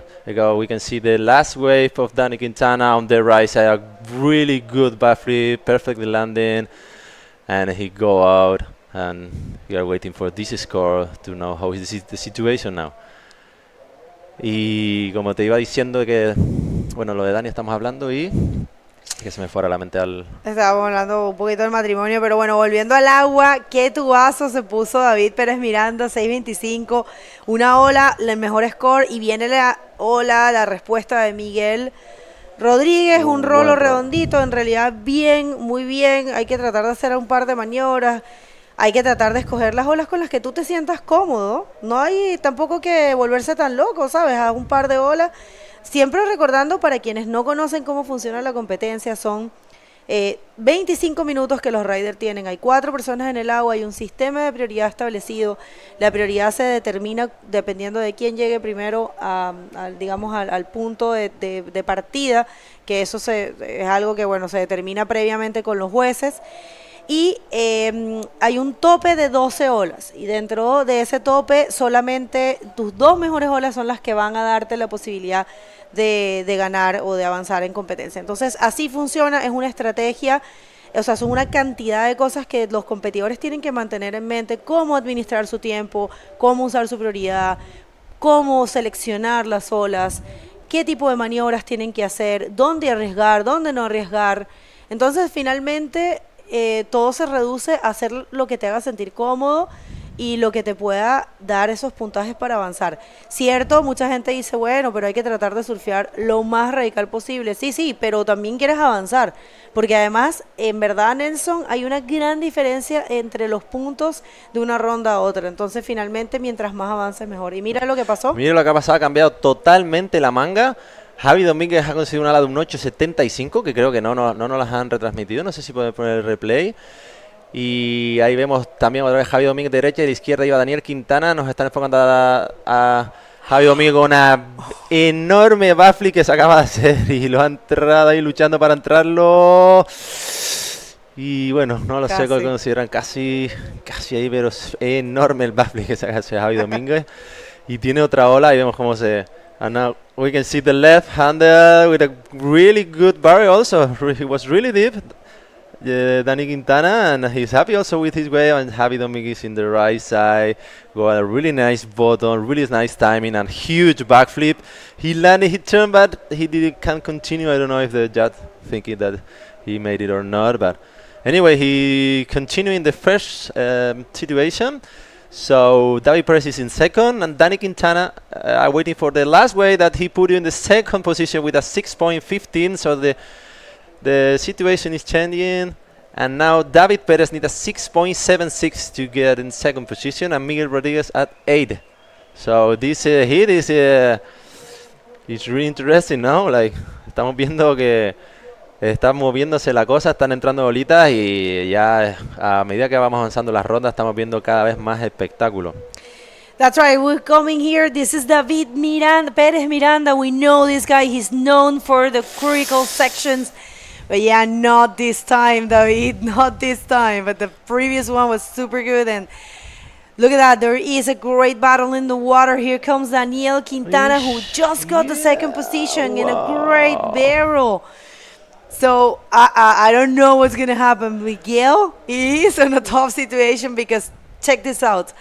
Daniel Quintana, he got a better score. He got a 6.85 for his second to last wave. And with this one right here, let's see a replay for this last wave.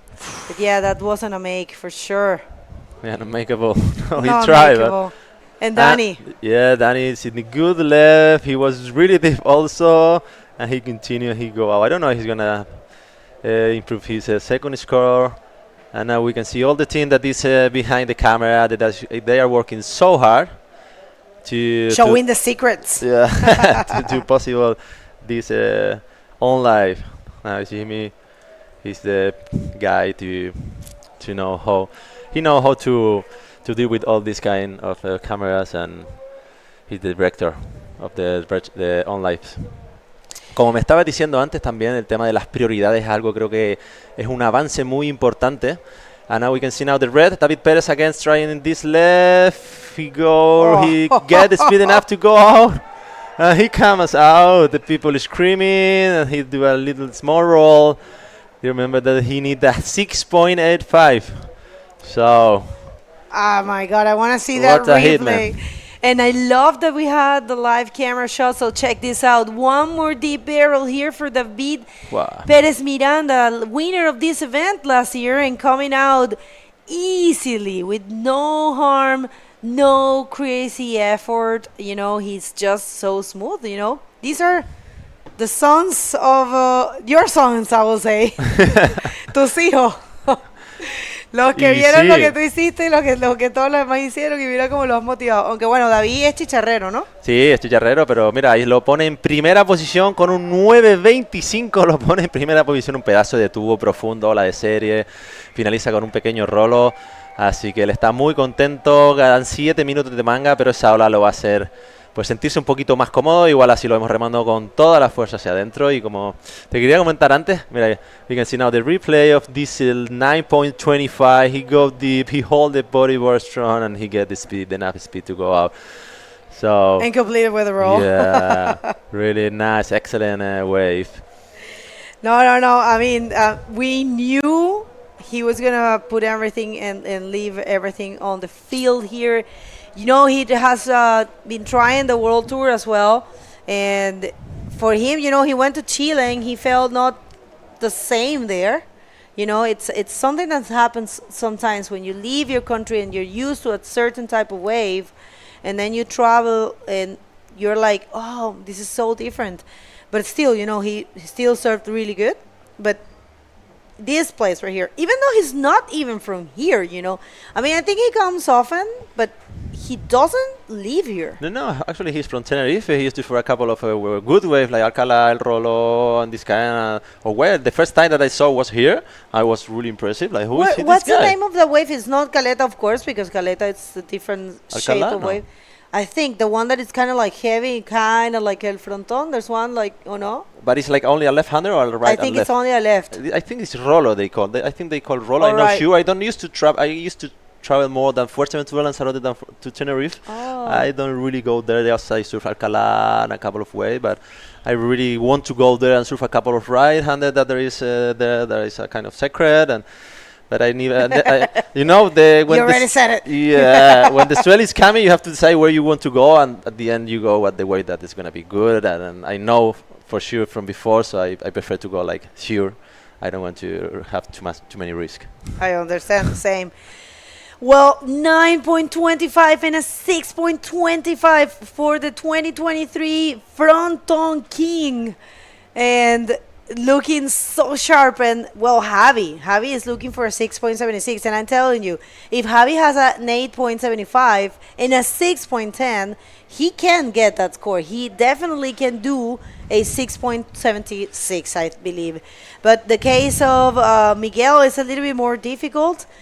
Daniel, of course, is capable to find an 8.01, but yeah, in this condition, you know, then the waves are like pumping like this. You just need to climb the set and choose the right wave. And if you choose the right wave, you can do easily like a 9.25. Like David, he was only a barrel, like a really deep barrel. It was not so easy, like because he was really deep. But if you are calm and you hold your bodyboard and get enough speed, you can go out for sure from this way, and you can get this score that you needed.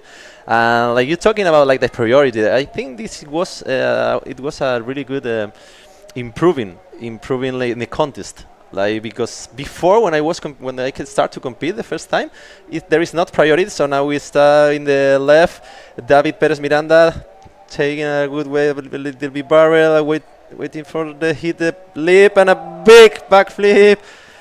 He's done with the barrels. Now he's going for the maneuvers, you know. Ahora él quiere hacer maniobras. Él está como ya me puse 2 tubazos, estoy primero, súper cómodo, ahora voy a dar de qué hablar con las maniobras. Exacto, ahora quiere ganar el Banana Challenge. Este año no lo tenemos. No tenemos, no sabía. Sí, este año no lo tenemos, que Robin decía. Claro, que por eso. Sí, tío.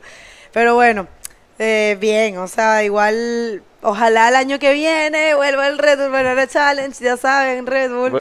Pero bueno. Sí, igual, claro, la gente ya una vez que tienes ya tus 2 olitas y tal, pues te gusta al final pues disfrutar, ¿no? Y disfrutar y ya te liberas un poco y ya intentas maniobras que no sueles intentar hasta que no te asegures 2 muy buenas olas, ¿no? Entonces, eso es bueno también cuando hay personas con mucha puntuación, que la manga siempre tiende a seguir. Ahí vemos una serie que está viniendo, que viene una serie gorda, aunque no lo vean ahí, y vemos a Dani remando, necesita un 8 puntos y creo que no estaba suficientemente en el buen sitio, pero mira, vaya boquete que está abriendo ahí dentro.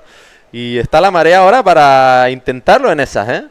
Ya está la marea llenita y ahora va a empezar a vaciar, así que ahora es el momento para intentar coger esas bombas. Obviamente es fácil decirlo desde aquí, hay que estar ahí dentro, pero si necesitas un 8 y quieres pasar con personas como David o Javi, tienes que meterte en esas e intentar hacer una buena puntuación. Y Dani lo sabía porque él estaba intentando remar, pero tú viste que tenía como un escalón la ola. Exacto. Si no hubiese tenido ese escalón, yo creo que eso hubiese tirado. Exacto. Yo creo que también lo que te dije antes, que marea llena, aunque tú no te das cuenta, pero la marea te va chupando un poco hacia adentro. Y más se nos está notando que está la fuerza norte, entonces lo vimos que estaba como muy escorado hacia aquí. Si hubiera estado un poquito más a la contra, hubiera podido llegar a esa ola, ¿ves? Mírala. Estaba como muy atrás, no iba a llegar, imposible, pero mira qué boquete. Es una obra de arte este lugar, te lo digo, es una cosa. Mira, Ale. Ale estaba ahí, pero gozándolo. Wow, well, what a beautiful wave, and what a place El Frontón is, you know, definitely you at home, I'm pretty sure you guys are enjoying this. All right, so we have the interview ready with Willy, let's see, and we're going to put it in picture because there's a bomb coming there, so take it away, Paul. All right, here we have last heat's winner, Willy from Gran Canaria. Willy, can you excellent job, congratulations. Can you go through with us a little bit about your best wave last heat? So conditions are pretty tough, like swell direction is not the best one, but still we have like really big sets rolling through, and I focused myself on the left, which is now having like more potential. So, and that was my game, just a good barrel and then a couple of rolls to make it through and secure a place in the next round. Right, doing what it takes, but also know, you know, you're you start, as I had mentioned above, before, you started here when you were young, getting used to the area, where to sit, all of this. Now, speaking of getting used to the area, in May, the whole month of May, I believe there's a controversial video also on YouTube of you. You spent the entire month of May in Indonesia, in southern Java. Can you tell us how maybe this type of wave there, lots of practice, a lot of barrels and hitting lifts, how that has helped you? Like now, like I went like during summer, so here summer is pretty flat and pretty slow. So it was good to like get a move on and still have some good serve during summer, and that made me more confident like coming to the comp, because I had some time in pretty pumping waves, and it's good to be more like secure out there. Oh, excellent! Yeah, Indonesia is Indonesia, right? So that helps with the summertime here. Any shout outs to others? I saw your family, girlfriend all over here.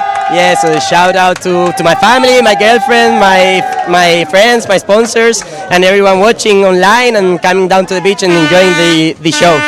All right, well, good luck in the future rounds. I don't know about today, but the next days when we have the contest. Thank you. All right, we'll take it back upstairs to you guys. Oh my God, what was that? The beat was just playing, people. So of course, official results, check this out. That was so impressive. Wow. You know, he was just playing that you said. So David Perez Miranda just letting the world know why he is the defending champion of this event. So people, don't go anywhere. We're going to come back with a lot more of the Gran Canaria Frontón King right after this. ¿Cuántas veces te acuestas sin recordar parte de lo que has hecho durante el día? Sientes que estás vivo, pero no que estés viviendo. No te preocupes, le pasa a demasiada gente, y tú al menos estás descubriendo que puedes cambiar tu vida y la de los tuyos. Te voy a llevar al lugar ideal para empezar a vivir de nuevo. Pero primero tenemos que ponernos de acuerdo en unos conceptos básicos, porque creo que no hablamos de lo mismo cuando pensamos en grandes superficies.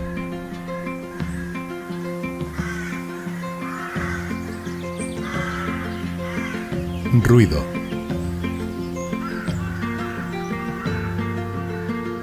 Hacer la compra.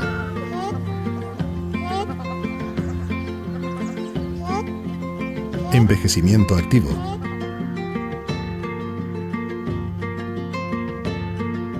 Animales de compañía. Habitación con vistas.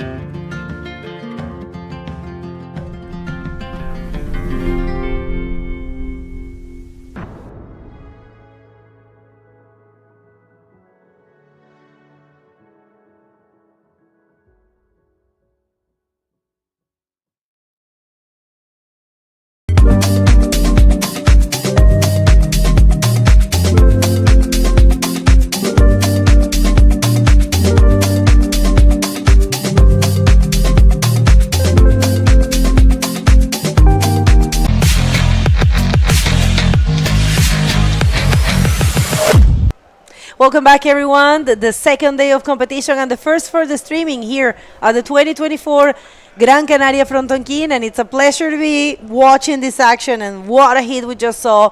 So let's go straight to the water and present this hit. All right, here we have in red, we have Gustavo Neira from Chile. We have in yellow, Rano Gomez from Peru. We have from Portugal, Stefanos Cocoreles. And finally in white, Andre Luis. Speaking of power and Fronton, I saw this heat a little bit from downstairs as well. Oh, I can't begin to explain how powerful was last hit. It was amazing. All right, so Gustavo Neira, coming from Antofagasta, it's super good to see him here. You know, having the opportunity, he won this as a prize to from being the regional champ there in Antofagasta. So thank you, Club Budeo, for bringing him to giving that opportunity. You know, there's a regional circuit there, regional tour in Chile. Every region has their tour, And Antofagasta is one of the places that grant the best prices. So imagine getting the price. Oh, look at that! I'm gonna get back to that idea, but we have this live action. No one else than Guilherme Tamega in the next heat and Gustavo Neira right here. On the right, going for a roll at the end and completes it a little bit in the channel already, but still a complete maneuver. That's right. Opening things here. Look at Guilherme Tamega. He looks so sharp, in shape. A 51-year-old, the event wildcard, and just giving a lot to talk about. We are so anxious to see him on the next heat. We'll see how that turns out. Right, there's some couple other big names coming in the next heat. We have Jess White just finished a wave, so we'll be putting up some scores on the scoreboard soon. But yes, Tamega, originally from Brazil, now residing in Hawaii, from where I'm from, in Oahu. Lifeguard, family, father, charger, business owner, 6 times world champ. I think he does a lot of IT work as well. So right. So he is dedicated to many different things. Jack of all trades. Alright, so vamos a ver quienes están sintonizando. Les cuento un poco en español. Tenemos desde Chile a Gustavo Neira por la primera vez aquí en el Frontón, que viene de ganarse este viaje por ser el campeón regional de Antofagasta, gracias al Club Budeo, que también es el organizador del evento que tenemos en Antofagasta dentro del Tour Mundial. Así que un placer verlo acá. Tenemos a Ronald Gómez, excelente rider de Perú. Y bueno, ¿para qué hablar de Stefko Corelis? También uno de los grandes nombres de Portugal, y por supuesto André Luis. Speaking of Stefanos, he's on the left, pulling into the barrel. Let's see if he can escape that lip, but no, the lip just caught him on the outside rail, it seems. So good try there. Probably definitely pumped from seeing all those pits from the last heat. So just trying to continue on with that idea of just scoring big points with just getting spit out of these barrels. Yeah, we'll see, but yeah, I mean, this is it's a trend. Sometimes in a competition, you have a very powerful and super consistent heat with a lot of waves, and the next one is probably a bit slower. But now, I believe it's kind of like the case. 5 minutes has already gone. We have Yellow on the left looking for a section. Came up just a little late. I hope he's okay, but that lip just slapped him. Just hit it just a little bit too late, but still. Christopher Bayona, Pirpo, ahí apoyando Fabio, todos son amigos. They are supporting his very own friend and fellow countryman, Ronald Gomez. So, yeah, we'll see how much it gets, but yeah. Definitely will not see probably those bumps that we saw in the previous heat, but don't get me wrong. I mean, they are going to be there. We'll see those bumps. So actually check that out. Right. So the sets just come out of nowhere. You can see the horizon. It's flat, and all of a sudden, just a few hundred meters out, there's a set. So staring at the horizon won't help you much at Fronton. In Pipeline C. Yes, I'm sorry. In Pipeline, yes. Staring at the horizon will help you. In Fronton, the horizon doesn't do anything for you. You are totally right. Yes. You are totally right, because you don't see the wave coming. Even in other spots, I remember, like, for example, I want to speak a little bit about Gustavo as well, about Chile, and but, even in, Arica, there you have some waves around that you can see. If it's starting to break, that's kind of like a warning. Whereas over here, not so much. You're totally right. The same thing happens, like, for example, in Cicatela, you see the horizon and you see the lines coming to you, but here not really. So one more wave here for Stefko Corelli, shaping nice, goes for a very good invert on a super clean technique for Steph. And yeah, good job, I will say, because that will be the best wave of the heat so far, and he will get that first position for sure. I mean, look at those scores, they're super tight. So Nice job there for Steph. Here is he's coming down, bajando la hora, mirando el labio y extendido, piernas extendido y sale bien limpia. Eso, en español ahí. Puntos en el scoreboard. There we go. Así es. Well, if you're just coming here, we would like to thank all of our sponsors, and we would like you to know who they are, because, you know, they are the ones that make this possible, alongside with a lot of work from the organizers. You know, we have, as every year, Dani Hernandez, Javi, and Maxi ready. So we have Nelson ready for the interview, and the winner of the last heat, David Perez Miranda. So wait a second, one second, because I think someone's going to take this wave. Right after this wave, we're going to throw it to the interview, but check this out, trying to stall, not really able to do much, but good effort. And now it's a good time to send it to the interview. So go ahead, Nelson. Gracias, chicos. Aquí tenemos con nosotros a David Pérez, el campeón de la última manga, con unas puntuaciones muy altas, le dio un 9 y pico con un tubazo de izquierda. Y quiero que me explique, que me diga, porque estaba hablando con Bego y no sabíamos cómo se llamaba esa maniobra que hizo como un roll al revés súper limpio. Lo finalizó disfrutando. Cuéntanos un poco cómo, si practicas mucho esta maniobra, cómo se llama, pues la verdad que mucha gente seguramente ni la conoce. Sí, pues bueno, la verdad es que de vez en cuando la practico por diversión, sinceramente. Y aquí está en un punto de la manga ya que ya está un poquito más relajado, me había hecho 2 olas más o menos buenas y se me quedó la ola y en verdad lo improvisé, ni siquiera lo pensé, me vino una especie de codo, yo dije, pues lo que me cuadra aquí es un roll al revés y me salió mejor de lo que esperaba, sinceramente. Qué bueno, pues sigue improvisando así, David, la verdad, pues está dando un espectáculo brutal. Y bueno, fuiste el ganador del último Fronton King, no sé si vienes con las mismas ganas de rebatir otra vez el título, y yo te veo con muchas ganas, mucha fuerza, y la verdad que vas en el camino, ¿eh? Hombre, claro que quiero ganar, pero también sé lo complicado que es volver a hacerlo, entonces consciente de la dificultad, pasito a pasito, tratando de disfrutar todas las mangas. Esta manga, pese a ser ronda 3, era muy difícil, me di un momento tercero y no me lo puedo creer, primera manga para afuera, pero sí, tratar de disfrutar de la ola que es, competir así es un placer y llegar lo más lejos posible, claro. Pues muy bien, David, te deseo todo lo mejor y a seguir dando espectáculo porque eres de lo mejorcito. Venga, suerte. Muchas gracias. Okay, thank you so much, Nelson, and of course, congratulations to David. Here we have White, who just didn't do too much on that right, but speaking of David, he's part of that generation whereby you know, once I had slowed down here at Fronton, that generation is just so strong, no fear, just started charging Fronton hard, lefts, pits, barrels, new maneuvers for Fronton. So that's very, very interesting to see.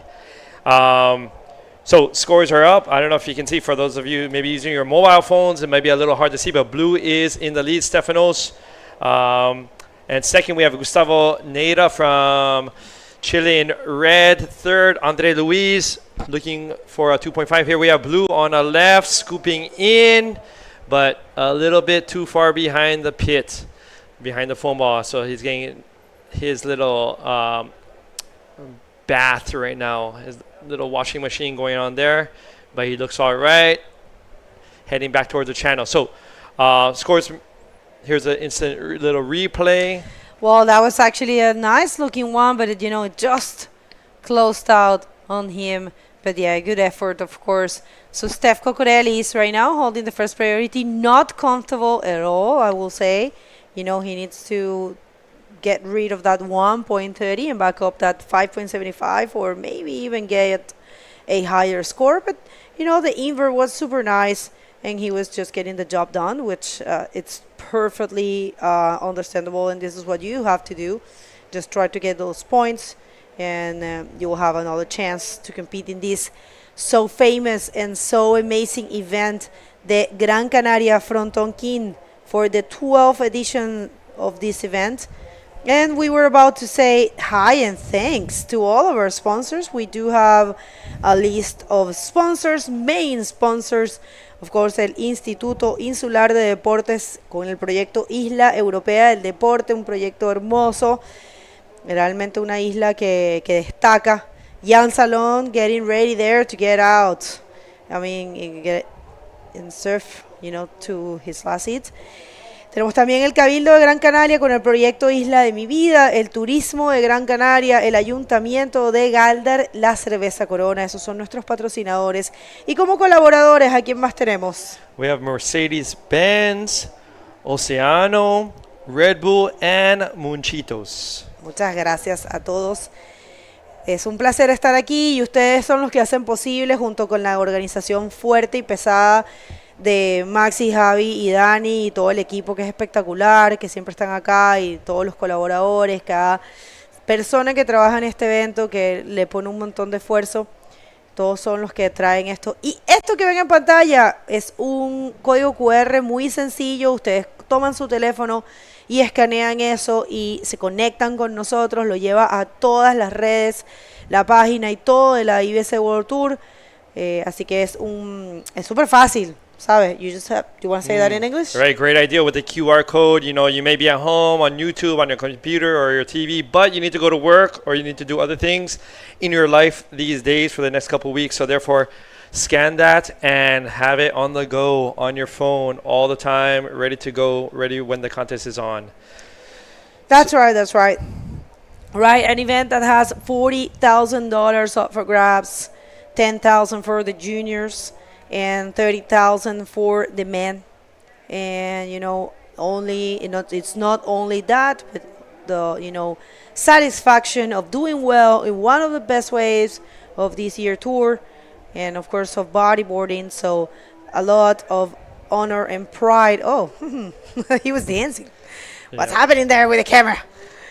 He was probably adjusting something down there, people. Right. Notice it. So, little low in the action, huh? I'm sorry? A little low in the action. Yeah, a little low, but just Fronton is recharging. Just like my phone right now, recharging. So it's recharging and going to be coming back 100% surely, especially with the tide going down. If I'm not mistaken, I think high tide was at 11:45 or so. That's right. So therefore, and it's now currently, I guess around 12:45. So we're heading. The tide is dropping, and for many places here in Gran Canaria, the tide is everything. Here we have blue on the left. In the pit from behind with speed, coming out nicely, cleanly, maybe looking for a little section, but still nice saving barrel. himself. Una ola más para Ronald Gómez, que no lo hemos visto mucho, que es muy buen rider de Perú, pero no se ha conectado. Y una para André Luis, que lo hizo bien esta mañana también, el brasilero, y no logra nada. Gustavo Neira ahora está segundo, sigue segundo. Está necesitando 4.31. Este es un momento importante. Bueno, la última ola de Steph va a ser una nota bastante importante porque va a cambiar el 1.30 y todos los demás competidores van a necesitar mucho más. Definitivamente. La última de Steph Cocorelis todavía no ha salido. Recuerden que pueden ver las notas y todo en la página de la IBC World Tour. Van a la ibcworldtour.com y entran en la sección de live y ahí está todo. ¿Vale? Así está, ahí pueden ver también la transmisión, está acompañada con las puntuaciones. Right, so as we have mentioned, as you can maybe tell throughout the entire day, the majority of the rights, it's a little bit more, it's a trickier for with the direction as well for rights in comparison to the lefts. So it's actually, many people, many spots, a north swell would mean better rights. If you're on an island, a west swell would be maybe better for the left, depending on. But Fronton is a little different, whereby if you have a little bit of a north for Fronton, it's actually better to the left. It's against the grain type of deal with looking for the wall, the barrel, and sections to hit. Una actualización en español que estábamos comentando. Cae la nota de Steph Cocorelis, 6.25, y por supuesto ahora está solidísimo en la primera posición. Gustavo necesita un 9.25 y en este momento en realidad lo que necesita es tratar de conservar esa segunda posición, tratar de hacer lo mejor posible para poder quedarse ahí. Así que los demás riders tampoco han tenido mucha suerte, no han podido conectar nada. Yo, si le pudiera mandar un mensaje, como trata de buscar una ola con una puntuación lo más alta posible para que te puedas quedar con esa segunda posición, aprovechando que ni André ni Ronald han podido conseguir mucho. Let's see if they get your message out there of really going for a higher scoring wave. But this wave maybe for many foreigners, if they're not used to Fronton, specifically Fronton, they can be used to many heavy waves, but Fronton is Fronton. It could be quite daunting, quite overwhelming at times with these lefts and these rights, and they all seem that they're going to close out. Many times, days like this, you're on the water, they all seem that they're going to close out. And when you're on the beach, that's when you're like, oh my goodness, that thing just stayed open and blew its load. All right, so 7.45 minutes, and this is Ronald Gomez from Peru waking up, I will say, you know, getting that wave, and we'll see. La última ola de Ronald, él está buscando un 4.05, ha sido como su despertar, ha sido como, por fin conecta algo, ¿no? Y que te digo, él es un rider súper radical, ha hecho muy buen trabajo en otros eventos y en otros años también. Ha venido para acá también otros años, así que nunca se le puede subestimar a ninguno de estos riders, especialmente porque si están acá y se han logrado, digamos, llegar también a esta ronda número 3 es porque han mostrado habilidades. La última ola de Ronald, espera, porque ahí no se está viendo, la última ola de Ronald, que no ha caído todavía, estamos esperándola. Ustedes también pueden ver lo mismo que nosotros y hay un poco de el French Boogie Crew, nuestro World Title Contender, Pierre-Louis Coste, who needs to win the event. Pierre-Louis, que está segundo en este momento, que tiene una tarea colosal, la misma que tuvo el año pasado, necesita ganar este evento para poder convertirse por la tercera vez en su carrera en campeón mundial. Ahí con Nico Padoa, con John Aymar, con Nicolas Capdeville. Esos son 4 franceses que están ahí de peso. All right, we have a change of standings right now. We have Stefano still in first, but now we have Ronald Gomez, who with that right-hander lifted him up to second place. We have Gustavo in third, needing a 3.71, along with likewise Andre Luis in white, also needing a 3.71. So, working the rights, working with what they're comfortable with doing, seems to be working at least for Ronald at this moment. But of course, anything can happen in 5 minutes, 5.5 minutes here in Fronton. So anything can happen, and I was saying you never take anyone for granted here, because these riders, all of them have the level. And right now, Ronald Gomez just changed the situation. He was a little bit not too comfortable, I believe, in the first, I would say more than half, the first half of the heat. He was probably not finding himself, but now he found a 5.25. And, for Steph, it's been a good job, I will say. He has been doing great by securing that first position with a 6.25. That's Javi, Danny, and Kevin, the comfy boys, talking. Here we have Blue on the left, stalling hard, getting in there and coming out. That was a semi body surfing technique there with an invert at the end. That was really well done. Took off on the shoulder, but stalled hard, did what he needed to do, and it's going to get rewarded. He's in the mood, you can tell. He's fully connected to this place today. Surfing really good, choosing probably not biggest waves, but the waves are allowing him. Check that out. That's Fronton. Oh my God, what a place. What a wave. I can't help it, with the in water video. Oh, and we have White taking the drop, stalling, getting a little bit of cover maybe, and let's see if he comes out to do something. No luck there, but exactly. Blue, Stefanos, just like in his last heat, getting the right ones. Not the and with the bombs other heat and this heat being very selective and choosing well. Oh yeah, no, I mean, you gotta do that. You gotta secure that spot. And check this out, very well executed, very well played. I will say he is stalled there, found the barrel, and came out. And just to seal the deal right there, went for that invert. So very good job for Steph Cocorellis. Changing one of his scores, getting a better score, bettering himself with a 7.5, and now I dare to say there's no chances for the rest of the competitors to get the first position, and it's all about the second. Right, Ronald still has a chance. 8.5 very possible with these conditions to get that, but things are very difficult for Gustavo and Andre to get up to first. But they both are within striking distance of second.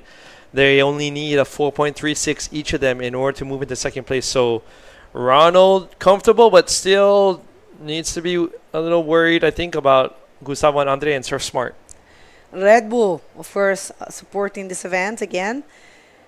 Bueno, y para las personas que están llegando o que están sintonizando, que hablan español, la situación se les pone un poco más difícil a Ronald, a Gustavo y a André, y con mi experiencia, yo me atrevo a decir, por supuesto puedo estar equivocada, que la lucha es ahora por la segunda posición, porque el trabajo de Steph ha sido muy bueno, logró cambiar su sumatoria, ahora la última ola fue un 7.50, y miren quién se está preparando, es una de los wildcards del evento, Samu Brito, que es un excelente rider de acá también, que ha dado muchísimo de qué hablar en otros eventos. Va a estar buenísimo el hit que viene, que va a enfrentarse a nadie más que Tamega. Así que wow, qué belleza de hit, y todos los que vienen van a estar buenísimos. Pero volviendo a la idea del tema de las colocaciones, de los lugares, definitivamente conseguir el primer lugar en este momento es un poco difícil, no imposible, porque todos tienen el nivel y todos pueden lograrlo. Recuérdense, señores, que este lugar no es fácil, no es que la gente no tenga nivel, es que de verdad, ustedes de verdad no tienen idea cómo se ve esa ola allá afuera.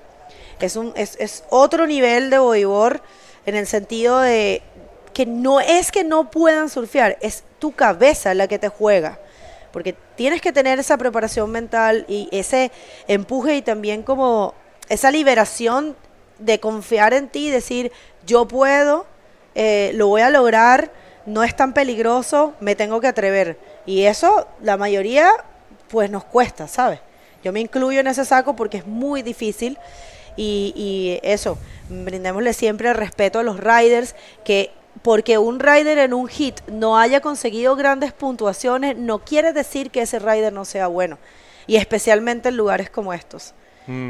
Right, and so confidence, it just comes down to that, and just pushing oneself, arriving here straight into these types of waves, that's not an easy thing to do. Oh, here we have some water action, some legends there, about to start their next heat. Tamega, Robin, explosive heat coming up. All these heats, explosive. And we have a set coming in, could be one of the last sets of the heat. So I believe white, red, yellow really thinking about going on these ones. Here we have blue, Stefanos once again dropping down and digging out. And the next hit we have for the first time here, Santiago Martinez, who is a very good rider from Argentina. Santiago has never competed in the World Tour, and he is a big wave rider, man. He surfs in Tahiti, he surfs in Mexico, and hit is over, and it's a seal deal. Congratulations to Ronald Gomez from Peru coming in this wave, and especially to Steph Cocorellis for the very good performance, and una felicitación gigante para Gustavo Neira y para André Luis, que bueno, no lo pudieron hacer esta vez, pero ya tendrán otra oportunidad. No se vayan, ya volvemos después de estos cortes comerciales.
Whoa! Can you believe it? We are back here to the 2024 Gran Canaria Frontón King competition, and our next heat is going to be explosive. Well, all of these heats have been so far. Congratulations to our winner from the last heat, but in this heat, here we have Jan Salaud from French in red, Guillermo Tamega, the world title. He's one of the best bodyboard in history with yellow. Dylos Rodriguez from Canary in blue, and Santiago Martinez for Argentina, really char guy in white. He's a free surfer, the last Argentina. I saw like 2 days ago, like a couple of pictures of him with a free surf with Tamega. And it was here we have a couple of replays from a couple of waves that were caught. So we have Red doing a nice roll extended coming out and doing a little invert to come to the channel. Yeah, now we have Tamega also. He got his first wave on a left on a barrel. I don't know if he made it, but no, he didn't. Maybe a little bit too deep, a little too warpy, but he's used to that. He's used to warpy waves. So como te estaba diciendo, aquí tenemos en esta manga a Guillermo Tamega, que ha vuelto después de, yo creo que la última vez que fue en la época de que se hizo la película de Resources, si no me equivoco, no había venido desde entonces y me acuerdo que un espectáculo. I think a few years ago he might have done a contest. Yeah. En 2018 volvió también y lo tenemos aquí compitiendo con el wildcard y veremos aquí esta manga va a estar increíble porque conocemos todos a Tamega y quien no lo conozca tiene 25 títulos mundiales de la época de Mike Stewart y bueno, va a dar mucho que hablar. This heat, this is, Red just caught a wave. Let's see what scores so far for Jan's first wave. Seems like he has a 5.75. Tamega didn't come off that barrel, got 2.75. Santiago has a throwaway wave of a 1.1, and we're waiting for Jan's last scores. But going back to this replay. The replays in the left is Jan Salaud. That we have to tell you that, wow, that's a big roll, clean. The wave is not so big, and he left it. So I was telling you that he stayed here like 1 month already, like training in Fronton. So that is a good when you have a contest like this to come a little bit like a week before if you can, like to practice, to know the wave and to feel comfortable when you have to go into the water. Now we're seeing all this snow shed coming through, and that looks big, eh? Yeah, that looks big, but Tamega, I think he's in yellow. He sees it, and he's going, taking that drop, bottom turn, right into the pocket, deep behind. Hold on. That's just on another level of grip. Yeah, that's Tamega, man. I'm buying his wax tomorrow. Whatever wax he uses, I'm using. Yeah, and also whatever training program he has on the North Shore, I'm doing that too. We are sure now that if the set is coming and Tamega is in the big, he's gonna go for sure. Doesn't matter how big is it. He's a char guy. He's a really good technique guy. One of the best in everyone. Now we can see how he almost have like a handbrake to go enough deep, and then he come out from this with all these subtle steps, and now he made it. And now he's stuck there, and I hope he's well. So, actually, you're mentioning about a video of his. I remember there was a YouTube video of his, a video. I imagine maybe it's on YouTube from, here's another view of Tamega on his last one. Looks like the barrel wasn't going to happen, and all of a sudden, boom, he's deep. And coming out with that surge at the end. It's crazy. Just a surge and handling. So, right, what video would you recommend people to check out? Creo que fue en el Resources que le dije que la última vez que lo había visto fue hace años que tuvo un profile aquí en el frontón y se ve haciendo, o sea, aeros, reverses, rolos, o sea, impresionante. Y estamos hablando de hace 15 años y lo vemos ahora con 51, 52 años que sigue en el mismo estado físico y dándolo todo, vamos. Right, so maybe some of the new generation riders, maybe checking out some of these older videos. Tamega and Fronton, that is, along with Andre Botha. Yeah. These guys taking just beatings. Brendan Newton. Definitely for us was the guy that we watch all the time. There was a beating with Tamega, the Tamega style, and Mike Stewart style. When I was young, there was a kind of, you are like a Tamega, you are like Mike Stewart, and you have to do your spin like doing with your leg back. 9.75 for that barrel. That thing was heavy, and not just heavy, is the exit. I really think the judges maybe gave gave such a potent score because the exit was clean, but it was heavy. Sí, y además fue una ola de serie gorda, se frenó al principio para poder esa última sección que le cayera, porque claro, nosotros lo vemos, pero él está viendo esa sección que le va a caer y se está frenando para caer dentro del tubo e intentar salir con todos esos escalones y el riesgo que tiene. Así que creo que va a ser uno de los grandes que va a hablar en este evento. Y vamos a ver cómo va evolucionando él durante la manga. Right, putting on the brakes so deep on the left, knowing that you're going to backdoor whatever's coming and whatever Fronton throws at you, that's, you know, the guts level, the courage level is also something I believe they take into account. Yeah, now we see again one more time this left hand, he's like a break. And yeah, wow, that was, you know, so that's so square, that is, you know, this is scary. That's Waimea shore break, North Shore, Oahu, side view over reef. That thing is just wider than taller. Yeah, for sure. It's like wider than taller. That's Fronton. It's more wide. Like I can tell, if you see from the back, you see the it's not no more than 2 feet or 3 feet, but then under is like it's increased like Chaupo. It's like go so heavy. Right. So we're going to be heading down to Begonia and the last heat's winner. So let's take it away. Thank you so much, guys. Well, we're here with the Steph Cocorellis. I have to tell you, I would like to stand out your performance out there because you were super smart. You were choosing probably not the biggest waves, but you got the score, and actually that last wave with a very, very good score. So tell us a bit about that strategy. Yeah, I was looking at the ocean before my heat, and I noticed there was like a lot of smaller waves, but with good shape. And I noticed if I get those waves, I can do like probably like a barrel and then a maneuver. So that's what I was looking for. I was just sitting there a bit more on the inside and trying to get those intermediate waves and try to do the best out of them. Well, you were spending time in Australia recently, so have you got the chance to surf many waves like this one? Yeah, for sure. I was in Australia for 1.5 years, and it's really nice there because there's a lot of bodyboard waves, like similar to Fronton or even better maybe. And yeah, it was really, really good like to be there. No, and I remember you probably in Sintra this year, you didn't have the performance that you wanted, and probably it was because you were too used to those other kind of conditions, so maybe that's in your favor now. Yeah, for sure, for sure.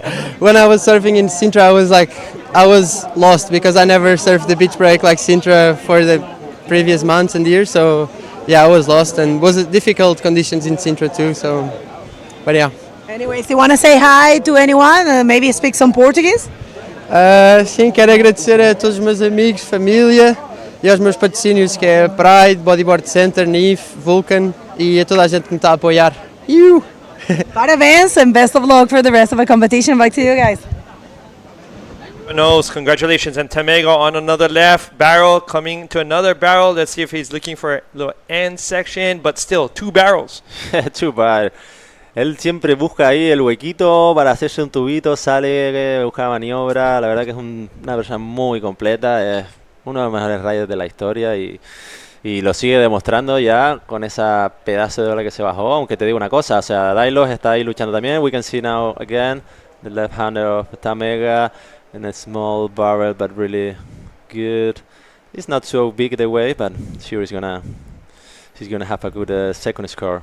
Right, he looks so comfortable, you know, in hectic waves like this. But he's been doing this his whole life.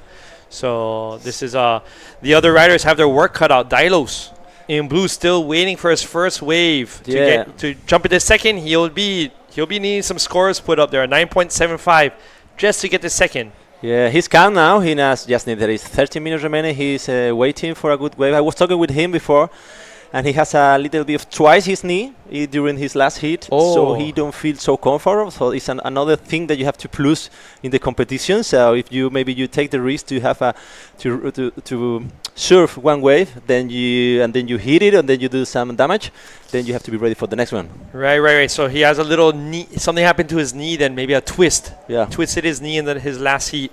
Wow, and you know, Dailos is a veteran in this wave, so for that to happen, that means he's taking this contest hard. He's taking it seriously. Sure. He's one of my favorites for sure from Canary. He's my friend also, and I really want because he has a couple of 2 or 3 finals, but he never win. So I would love sometimes he can do it, Oh, we will yeah. be really happy. He deserves it for sure. And competition is that, so. Right, and his barrel riding technique with always his cutbacks into barrels, that is just a work of art. Yeah, it's so classic. So now Dailos, probably Guillermo Tamega is one of his idols, like 100%, because he has the style. When we was young, we were focused on that, and Guillermo Tamega was 100% one of the idol of Dailos, and now he's in this heat, so we're gonna.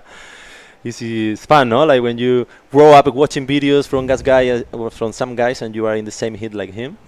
So we have an experience. We have Jan, as you'll see, maybe on your phones or computers or TVs. Jan has a 16.10 points. That means Jan is in combination land. Combination land means that they need 2 scores added together in order to reach 16.10. And now we can see again one more time Guillermo Tamega that is looks like he's getting fun there, like he's sure all the way that he can. And now Dailos in the back.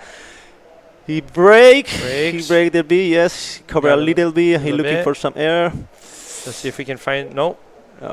But still, he got a cover up. He has a score. He has a score at least on the board. He's looking for second place at this point. Exactly, that is the looking point for now. Second, right. You have to focus in this, like to pass the next hit. Guillermo Tamega just pushing a little bit difficult for the other competitor, but there is 11 minutes remaining and everything can happen here. That is Fronton, and in 2 waves you can do like a good score. So we will see what happens. Right, when I heard Tamega got the wild card, I was quite excited and surprised. Like, oh, he's back. That's going to be pretty exciting for this event. So here we are. I don't know if he's still he continue like surfing in Hawaii, or something about him. I'm sure he's still out on the heavy days at Pite when it's on. I'm not sure about every day, but still heavy days. That's what he cares about. Yeah, now we are in Santiago Martinez, the guy from Argentina. He decided to come like a small wave. He go in a roll. Okay, now he get also one wave that better than the other one that he only have a 1.10. So he's gonna improve his other score. So Dailos got a 2.6 for that little cover up on his last wave. So that kind of chipped away at the lead of Jan over Dailos. So now Dailos is just looking for a 7.15, and Santiago looking for a 6.85 after his last wave to jump into second. So it's all in the air. So because it's all close, like second, third, and fourth. Santiago Martinez and Dailos have, like, Santiago need a 6.85 to get second, and Dailos Rodriguez a 7.15. That both of them, for sure, they can get this score easily. So I think right now would be a great idea to mention our sponsors, key sponsors, patrocinadores. Sin ellos, no estamos. First, Instituto Insular de Deportes con el proyecto de la Isla Europea del Deporte, European Sports Island. Also, muchas gracias al Gilberto de la Gran Canaria con el proyecto Isla de mi Vida. También Turismo de Gran Canaria, Ayuntamiento de Gáldar, y al final, cerveza Corona. Some Coronas up in here. And our collaborators, we have... Tenemos a Mercedes-Benz Océano, que es una marca de Lanzarote y basa en Lanzarote, Red Bull y Munchitos. Y ahí continuamos con la acción un poquito. Y como les estaba comentando antes también, es un poco peligroso lo que estamos hablando de la derecha, que te coja y te meta ahí en el canal. Tuvimos también con Aitor antes un pequeño percance que lo vimos ahí en la moto. Estuvo hablando con él un poco y fue que se quedó sin respiración porque le cogieron un par de olas ahí abajo en la derecha que se monta, y dice que lo pasó muy mal. Y era por lo que vimos antes con la moto, y por eso al final Frontón no es un juego y te puede pasar no solo golpearte, sino que te calcen un par de series abajo y lo pases mal. Y ahí estamos viendo esa serie que está viniendo. Mira la ola roja, pero tiene prioridad Dailos. All right, Dailos taking a drop on the left, scooping, holding his line, and coming out with the spit. Excellent one. So definitely adding to his score from his first wave. So that'll definitely jump him up. Let's see if he can get into third. Oh, now Tamega's also in the bag. He already have like a 5-6. Yeah, in the inverse. He go down. He's getting fun up there. He's like taking all the way that he can and enjoy a lot. He's making the most of it. 51. Yeah, he's in fit, man. It's impression. You're right. It's impressive. He's dedicated. Also North Shore lifeguard. Lifeguards on the North Shore in Oahu. That's a that's on another level of being a lifeguard. Sí, eso la verdad que es un punto a favor, ¿no? También para mantenerte en forma un poco y tener que estar ahí salvando vidas ahí en Hawái, que no es fácil tampoco, Pipeline, ¿eh? O sea, hay que seguir con esa ola, hay mucha corriente y el como pase claro. alguna cosita ahí. Aquí tú entras en la agua en Fronton y llegas a punto. But in Pipeline, you enter in front, but you end up 200, 300 meters down the beach. Yeah. And so quickly, you don't even observe it. You don't even notice, and you're there already. So he's used to this. This is like no current, like a pool for him. Yeah, paddling. Really physical wave, you know. Like I was there like a couple of years ago. I saw a lot of time in a video, but when you are there, you realize how tricky it is. You have to entrance through one side, and then the reef put you so quick there. Then sats coming, looks like a beach break, but in a reef. Right. And so he's también suele entrenar ahí, así que es normal también que esté en ese estado físico y con esa calidad que tiene Tamega. So, and he has fire, like fire, competing fire. He doesn't stop. Sí. He doesn't stop. Whatever contest it is. Oh, triathlon, all these. He's done well in triathlons, everything. Where is triathlon? Triathlon, like with the part biking, part running, part swimming. Oh, okay. He's a monster in that too. Ah, triatlón, vale. Right. So whatever he goes for, it just is his natural spirit to compete and to win, which he has. Bueno, pero estamos hablando también de uno de los mejores bogueros de todos los tiempos.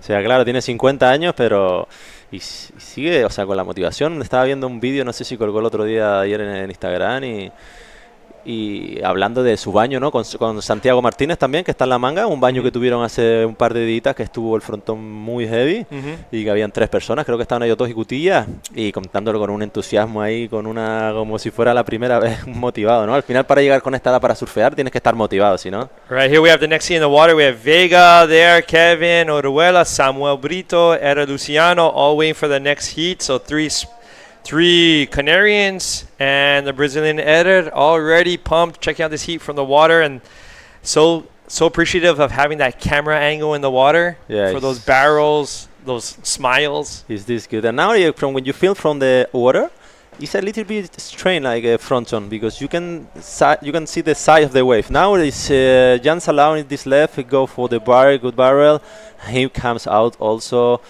It's a good one. He's looking for some air, but no.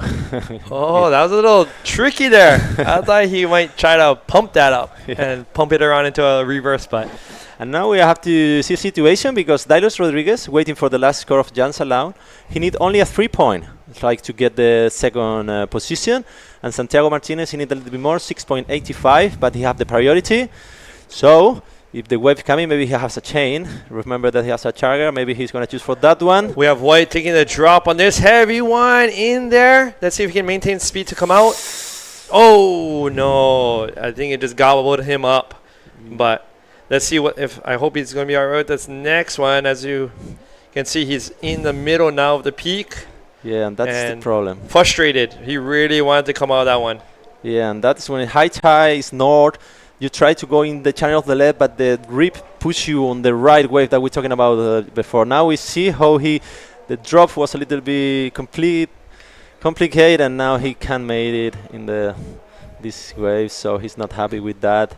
And now he has a long way to come back, because when you enter from the left, it's okay, you can go quick, but then when it's north, the grip push you in the right side, and then you have to paddle like more around, so you spend more time to arrive. So I think that is why he's also like a little bit frustrated. He has to go all the way around from the right side, probably. Yeah, probably. I don't know if we can go on the left. We will see. But and now Dylos have the priority and need a 4.7 after the last wave of Jan Salau. He was looking at that right. Did you see him? Yeah. He was looking for that right. He's comfortable on both ways, but his knowledge of these rights are just exactly like no one's better in the game than these rights when it pits. Exactly, he's so good in both sides, but the right side he knows more and he's more comfortable. So he's waiting to arrive one of these one.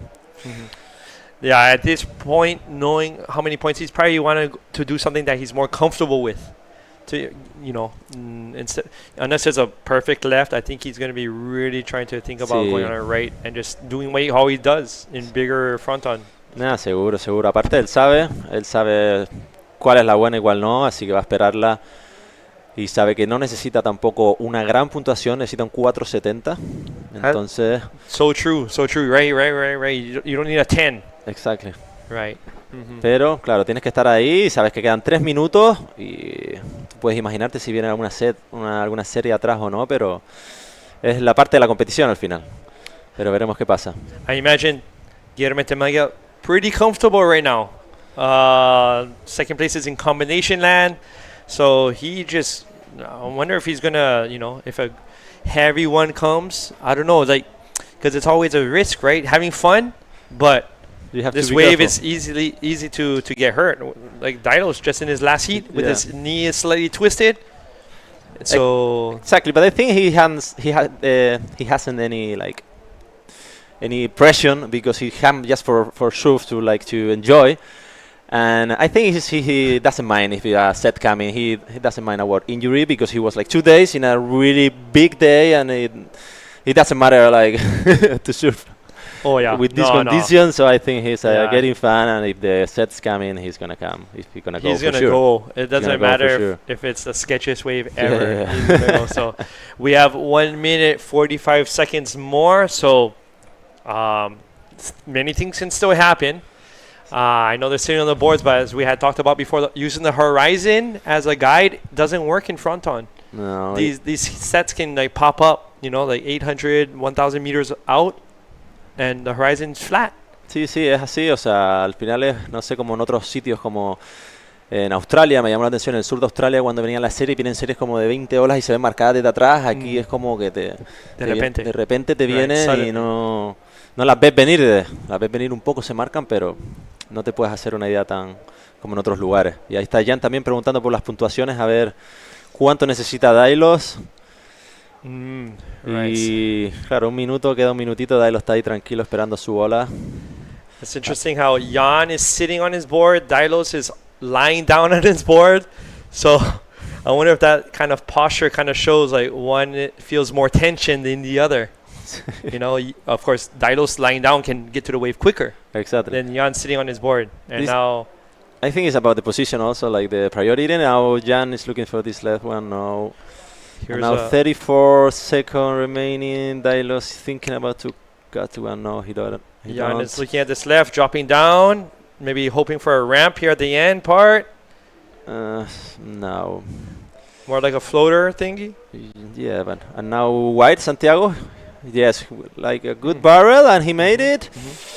And he's looking for some air now, but he will not get. We're talking about, was in the 5 minute raining, and he was on the right, and now he arrived. So that is talking about when you push the wrist in the right side. Right. And now we have Guillermo Tamega, the winner of this heat. Vimos que cogió una bomba primera, que lo puso ahí en una muy buena situación. Y bueno, vamos a pasar ahora con los anuncios y volvemos en un ratito, ¿vale? Sigan aquí mirando el pedazo de campeonato este. See you all soon.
Aquí estamos de vuelta después de esta increíble manga con Guillermo Tamega, que nos ha mostrado el potencial que tiene todavía a sus 52 años. Y vamos aquí ahora a ver qué pasa con la siguiente manga que tenemos ya en breve con todos ustedes, a Eder Luciano. That's right. Welcome back, everyone. 2024 Gran Canaria Frontón King. In the water, Eder Luciano from Brazil. In red, Samu Brito, one of the event wildcards for this event. Yeah. In yellow, Kevin Orihuela coming from the early rounds in blue, and Jonathan Vega El Peya in white.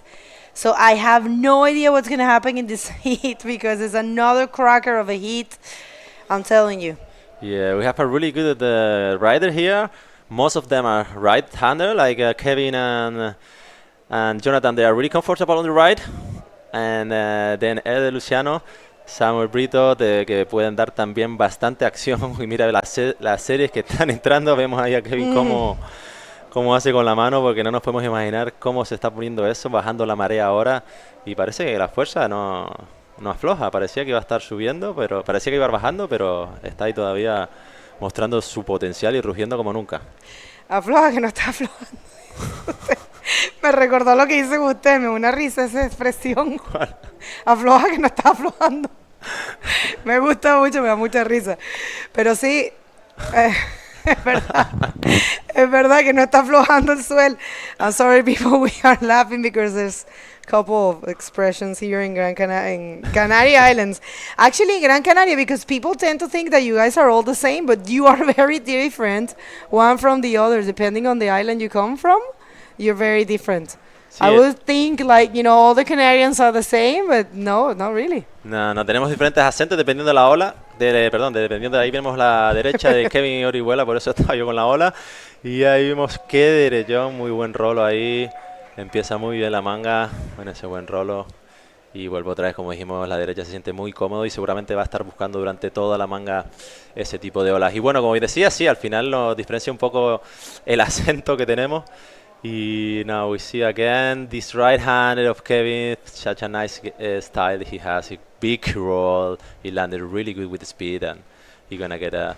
And now we see there, the last winner hit, Guillermo Tamega. He's happy with this surf for sure. He always tries to enjoy here on the water, so he doesn't have any pressure. He just comes for fun with a white car. And anyway, this kind of guy, I think, doesn't matter if he's 52, they always want to win. Oh, for sure. I mean, I'm telling you. Wait a second, we have a user priority there. Well done by Eder, but unfortunately, I don't know if that way is going to provide. But yeah, this is a tool, the priority, and you have to use it whenever you feel it's a good moment to do so.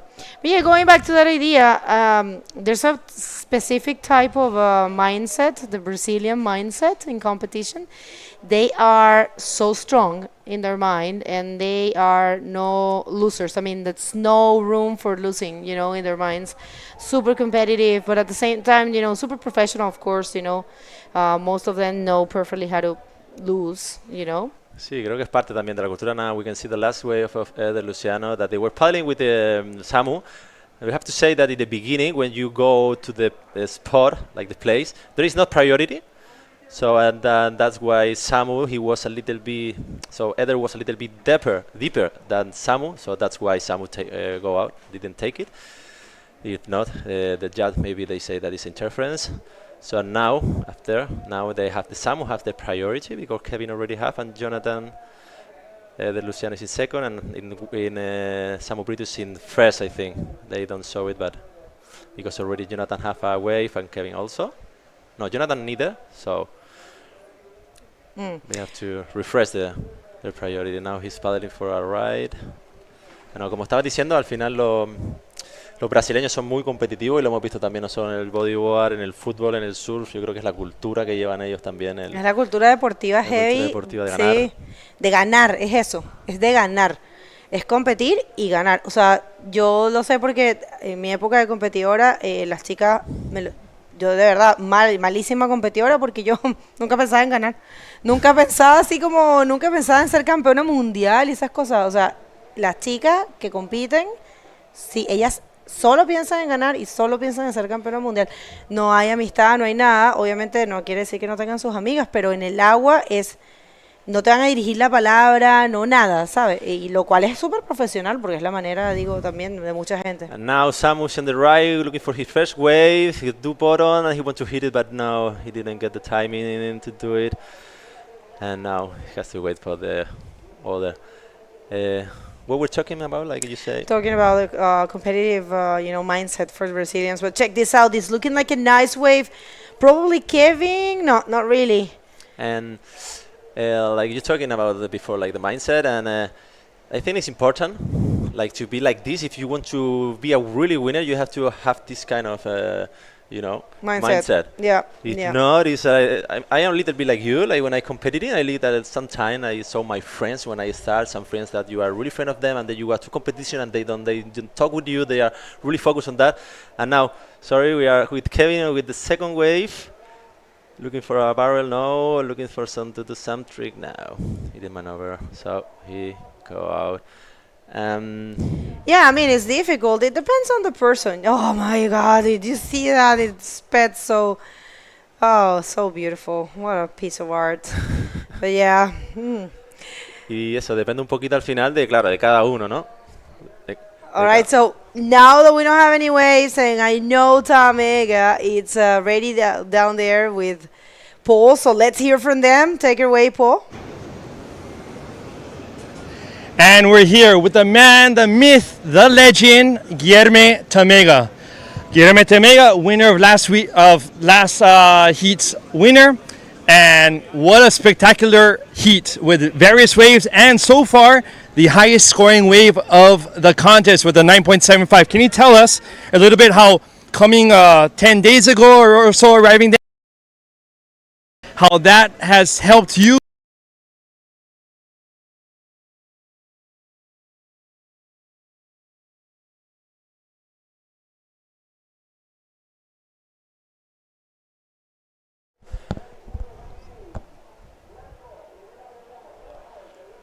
All right, sorry, we had a little bit of a technical issue there. We're going to come back with that interview for sure. Don't worry. We're going to get that interview to you. So we're going to get that. Okay, so all right, so Kevin Orihuela with a 6 and a 6.90. Sorry, people. We're going to come back with the interview, but they had a little technical issue down there. And a nice wave and no takers. Ahí vemos una serie que está viniendo, que han visto la de atrás y han corrido hacia adelante a ver si son capaces de estar en la posición y surfearla. Parece que De Luciano está mirando, pero no, están un poquito escorados para la izquierda y un poquito adentro. Muy escalonada ahí, esa Sí, difícil. ya la marea ya se nota, solo hay un puntito durante media hora, una horita que tienes posibilidad de agarrar esas izquierdas sin que sean muy secas, así que yo creo que ya ha pasado ese tiempo y ahora obviamente para cogerlas tienes que elegirlas un poquito mejor, así que han dejado pasar esa serie y bueno, parece que vamos a volver ahora en breves momentos de que recuperemos aquí la luz y parece que está solucionado el problema, así que vamos a volver con la entrevista de Guilherme Tamega, así que vamos adelante, Paul. Vamos tú. So, winner of last heat, Guilherme Tamega, the man, the myth, the legend. And Guilherme, you arrived 10, 12 days ago. How has that experience arriving early for last week's swell helped you in today's heat? Yeah, I came a little earlier for a reason, to get confidence and get relaxed in this wave. For me, the ocean, couple of waves in the world, I just want to be connected. I have a good connection already. I feel great and I have a lot of fun, and this one is no exception. I just came a little earlier, got the connection done, and now just have fun. Just go out there and have fun. This wave is great. It's a bodyboard park. A bodyboard park, right? Exactly. And it's been 6 years since you've been here in Gran Canaria competing. I remember your being here. So, what motivated you this year, maybe more than others, to, hey, you know what? I'm gonna fly from Hawaii all the way to Canaries and compete once again. Yeah, I had a trip to Brazil to compete the Masters over there. I got invited, and Fronton was right after. got connected with the rep here in Canary for GT boards, and I said, you know what, just gonna connect things and do the Fronton King. Asked for the invitation for the wild card, got granted. They gave it to me, thank you, and yeah, I'm stoked to be back, man. You know, just watching you guys every year, you know, I get so pumped, like I said, you know, and it's a dream, you know, a dream come true again. Yeah. Well, trust me, it's a dream come true for many of the people here online and in person for you to be here in this event. Any shout outs to anyone back home? Yeah, shout out to my family. I always support, you know, my family in Brazil, mom, my brothers. Love you guys. Amo vocês. Me and my family in Hawaii, you know, my 2 kids, Kim, Kieran, and of course my wife. You know, without her, I can't be here. You know, and thank you, Danny. I love you. All right, well, best of wishes, best of luck for the upcoming rounds, and keep having fun. Yeah, that's all right, guys. Thank you. back upstairs. I don't know about you, but wait a second. I'm going to get back to that idea. Nearest classic and a trademark for Eder Luciano. We were wanting to see that because he hasn't really taken many waves. So a lot of action happened while we were in the interview, but what was that? Amazing to hear from someone that it's been so many people's idol still is to say that coming back to the tour is a dream come true. So people, no excuses. You can't say, I mean, if you're a former bodyboarder, don't say you're too old, because you definitely are younger than Tamega. I mean, above, there's not too many, you know, his kind, I will say. And come on, come back to the tour, because it's beautiful to reunite with everyone and also reunite with that feeling. You can tell that very well, you know, reunite with your sport, with all the memories, because all of us bodyboarders, I believe this sport has gave us everything, you know, and it's part of our lives. Exactamente, Bego, al final es una forma de vida, ¿no? Al final nosotros hemos crecido en el mar y tú puedes ver también cuando lo ves a Tamega la motivación que tiene, que no la pierde, y nos hacemos mayores, pero ese sentimiento de que tenemos cuando estamos en el agua, que compartimos con la gente que está en el agua, al final no pasan los años. Al final es lo que une también y lo que te atrapa a este deporte, no solo el saber surfear, sino la sana compañía que tienes, la gente que conoces, los momentos que mantienes después cuando sales del agua. Al final es todo eso, creo, lo que te une al deporte, no solo el surfear, ¿no? El estar en el agua, sino todo lo que viene alrededor de eso, ¿no? Sobre todo cuando los días así que hay olitas grandes, que compartes, que están todos pues intentando, pues te ayudan, ¿no? a pasar tus límites, tanto unos como otros, ¿no? Entre todos se impulsan hacia a mejorar. No, sí, hermoso. Yo estaba descargando en inglés que Tamega, después de tener 6 títulos, después de ser quien es uno de los grandes ídolos de todos, hoy a sus 51, 52, no estamos tan seguros, pero yo digo que tenía 51, pero tú dijiste 52, puede ser. Pero que hoy a esta edad vuelva al tour y diga que este es uno de sus sueños hecho realidad. Bueno, ahí están los chicos, ahí está Hitor con Maxim y la novia. Y eso, la novia, dame la ensalada, Hitor, pásala para acá. Aquí comparten todo, Miguel. Bueno, y eso, que es hermoso escuchar algo así y un poco motivar a la gente, porque de repente los bodyboarders ya, de hecho, que solo tienen 43 o 40, creen que están muy viejos para esto. Y es como, mira, si tu vida ha estado, como la de todos nosotros, ligada a este deporte, sabes, y te ha dado tantos momentos increíbles, ¿cuál es el problema de volver? Y vuelve, porque te vas a sentir igual. Como lo que pasa diariamente, uno cumple años y uno se siente de 20 todavía. Exacto. Entonces, en verdad, un muy bonito mensaje y una experiencia muy linda poder tener a Tamega aquí. Gracias entonces también a la IBC World Tour, que le dio el wildcard, como dijo él, que lo aplicó y se lo dieron. Sí. Y como dices, al final es bueno, ¿no? Estar ahí, no solo, sino psicológicamente, que tengas ganas y estés motivado, sino también tienes que ya llegar a una edad que tienes que físicamente cuidarte un poquito más, obviamente, porque el cuerpo ya no te responde tanto, pero que se puede hacer, o sea, y nos lo está demostrando cada día más, o sea, es estar ahí, cuidarte un poquito, y poder surfear. Bueno, lo que ven en pantalla es un código QR muy sencillo, lo tienen que escanear y se conectan con nosotros si no estaban encontrando los scores o toda la información de la IBC World Tour. Si escanean ese código, los va a llevar a ese lugar donde está todo. Así que scan that. Now there is 7 and 43 minutes remaining. Kevin Orihuela is in first position.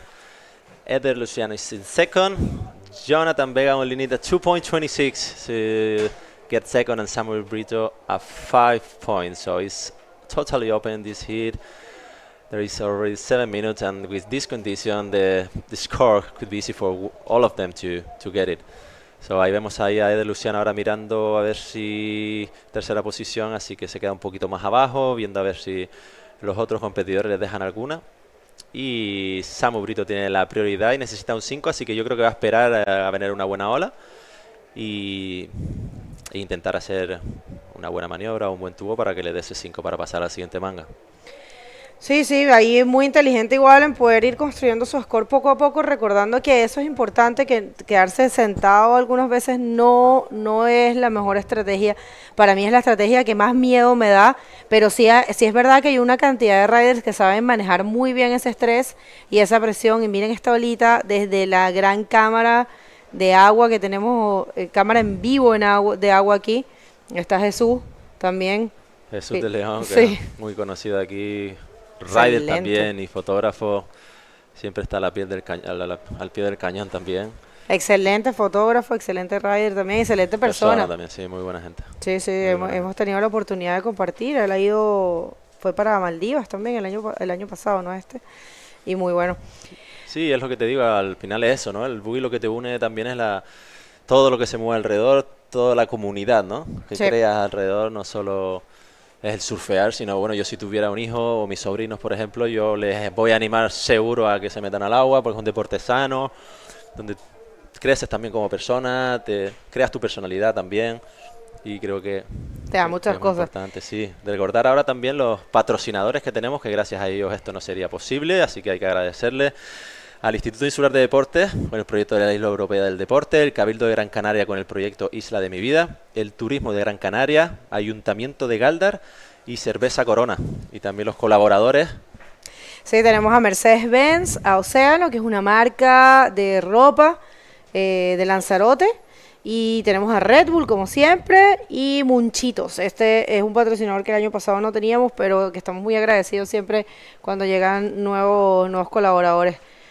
Qué buen día. Y vemos ahí la chica de Volcano. ¡Ay, verdad! Sacando fotos. Hace tiempo que no la veía. Yo estaba pensando que si era la novia de Chris. Pero no es la chica de Volcano, ¿verdad? Que tienen un stand ahí. Sí, que están bellísimos. Recordarles que vengan aquí también, que yo no sé si hay hoy... Bueno, ahí vemos a Samu Brito buscando para puntuar una ola, un buen rolo limpio, muy buena, la ola no era muy grande. Pero bueno, va a mejorar una de sus puntuaciones que le dará un poquito más de seguridad para la siguiente. Así que, como te iba diciendo, no sé, te iba a preguntar si hay algún tipo después de evento. Yo sé que los sábados, los fines de semana... Todas las tardes hay los sunset, que son los atardeceres de Corona. Así que si eres canario, si estás aquí, si estás sintonizando de Gran Canaria, o si estás en alguna de las otras islas y quieres venir... Está súper invitado todo el mundo, es completamente gratis y está buenísimo porque, bueno, el lugar es bellísimo, tienes la vista de esto, que es una obra de arte esta ola, y puedes ahí compartir, hay musiquita, van a haber DJs. No sé si hoy específicamente, pero sé que todas las tardes la terraza Corona está abierta, por supuesto, cortesía de Corona, que es uno de nuestros patrocinadores. Y ahí vemos a Kevin buscando una izquierda, ya se decanta por la izquierda y hay un air reverse que consigue picar. Recordar también que los jueces también puntúan mucho lo que es ahí, la derecha de Eder también. He hit the left so good, a good roll. So we're gonna see what the judge say. Eso es para que digan, para quien dice que Kevin no corre izquierda, ahí está. Y ahí ya se decantó por la izquierda, porque claro, llega un momento ya que las derechas no funcionan y quedan 3 minutos y bueno, quieres mejorar tu segunda mejorola, y ahí vemos the replay of Kevin Orihuela on the left. He tried to get enough speed to hit it later, but we can see how slow motion. He give a button and go up, and even there is no lift, but he has the really good technique, and he do air reverse, and we will see he's gonna improve his second best wave. Yeah, well done there for Kevin. And yeah, thank you, director, for that slow-mo. We don't have slow-mo in all the events, so thank you, wave streamers. Wave streamers have been working in this event forever. Marta and Jimmy, great directors. And Marta, I always say this, it's the only woman director that we have in the World Tour. So it's always a pleasure to see. She does an amazing job, super dedicated, and of course, Dimi, their couple. So it's pretty cool to see them working together. Thank you so much. And of course, everyone that it's been involved this year, the cameras, we have Fernando, and many others. So thank you so much, all of you. And I like to call them the unknown heroes, because these people, everyone that works in an event, from the beach marshals, the judges, everyone. Well, we're going to get back to that idea. Let's see this one for Eder Luciano. Eder, that's actually a nice looking wave. Goes for the roll, and very smart to try to get a little bit more points and keep that second position. And of course, the possibility of keep advancing in this prestigious event, just doing well here, doing well on the World Tour, it's amazing. But doing well here is really good, because it's a huge achievement, You have to cope with a lot of things, the fear, the danger. Y sí, al final también es como la cuna, ¿no? No la cuna, pero sí es una ola en la que la práctica del buggy es donde puedes poner a prueba todas tus habilidades, y donde si quieres intentar una maniobra, quieres intentar un tubo, o sea, ponerte más profundo, esta ola te lo permite. Es como un parque, como decía bien Tamega, es como un parque de bodyboard.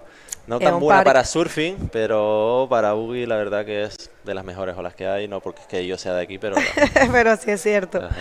Bueno, se acerca algo, vamos a ver. Samu ha estado extrañamente callado, aunque tiene un 5.15, y el que sí ha estado extrañamente callado y tranquilo, y no sé si ya lo logre, es el Jonathan Vega, el Peya.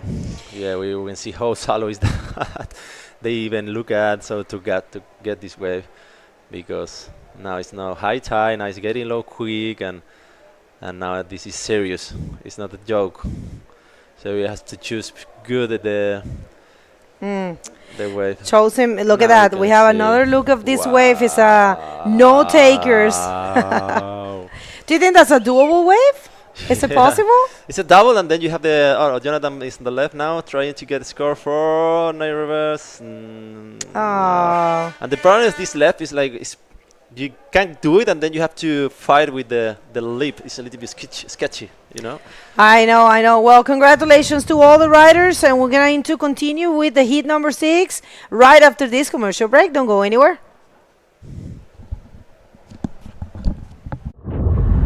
No es todo lo que tenemos, es todo lo que nos da. La isla en la que vivimos te deja sabor a sal. Resulta tan complicado saber cuál es tu lugar, hasta que llega el momento de ser un isleño más. No es todo lo que tenemos, es todo lo que nos da. La isla de contrastes, lugar de diversidad. El viento que nos despeina también sabe alimentar. No es todo lo que tenemos, es más bien lo que nos da. La herencia de un pueblo de nobleza y fuego, la fuerza del mar, la tierra y el cielo, diversa belleza humana y salvaje, su mágica esencia, su gente y paisaje, fuente de energía limpia y soberana, tanta riqueza que nutre y que sana, en nuestras manos nuestra libertad, isla de fortuna que tanto nos da. La isla de buena gente, tierra sagrada, sol que me ampara. La isla que mi me cuida, el mar que sirve de puente no es la frontera. Hay mil maneras de ver la de mi vida.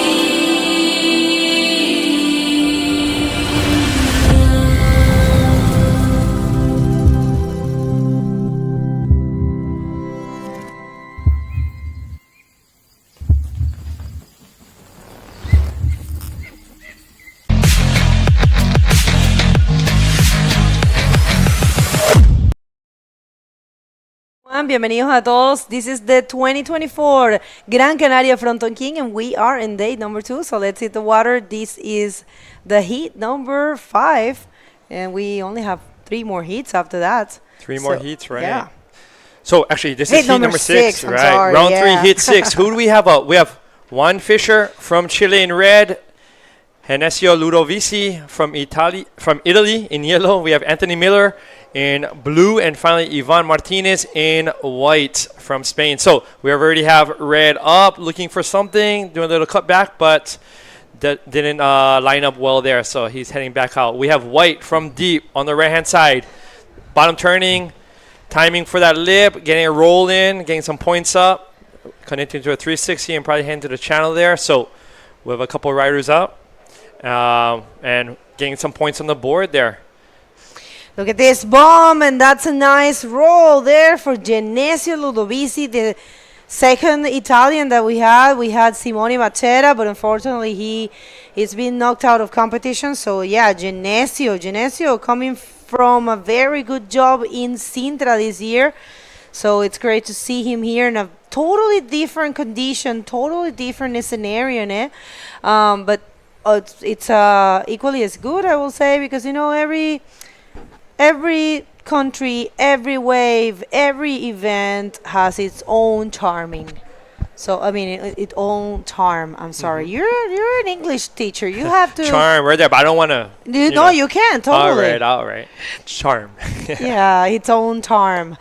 All right, so Yvonne Martinez right now with a 4.25 in the first position, and Genesio in the second with a 3.50, and the rest small scores so far.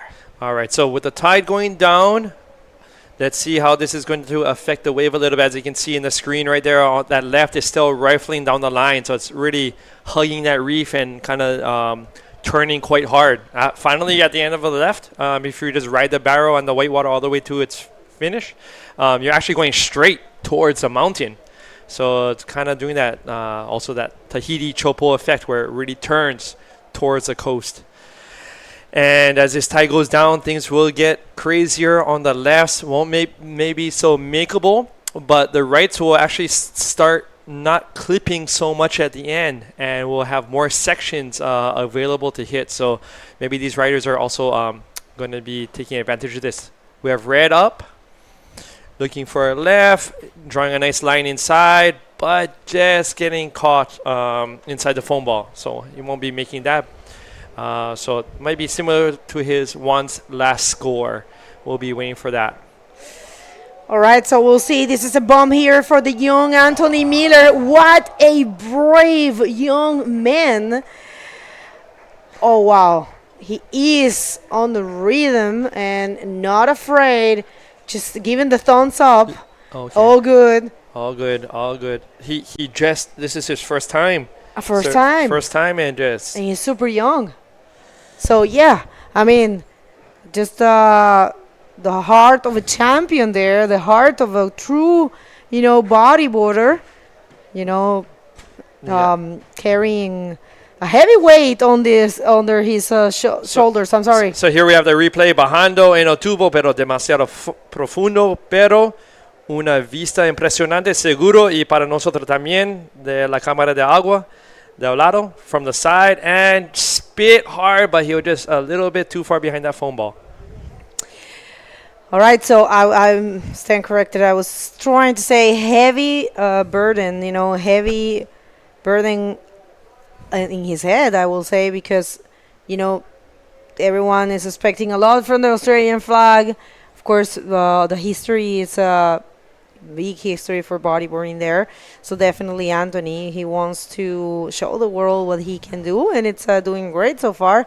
Very brave, and you need that here. You need to be brave because you have to push your limits. It's not about your level.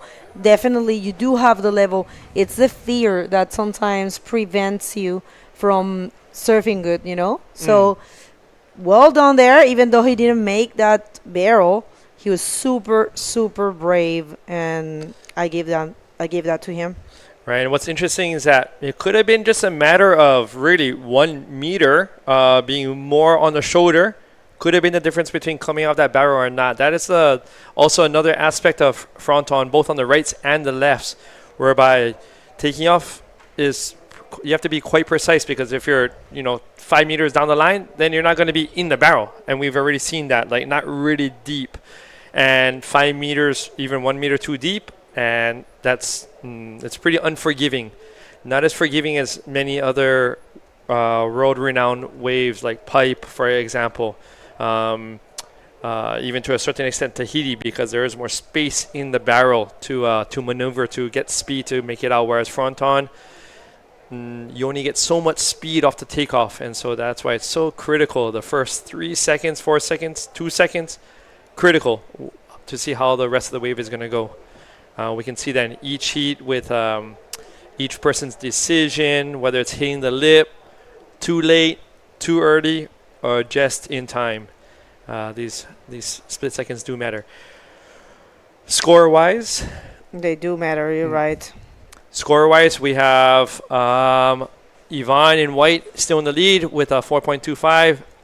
Henesio from Italy in second. Waiting for another score. We have Anthony, although it was a closeout finally. He still did manage to pull off a 2-point ride on that, and finally won. Has a couple of rides under his belt, but these are more so throwaway waves, so he'll definitely be looking to get a couple ones that definitely score higher. Alright, bueno, si están recién llegando, estamos en el hit número 6, vamos a hacer 8 de esta ronda número 2 de la categoría masculina, y hasta ahora no nos han dicho que vamos a seguir. Yo creo que vamos a parar por el tema de la marea, que es un poco complicado y ya está bastante baja, así que eso es lo que está pasando. Es el hit 8 masculino, no va a haber junior, ya se decidió hace rato. We have red on this left going down the line, and let's see if they can find a lip for a Rolo. Comes out clean, and Juanito Fischer. And there he comes, the Australian, just scooping in that barrel, into that barrel, but not really able to come out. He is searching and searching, and I'll tell you what, that's going to pay off, because usually when you... Oh, look at that. Is he standing up there? Almost seemed like it. So, as you can see, he takes his bomb turn, has his speed up, but just can't make it. Once again, as we mentioned, the tide is going down, which means it's going to drain faster on the lefts. I can hear one whistling down there, I'm sorry. Probably they are advising him what to do. Oh, check that thing. Oh, how was that view? Room with the view. Oh, I think that's our live camera. I think they're whistling because Anthony was, in the zone. Yeah. Getting worked. Welcome to Gran Canaria. Welcome to Fronton. Yeah, but he's not afraid. You can tell. No. And oh yeah, there's some current on the inside, so they're guiding him. And you know what? But check this out. We have 2 of our best lifeguards there, and that guy with the pink T-shirt is no one else than Elio Morales. And if you don't know Elio Morales and you're a bodyboarder, I advise that you search for that. So everyone is helping him. All right, Anthony, it's okay. What a warrior. Oh, yeah. 2 straight closeouts and just getting back out there. Tired probably a little bit. That's normal with all that current on the inside, but paddling back out for more. And, still quite a bit of time left. So he can easily pick up 2 more solid waves to pass his heat. He is okay. He is paddling through the channel. So, wow. What a brave kid. What a soldier. All right. If you're just getting here, we're going to do 2 more heats. This is heat number 6, so round number 3 for the man division. And we have the interview ready with Kevin and Nelson downstairs, so let's hear from them. Go ahead, Nelson. Gracias, chicos. Aquí tenemos al ganador de la última manga, Kevin Orihuela, un local de Gran Canaria, conocedor de la isla de la ola muy bien. Y bueno, así las condiciones no están muy buenas. Está un poquito norte y es un poquito tricky coger las buenas, pero bueno, al final te has desenvuelto con 2 buenas olas, y cuéntanos un poco cómo se ve eso ahí dentro, porque desde aquí fuera lo vemos complicado. Está difícil, la verdad que dentro se ve grande y seco, que cualquiera que toque puede pasarlo mal. Y nada, simplemente intenté buscar desde el principio, mantenerme activo para buscar las medianas así, para ir escapando. por si después había que arriesgar, ya tener dos puntuaciones y me cuadró bastante. Es que cuando ya los otros necesitaban la puntuación estaba tan grande y tan seco que era casi imposible que hicieran olas y eso fue lo que me salvó. Bueno, pero la verdad que has pasado las 2 mangas primero, así que tienes que estar contento, seguir en la misma línea y bueno, si quieres si quieres saludar a alguien o decir algo, este es tu momento. Muchas gracias a todos mis amigos, a mi familia, a mi novia, al comité de estibadores por apoyarme a venir y nada, muchas gracias por todo y vamos para adelante. Grande, papá. Gracias. Gracias. Right. What you saw on the split screen, it's one side had the live action and the other one had the best wave of the person that's being interviewed. But usually what we do is the interview. Thank you, not us. Oh, well, this is how we work. This is how we work, people. Sorry for the mess. This is how we work. We can go to the water again. Well, I mean, this is how we roll. Exactly. Yeah, I mean, the chill out zone. I mean, of course, you can't be perfectly sitting, but we have all our devices here, computers and all kinds of things. But yeah. Right. So in that interview, we had Kevin's best wave from the heat before. Yeah, exactly. Usually, what we do in split screen is the interview and the best wave of the person that's being interviewed. But the director decided to show the live action and the best waves. You know, different approach. Yeah, right. But we will take on that. But yeah, we have 2 more hits after this one, and then we're gonna call the day because it's getting too low, and of course it's dangerous. We don't want anyone to get hurt. Yeah. We have a set coming approaching. It looks like hitting that reef, and we have a couple riders looking at this. We have White taking a drop, also yellow on the right, but let's see if White could make that. Oh, and yellow on the right. Nice roll to the flats. Genesio. Genesio from Italy. We noticed about the flags, and we are trying to get that fixed. Genesio is from Italy. Yvonne is from France, and yeah, the rest are okay. Juanito Fischer, he's from Iquique, Chile.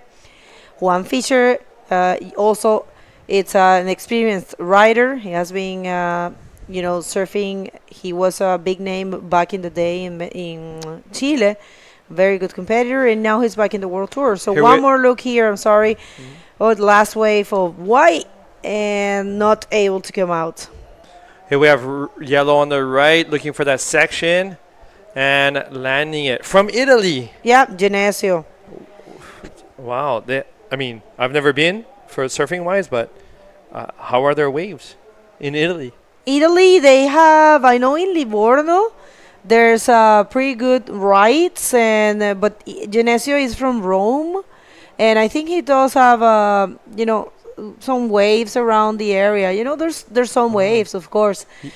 Every country that has ocean has some Years waves. ago, actually, I have surfed in Italy with Danny Hernandez. Really? Right. Years ago, we did a European tour through various countries, Geneva, and through Hossiger and all that. And we also surfed a wave in Italy. It's very interesting. It's very salty, of course, with the Mediterranean. It's super salty. And so I felt my board was like twice as thick.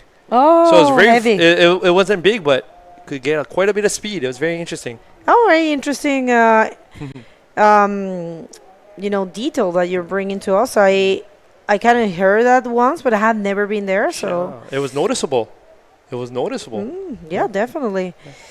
So I was. I don't really read the chat too much. I'm sorry, guys, but I was checking right now, and I see that Mauro Fincato says that it's really difficult to train in Italy. Yeah, I know you guys don't get too much waves, but it's like Venezuela, for example. I'm from Venezuela, and many good riders are from there, and we don't get many waves neither, but there's always good riders. Look at that. So brave. Juan Fischer stalling for the barrel. Get some barrel time. Is he going to get out of there? Not really, but he was so brave, guys. There's no water. And the right is tricky in these conditions, but we'll see. Right. So as we wait for the scores to drop, right, the waves in Italy, I imagine, can't be consistent, but that just makes them more hungry. Yep. That makes them hungrier, you know, whether it's training outside the water, inside the water, so that when they have waves like this, they just appreciate that much more and surf that much longer and harder. You are totally right, and also it's the same thing that people that comes from like waves that are not so good, for example, like kind of messy or chubby beach breaks. They get this urge of surfing good waves, so when they get the chance, they will destroy it. Also, they are more trained, but you know, due to the number of duck dives. And check that out, a heat with very low scores, and Genesio just got what he needed to get the first position right now. So Ibong is in second position. Juan Fisher not really needing much, a 1.50. It's what he wants and what he needs. And we'll see, because I don't know if with the last barrel, no, probably not. I mean, Yeah, I don't know if it's going to increase it too much, but the difference between first and fourth is very little. Well, waiting for that score. It might happen. Very I mean, little. it's a 1.5, and he tried a barrel, you know, so you never know. Sometimes judges granted little points for the effort. For example, in the case of Anthony, he got a 2 for the crazy closeout. So, you know, those things can happen. He has been strangely quiet. Oh, here we have Speaking Blue about him. Anthony on the left, looking for a nugget. Ah, and he did spit it. out with a roll into. Just hold on for dear life. That's a very difficult section. Crowd's going mad. Have you heard him? Let's see if he. Oh, and he held on. Sort of. Just careful in there, dude. I'm telling you. Oh, that was a beautiful wave, though. That was a nugget, and check that out. All the courageous. juniors are celebrating. And now he is on a very tricky area of Fronton, but check this out. Perfectly rode that barrel. We knew he was going to get one. He was looking for it, and it paid off. And he went straight for the round and projected roll. And right there, that landing, he knew how to cope with that explosion, and he kept going. And actually there, we thought he was going to be, I mean, probably not completing that maneuver, but he did complete the maneuver. So definitely that was the best wave of this heat, and he is going to get the first position, I believe. I'm not sure. Right, I'm not a let's see judge. when these scores drop. And the great thing about Fronton, 5 minutes 50 seconds, still so many. And Anthony's score dropped with an 8.5. I think that could be the second or third highest score of the comp. comp Well, so I mean, far. we did have a 9.25. Right, with Tamega. Just No, a that couple was a heats 9.75. 9.75. There was a 9.25 as well. And David did a That- 9.25. Ah, okay, yeah. okay, right. So this is one of the top scores, though, for sure. So he jumped up to first. Here we have Yellow on the right. All right, yes, Yellow trying there. Genesio not able to get that. But yeah, now the whole thing, the whole situation changed. Right now, Juan Fisher, he's looking for a 6.26 to get the first position. And, Anthony, pay the price. Oh. Yeah, but he's laughing. Yeah. But he's Oh. still winning the heat. Do you think he wants to go back? Yeah, he wants to go back. Well, I don't know. Oh, but he actually got, he got a couple of injuries. He does have his Fronton tattoos, though. It looks like scratches, right? Yeah, they don't look deep. No, I think. hopefully he's okay. Yeah, but. But he was so brave, and Yeah. it paid off. I mean, he has everyone very far away from getting that first position. And I'm telling you, I'm pretty sure his mind right now, it's, I want to go back. Oh. I want to go back. It's just that, he put a lot of risk on that last maneuver. He probably could have just kept the barrel, But this is bodyboarding. He wants it bad. So we are, we're super thankful for the show, actually. Oh, yeah. And him putting, totally skin, blood on the line for this contest. And, if you want to get rewarded, sometimes that's going to happen. It's like in all surf spots. Things can happen. So 2 weeks here in Gran Canaria, and already has his Fronton tattoo. And we have Ibon. All right. Yeah, Yvonne there with the spin. We haven't seen much of spins. Just going for the basics there. A spin in a roll. Just putting something on the board because check that out. I mean, I think it's super smart from here. He only needs in 3.80. 3.80. I believe that might be there. So super smart. He might get the second position with that combo. And we'll see. But yeah, 3 minutes and 20 seconds. Priority is right now on the hands of Juan Fisher. And Juan Fisher, he probably, he needs to try to get that 6.26 now because Anthony is not there anymore. And, we'll see. So, super brave Anthony Miller, unfortunately getting injured by that 8.5. And we'll see how that turns out for him. We have Red turning around, taking the drop. Looks like it's going to be a pit. Ooh. Nice position. Comes out cleanly with the spit. So that definitely could be one of his top scorers for sure. Muy buena ola de Juan Fisher. Puso todo y atención porque está buscando un 6.26 y el chico australiano que está primero consiguió el 8.50 con una ola súper riesgosa. Y lástima, se raspó. Pero mira, this last wave, Genesio. Right, that was Genesio with the right, but couldn't really find too much of a lip to use with for looking for a roll or something bigger, but couldn't find anything there. Muy buena la ola de Juan y no sé, probablemente, bueno, ahí consiguió un 5.50. No fue suficiente para la primera posición, pero atención porque ahora necesito un 5. Y un 5 es mucho más sencillo. Así que Juanito, me gustó ver lo que se prendió y que se puso un tubo de izquierda, porque en estos momentos como que la izquierda es lo que más se corre. Claro, no fue gigante, obviamente, pero aumentó su sumatoria, le dio más oportunidad. Un 5.01 es lo que busca. Y los otros riders, bueno, tampoco la tienen tan difícil. 5.51 necesita Ivonne y 5.90 Genesio. Solo nos queda 1 minuto con 20. It's possible Anthony may have done something to his arm even earlier in the heat. Well, because probably, he was looking at his arm, also giving the thumbs up, but looking at his arm, so it might be possible that. Oh, they're clapping for him. Check this out. A wave here for Yvonne. He gets in the barrel and comes out with a spin. Not a deep barrel, but a good effort. Right, we'll see. I think people's clapping. Oh, and Genesio. Genesio pulling in, but not making it out. So I think people's clapping downstairs because Anthony got out of the water and everyone is just celebrating. Every year we get a junior. Oh, no, Genesio. It's on a difficult place there. Every year we get a junior hero. Check that out. They were clapping for Anthony. What a brave young man, this Australian. Tattoos for life. No, good memories, positive memories. Barrels already, charging already today. So check that out. That's so cool. Everyone, at the end of the day, it's charging and having fun. And he might be winning the heat, after that, because I haven't seen anyone, and it's we are right now in the countdown. So what a great performance, and someone took a wave there.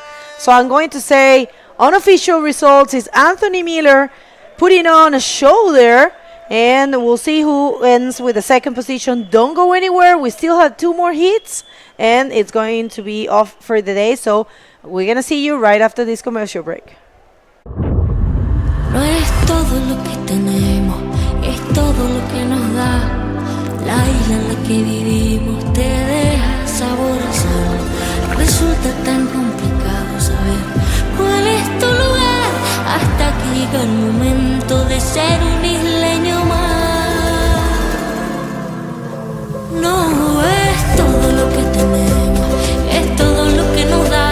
La isla de contrastes, lugar de diversidad.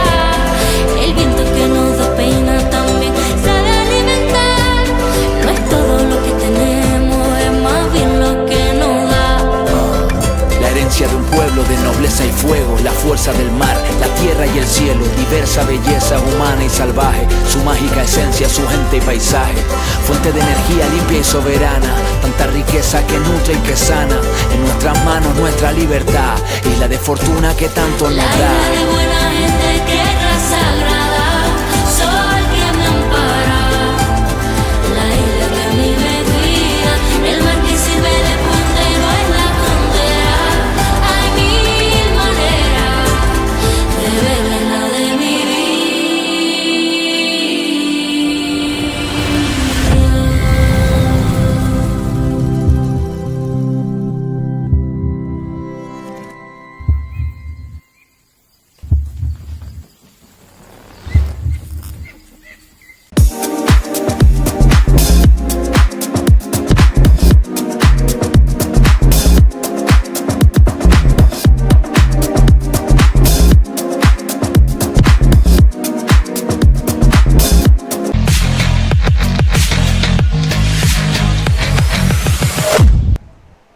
Hey, welcome back everyone to the 2024 Gran Canaria Frontón King competition.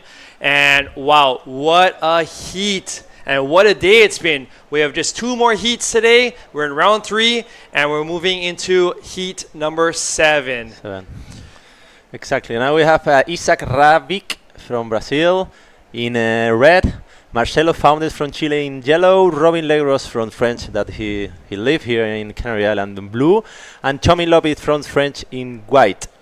So another really interesting. They already get a couple of them, like I can see, but I don't know. I think it was the first one, but we will see. Yeah. Yeah, I saw destruction from far away just now on on the screen. Right. So someone just got planted. I hope they're all right. They're coming in and save it, make the swim back to the channel to make it back out. Exactly. Like we're talking all the time, like it's not only to be there in the right spot. Like we can see the last one. Then he's close out and he go out for on the wave. But sometimes you paddle, you try it, but then you see like it's close, and then you have to go under the wave and go for the next one. So decide, but sometimes it take you like a suck you. Right. And then he's in a not good position. Now he has to do a couple of duck dive and try to do all around. So he's gonna lose like 4 or 5 minutes. That's the problem. And not just that. It's not only 4 or 5 minutes, but it's cardio. Yeah, also your arms, your legs. They're gonna be tired once they get back to the peak, and then you have to fight for a wave. Exactly, was like a ice tour happened before. Like he was no air. I don't know if you know it. I was talking with Bego. En la última manga, que vino una serie grande, lo cogió sin aire y lo puso abajo y lo reventó, lo dejó sin aire y tenía un poquito como cosquilleo, como que había perdido oxígeno y casi, o sea, en la última ola le empujó hacia arriba y pudo salir, pero lo pasó bastante mal, dice de las peores que ha pasado. I thought it's fit.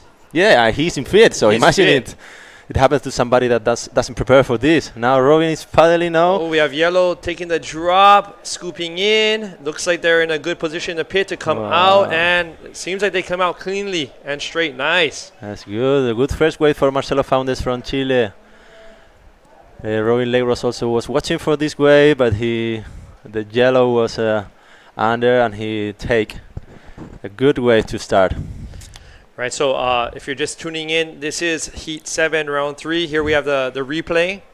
The replay, now we got good bottom, good barrels, enough deep. Yeah, looks like he not made it, but he made it at the end, so I think he's going to have a good score. Right, so this is Heat number 7. We will compete until Heat number 8, so one more heat after this, and then I think they're calling it for the day until possibly tomorrow, but we'll have to keep checking for the conditions and whatnot to see if we continue tomorrow. And in blue we have Robin Legros, who actually came in second place last year. Se quedó segundo y bueno, le pregunté un poco también a ver cómo se sentía y demás, y él siempre está con ganas, está muy motivado y es una de las personas que te coge, no necesita una ola muy grande, ni él tiene la suficiente técnica para hacerte unas grandes maniobras en olas pequeñas y se adapta bastante bien. Sí, es verdad que dijo que no se sentía muy cómodo porque estaba un poquito norte la fuerza y demás, pero bueno, seguro que lo va a hacer fenomenal. Y bueno, el forecast para la siguiente semana, pues parece que va a haber olitas, baja bastante la fuerza mañana y el miércoles también, y ya el jueves, viernes y sábado sube, pero veremos cómo está el viento. Pero parece que vienen muy buenas condiciones, va a estar gordo, pedido 17, 1,6 metros, viento del noreste. El problema aquí va a ser el viento, pero bueno, seguro que estaremos atentos a ver si se hace o no, y si se hace va a dar espectáculo seguro. Right, the wind here in Gran Canaria in general is so important for so many of these waves, more important than many other spots. Oh, we have white on our right. It's Xiaomi Lopez, he's getting a snap speed to hit it, and a huge huge backflip, man. What the fuck? Yeah, but he can't hold the bodyboard strong enough, so He got so high on that thing, it was like landing on a piece of wood. yeah, man, It was just in like the plane. bouncing off, and that thing did not flex. It just Al plan, and now his first wave, Robin Legros, with a good and clean backflip. Like we're talking about, he don't need another reverse, so he don't need too much to do like a high maneuver, a good maneuver. So remember that the judges, they depends of the high, if the wave is big or small, they get a more or less punctuation. It's only the maneuver, so. So we have a couple of, as you can see with the tide coming down, maybe there's a little bit more lip at the end of the wave. So this is why on this right-hander, for example, with the white, instead of clamping, it's actually staying a little bit more open on the right. So that's why he was able to launch into the flats. Unfortunately, not completing it, but. And now Robin Legros, we can see a backflip, like this is the replay, and then an aerobest, but for the backflip for sure is gonna get a good score, I think. And now, aprovechamos un poco ahora también para decirles que todo este movimiento, todo este evento ha sido gracias a los patrocinadores y a los colaboradores que nos están ayudando, que son el Instituto Insular de Deportes, con el proyecto de la Isla Europea del Deporte, el Cabildo de Gran Canaria, con el proyecto de la Isla de mi Vida, el Turismo de Gran Canaria, Ayuntamiento de Gáldar y Cerveza Corona.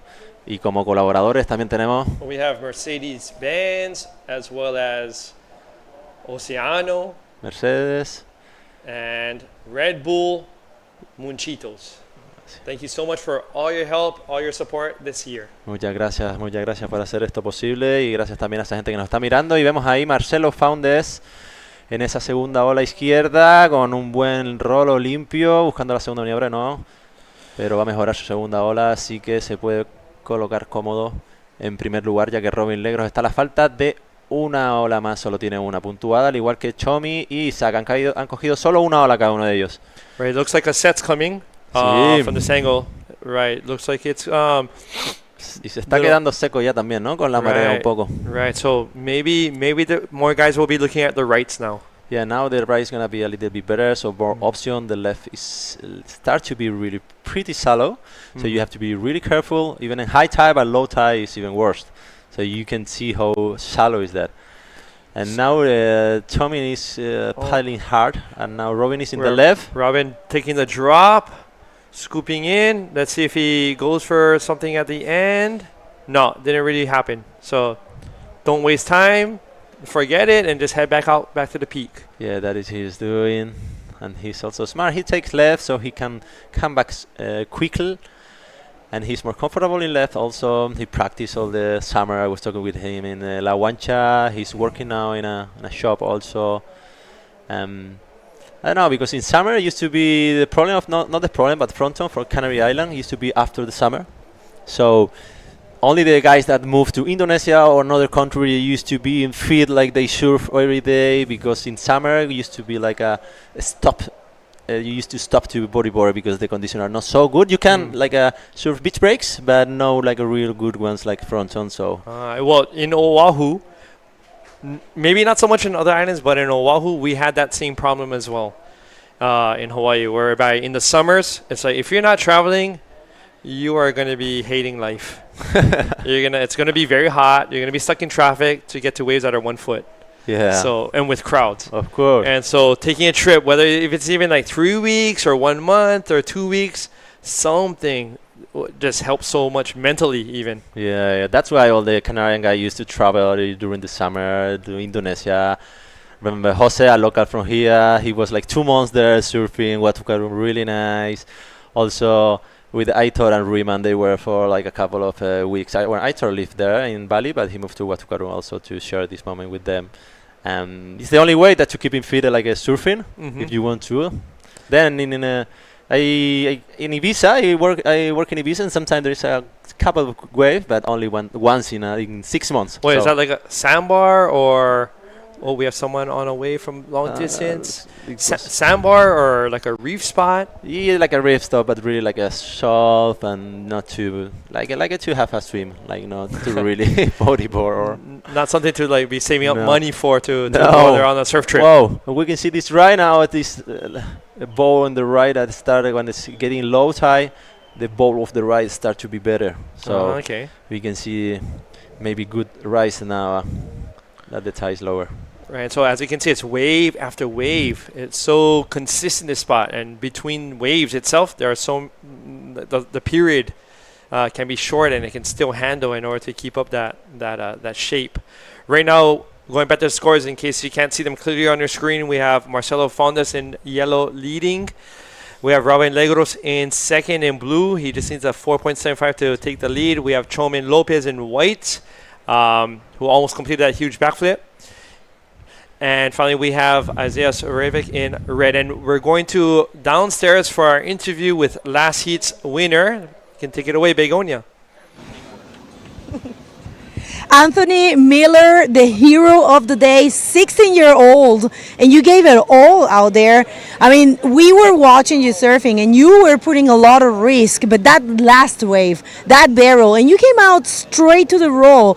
What were you thinking? It's kind of been in my mind all day, you know, like I've been watching it barrel and then like come out quickly and do a roll, and it was kind of in my mind the whole day to do it. Like first heat I just got barreled, and I guess then I wanted to go, I'll try a bit more, put a bit more on the line, and I guess it worked out for me. All right, everyone is very worried about you, so explain a little bit what happened to you and when that happened. I mean, it wasn't even from the first two waves I got. This was from when I came in, did the roll. I wanted to make sure that it counted, so I just kept going, and then I ended up rolling onto the rocks. But I'd say I'm really lucky. I only came away with a few scratches, considering some of the gnarlier waves I caught earlier in the heat. And yeah, I'm thankful that nothing worse happened than just a couple grazes. Well, any message for all your followers and everyone that is tuning in? You've been the big surprise today, and probably one of the biggest surprises of the event. Who knows? Yeah, no, I just hope the waves are good for the rest of the heat, and I hope all of you are still watching.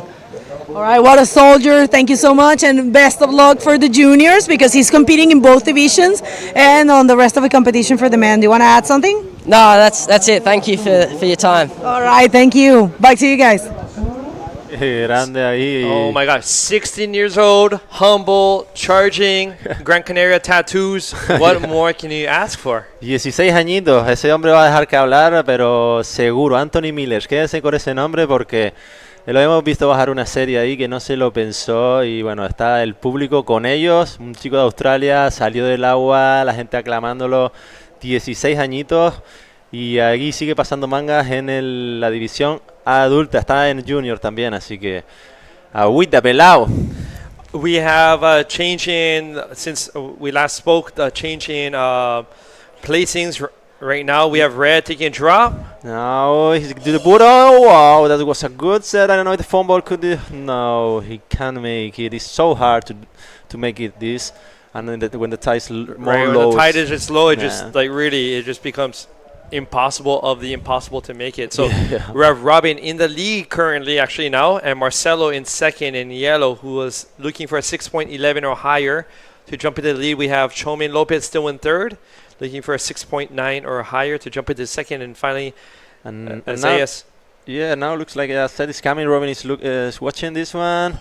Sí, parece que le va a dar ahí esa izquierdita. Ahí va. Sí, muy buena izquierda, y va a coger velocidad, a ver si la puede subir, y invertidazo de Robin, sí señor, y ahí lo mantiene muy contento con esa ola que posiblemente es muy difícil ahí de continuar las maniobras, porque te viene la ola la de atrás y la otra que te viene de frente, entonces se forma ahí como un triángulo. No pueden ver la ola de atrás que te va ahí presionando, y es muy difícil mantener el bug en esa situación. Right now, as you can see, Robin is at the bottom of the screen. He's going to be in a situation. So here we go with Red, who tried this barrel perfect positioning, trimming nicely, but just with the low tide, it just rearing up and just sucking dry. Es como lo ves, lo cogió, o sea, estaba suficiente, estaba perfecto en el situado, pero el fumble, o sea, es que te quita el buggy de las manos, no te das cuenta, aunque tú lo agarres, tú das cuenta que estás en competición y quieres, o sea, bajo todo concepto agarrar el buggy y no sacarlo, pero es que te lo quita literal de las manos, o sea, tienes que... es muy difícil. Una de las personas que veo aquí que lo hace, que surfea súper bien, es a Mauri también, que aguanta ahí el buggy en esas situaciones y dices tú, pero ¿cómo lo hizo? O sea, ¿tiene wax? No, tiene pegatinas ahí. Pegatina y un poco de decisión. We have yellow taking a drop, going for the Rs. The RS turned it around, landed it. Yeah. So that'll I don't know if that's going to be enough to really move his score around a bit. And, veremos lo que dicen, pero bueno, era una ala pequeñita, una RS, pero bueno, yo creo que también esta situación los jueces están teniendo en cuenta pues el comité, el que sea una ala grande y bueno, no creo que mejore una de sus otras olas, pero bueno, vamos a ver lo que dicen los jueces. We have White looking at this one, but going to pass on that for now. Wow, look at that reef. Yeah, look at that. Look at that end part. Yeah. Oh, it's just sucking dry. Even pounding out, you're going to end up scraping your fingers on the reef. Sí. Ahí tienes que tener cuidado. Tienes que tener cuidado que no te chupe para atrás porque te revientan los dedos, como bien dices tú. You're right. Está bastante seco aquí, como dice nuestro realizador. Y si lo ves, lleva un ratito parado ahí porque te chupa cuando viene la ola, te chupa y te saca y te vuelve al mismo lugar. Entonces tienes que remar fuerte ahí para salir de la baja y que no te chupe más hacia adentro. Right, so we're still waiting for some scores to drop. We have just under 8 minutes. And so we have Robin with a 7.75 for that invert. Wow. And I was going to mention about his invert that it was nicely done whereby he didn't tweak it towards the right. He tweaked it just for a second and then brought it right back down. Not facing so straight in order to come out of the whitewater. Y bueno, y recuerden que si quieren seguir con nosotros, aquí en la izquierda tienen un QR que si ustedes le dan a la camarita del móvil y lo señalan, les manda directamente a la página y vemos the last of rest, a big roll, really clean.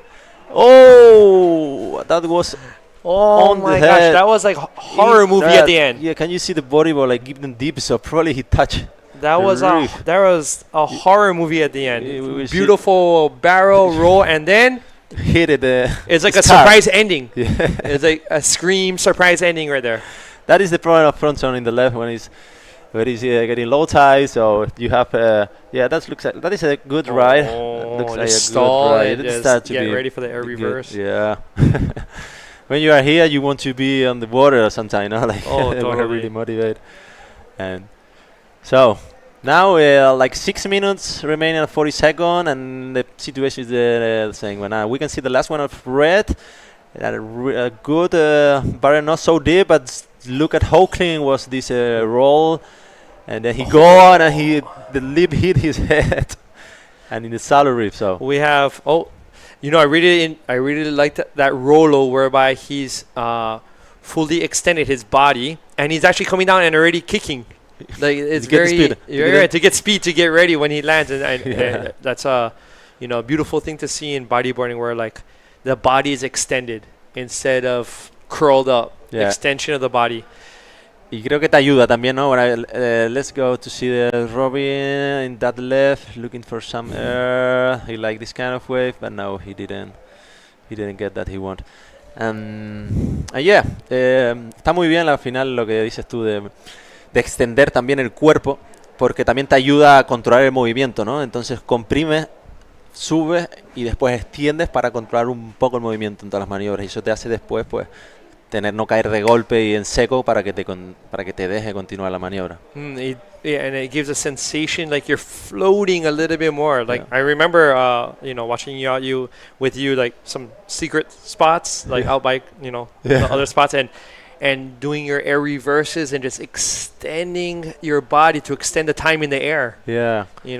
So with air reverses or rolos or inverse, so it's a great thing, among bodyboarders to watch this and to appreciate what is beautiful bodyboarding. Y te da mucho. Hay gente que tiene mucho estilo y tiene el estilo muy marcado que puedes ver cómo siguen todas esas líneas.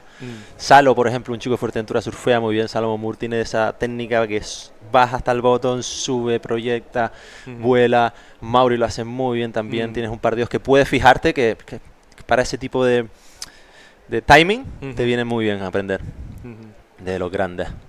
Wow, the wave is still looking so beautiful. But that end part just looking a little bit too dry now on the left. Yeah, like we said, that is the reason that they are going to stop, I think, the hits after hit number 8. So after this we have the last one, and then we will stop because the tide is getting low really quick and just start to be dangerous, more than dangerous. And no hay mucha opción para que los bodyboarders puedan demostrar lo que hacen, porque ya se queda muy seco y te la juegas, te juegas el pellejo, pero bien además. Do you recall, is it this week, is it 3/4 moon or full moon tides? The tide is like in 2 days they're going to be the highest tide. The 2 or 3 days I checked the other day. I think it's becoming full moon. Yeah, exactly. All right, normally when it's full moon it's like a high tide, right? And when it's like a new moon also. Yeah. But this week it's looking pretty. So that's the thing I mentioned. Well, I don't know if it was the last heat or 2 heats ago. These tides and the wind, such huge factors here. More than in Hawaii, the tide is not that important. Whereas over here, like the tides are like meters long. Aquí sí es muy importante y de hecho cuando por ejemplo viajas a otras islas, a la Graciosa o hay algunas olas que tienes que chequear muy bien eso porque te puede cambiar de ir con un periodo 17, 3 metros, ir con mareas cortas o mareas largas del norte te puede cambiar totalmente puedes ir y a ver de 3/4 o ir y a ver 2,5 metros dependiendo de la marea. So specific, yeah? Yeah. So specific, the waves here in the Atlantic with the tides and everything. And now we are seeing the Isaac arriving, looking for his second place. He need only a 3.9, so we will show what the judge think about it. But that was not so bad. Right, that wasn't really a bigger wave, but we have to see what they say. Yeah. Here's some more waves coming through.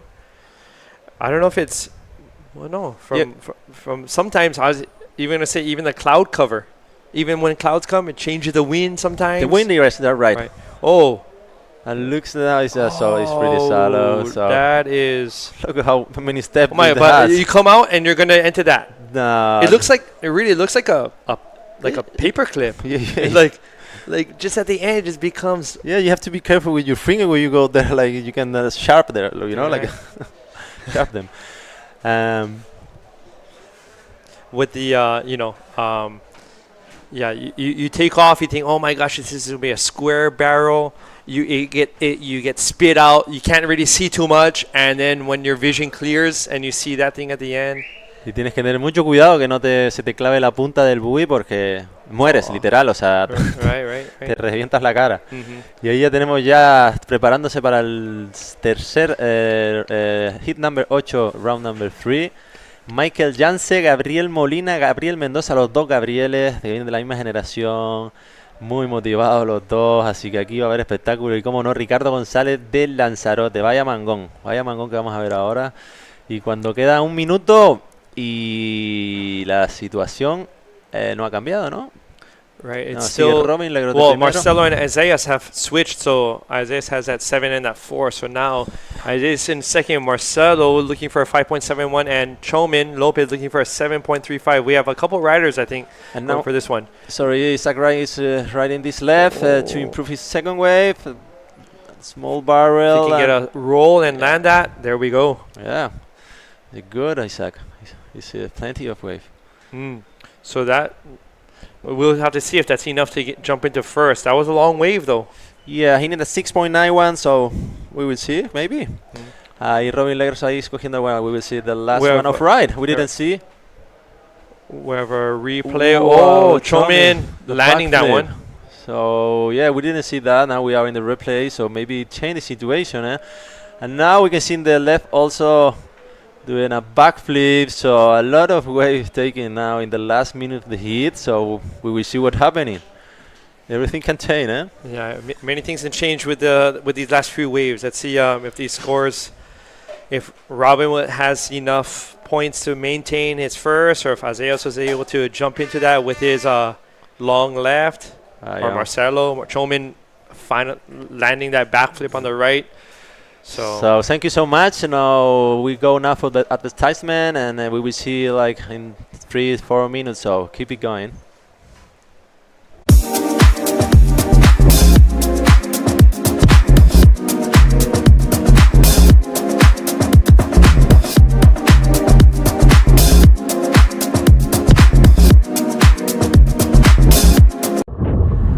No es todo lo que tenemos, es todo lo que nos da.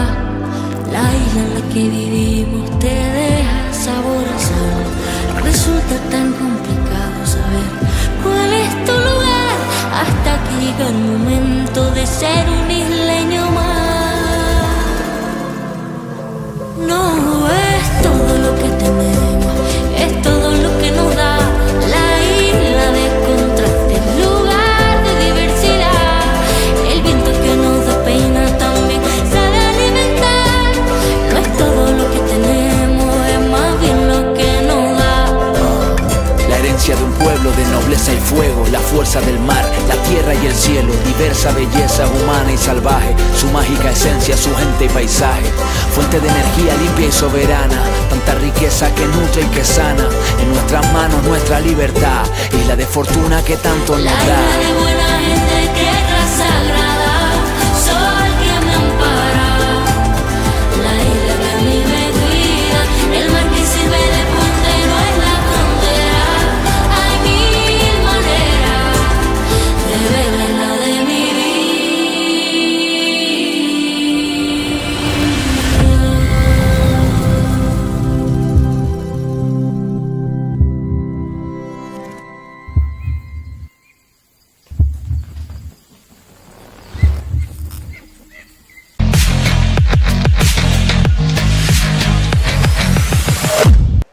So welcome back to this Gran Canaria Frontón King 2024. We are in the last heat of the day. We are having a really good rider there, and they are doing really good today. So What a show. what a show. Let's hit the water and see this last heat of the day. Heat number 8 of round number 3. For the men division, we have Michael Yance from Peru, defending junior champ here and world champion. We have Gabriel Molina from here. He is the other wild card for this event. Gabri El Marrajo.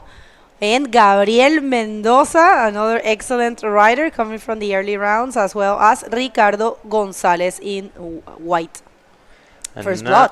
we are in the first wave of red. Michael Jans with a good roll. It's good when you get a wave like you say, no? Like in the first minute. And It's very good. It's really like making the difference between the others, like you feel like to be better. But y vemos ahí a Gabriel Molina, que es el que tiene el wildcard, que lo hemos visto, estuve hablando con él, que se ha pegado un viajazo a Indonesia. Estuvo en Sumatra y también en Bali, en Sumatra y en Watukaru. Y la verdad que dijo que aquello era un parque de atracciones, flipando, fue una muy buena experiencia. Además creo que es bueno cuando tienes esa edad de empezar a viajar y conocer un poquito de mundo, te hace abrirte un poquito también la mente. Claro, es fundamental. Es fundamental en esa edad empezar a viajar. Y vemos algo que me gustó antes también, fue el chico este de Australia, 16 añitos tiene el pibito. No, de locos. Yo pensé que tenía 17 para 18. Increíble. No, tiene 16 para 17. No sé si escuchaste el climbing que le hicieron ahí la gente de todos los pibitos, así que yo me parece muy bien, ¿sabes? Que no solo apoyen a la gente de aquí, sino que apoyen en general a la gente que al final... 16 añitos, o sea, con 16 añitos yo me estaba tirando la Caesar y con suerte los días Y grandes... haciendo un rolito. Los días grandes te lo pensabas, ¿no? Pero bueno, la verdad que me gusta ver gente así, gente joven, motivada. No lo conozco personalmente, pero se le ve un chico con mucha alegría y muy buena gente. Bueno, y me están pidiendo los puntajes de la manga anterior, están haciendo unas actualizaciones en el sistema. Atención, una ola para Gabri Mendoza, entró en ese ahí lo tienen, Robin Legros en primer lugar, Isaías Ravic segundo, Marcelo Faúndez en tercero y Chomin López en cuarto. Sí, porque habíamos visto que estaban ahí actualizándose los... 4 notas, ¿ah? Sí, habían cogido 4 olas en los últimos minutos los riders y bueno, teníamos que ver a ver que habían empezado los jueces, si había cambiado la posición o no, pero al final se quedó como estaba, si no me equivoco. Sí, correcto. All right, so if you're just getting here, last heat of the day here. It's been a great second day of competition. Tomorrow, it looks like we will be having a call. We are waiting for that, but okay, let's see this one for Ricardo González. Ricardo, nada. No. But yeah, tomorrow I heard that we will have a call, not established yet the time, and it looks like we're going to see some juniors. And now Michel Chess again with a big, huge backflip. And that sometimes happens in the ride that when you fly so hard like this, then to land it, you are in a plane. You know, it's not too easy to follow. Yeah, that's right. So I don't know what the Dutch think when it's happening like this, because he land, but when he turn, the foam like leave you behind. So I don't know if he's gonna get the score, but it was a good backflip anyway. So he has to be happy with that, and he was waiting for the score also for Ricardo González, but the left of Ricardo was close. I think they have to focus more in the right now. Low tide, it's a little bit better to ride the right handle, because the left start to be really, really shallow, and most of them are close out. So you have to choose really well now. Ahí vemos a Gabriel Molina, buen conocedor de la izquierda, ahí aguanta un poquito y... clásico el marrajo, ¿no? Muy buen backflip, pero tampoco continúa.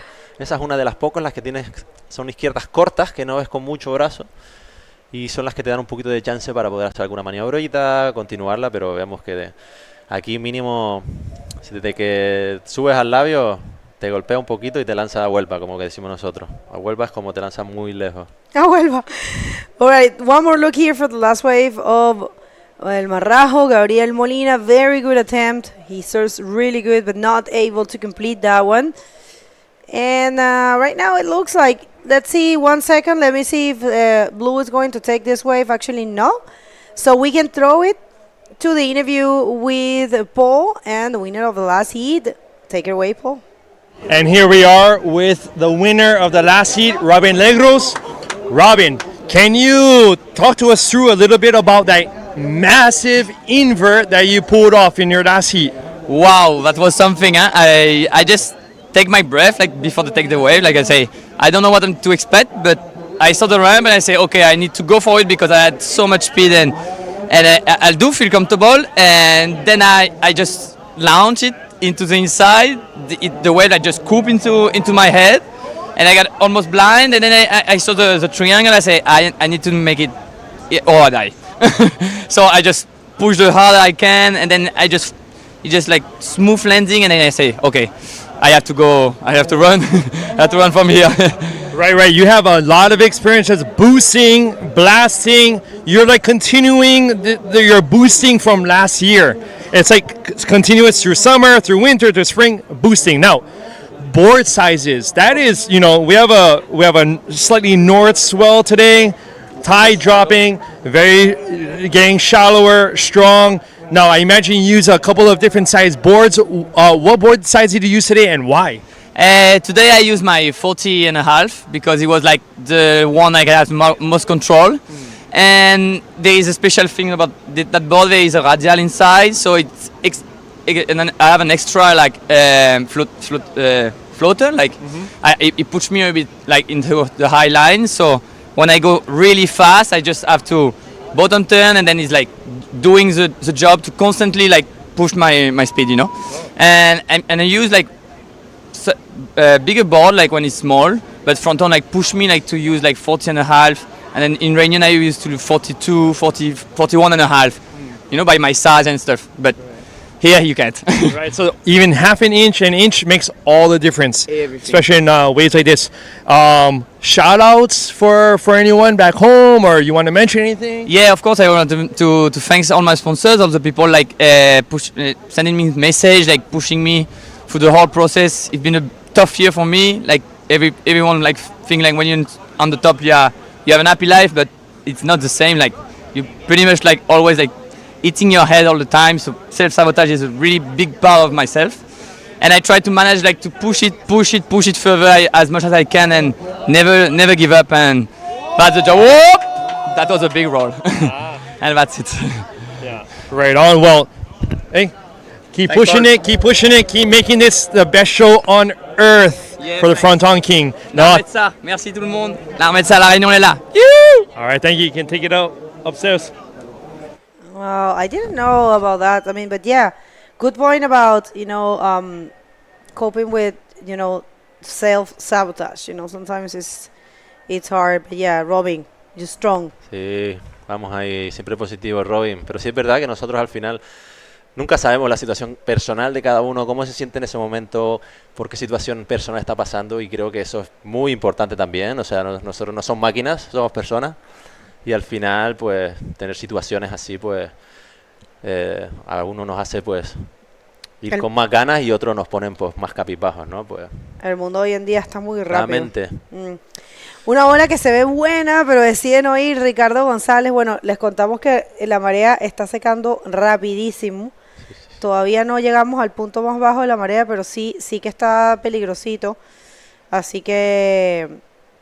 Sí, ahora tienes que elegir bien, tienes que ir bastante bien. Las derechas, el problema es que no se aprecia muy bien desde aquí, pero la derecha lo que pasa es que va muy rápida. Muy rápida, descierrante. Now we are checking the Gabriel Molina in left with a backflip that now he landed. Now he landed, yeah. Well, I don't know. Anyway, he need only a 1.76, but I don't know. We will see what happens. But we are waiting also for the last score of Gabriel Mendoza also. Well, what a day today. This is the last, one more looking beautiful, super round. Wow. Gabri, he has an amazing roll, I don't know if he landed or not, but it was huge. No. So the foam ball. Sí, una pena porque hubiese estado buenísimo ese score. Es que fue súper volado ese rolo. Sí. El flaquito ahí vuela desde que toca el labio. Es como el Robin, el Gabri, están todos ahí en forma, y desde que tocan el labio los manda para el carajo. Así que los manda para el carajo. Eso es una expresión muy canaria. Oye, pero eso en algunas partes es mala palabra. Yo creo ¿Sí? que aquí no. Sí, no, sí. Aquí no. En Latinoamérica la última palabra, que no la voy a repetir, es un poquito... Sí, pues mira. Sí, pero eso discúlpeme depende. para aquellos latinoamericanos Y en Brasil que están también. escuchando, pero es una palabra que dice cariñosa aquí, ¿vale? No te preocupes, estamos en Canarias, entonces... A ver, intento más de Gabri Mendoza. Ha estado buscando, y yo creo que va a conseguir algo. Es una tendencia que vemos siempre. Los riders, cuando los ves así bien activos, busca, como errando, pero continúan buscando, siempre lo logran. Ese fue el caso de Anthony Miller, que estuvo buscando, y hasta quien consiguió el tubazo. Así que, y con rolo y todo. Anthony, que para quienes hablan español, él no se lastimó en la ola, él se lastimó porque se fue muy hacia adentro y se pegó, parece que contra el frontón, contra la propia pared. Lo que decimos, ¿no? Que al final eso, hizo un tubo, salió con un rolo y intentando mantenerlo. Ya claro, son 2 o 3 segundos que tú estás con los ojos cerrados. Now in the left, now is Gabriel Molina looking with a barrel and a good roll and a barrel again. He landed roll, but I don't know. It was a good wave, but he need now a 4.85. Yes, the Australian guy, Anthony Miller. The thing is that when you are in the wave, you have like a 3-4 seconds that you don't see anything. So you're trying to handle the bodyboard, like to continue the maneuver, and then when you realize you are in front of the rock. So that is what's happened. On the right, you have like a rock, so the wave put you inside, and there is shallows. All right, so one more here for Michael Jansen. Sorry, Pirpo. Gigante backflip. Se quedó clavado, no lo puedo creer. No. Pero lo va a entrar porque Pirpo el año pasado y los otros años aquí esto surfió de una manera.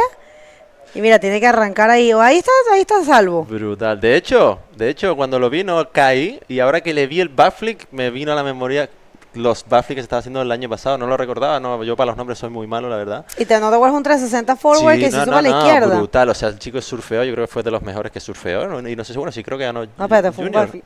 No, fue un invert. No, fue un invert, ahora que lo recuerdo. Se hizo invert, backflip, la verdad que pero un invert altísimo, así que salió muy separado. Míralo ahí. Now, all right, Jansen, look at his backflip.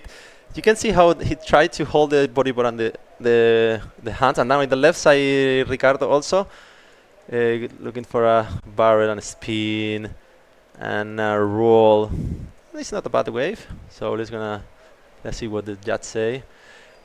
Como te estaba diciendo, que al final agarró el buggy Jansen ahí, parece que se le fue un poquito en el aire la mano y por eso no pudo terminarlo, porque nos tienen acostumbrados que lo entraba todo. Yo me acuerdo el año pasado, maniobra que intentaba.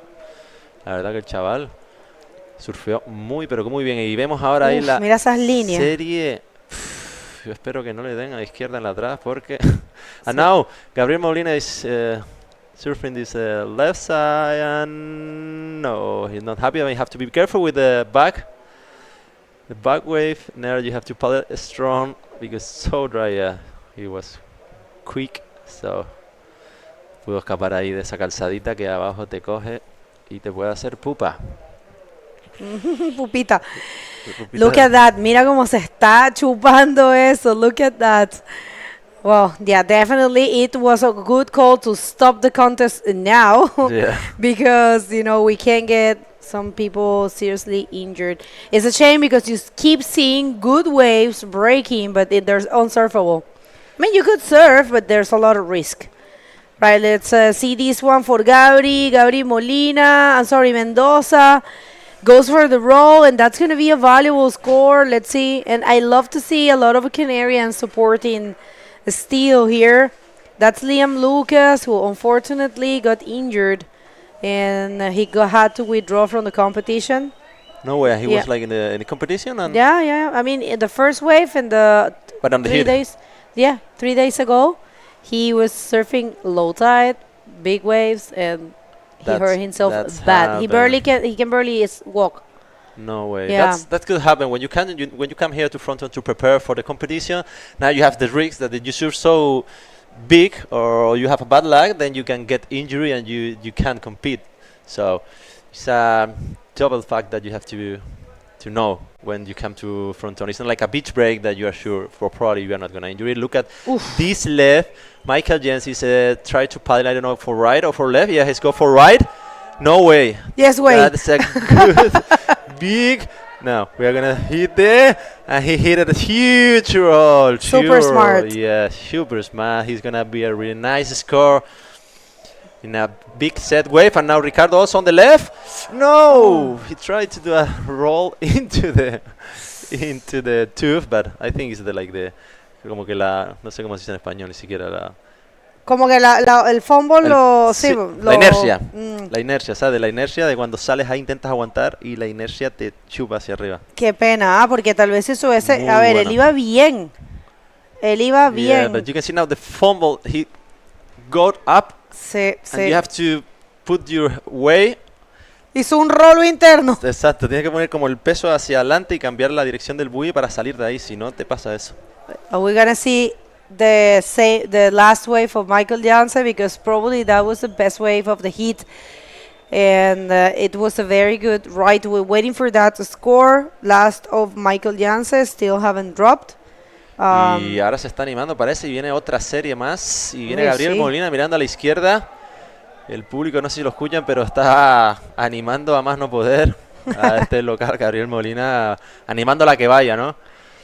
Sí, la gente es bien amable, como que lo apoyan un montón. Sí, la verdad que ahí viene con todo. Now we can see on the left Gabriel Molina, the barrel, and now he have to go out and try. What do you think it's most dangerous right now, the right or the left?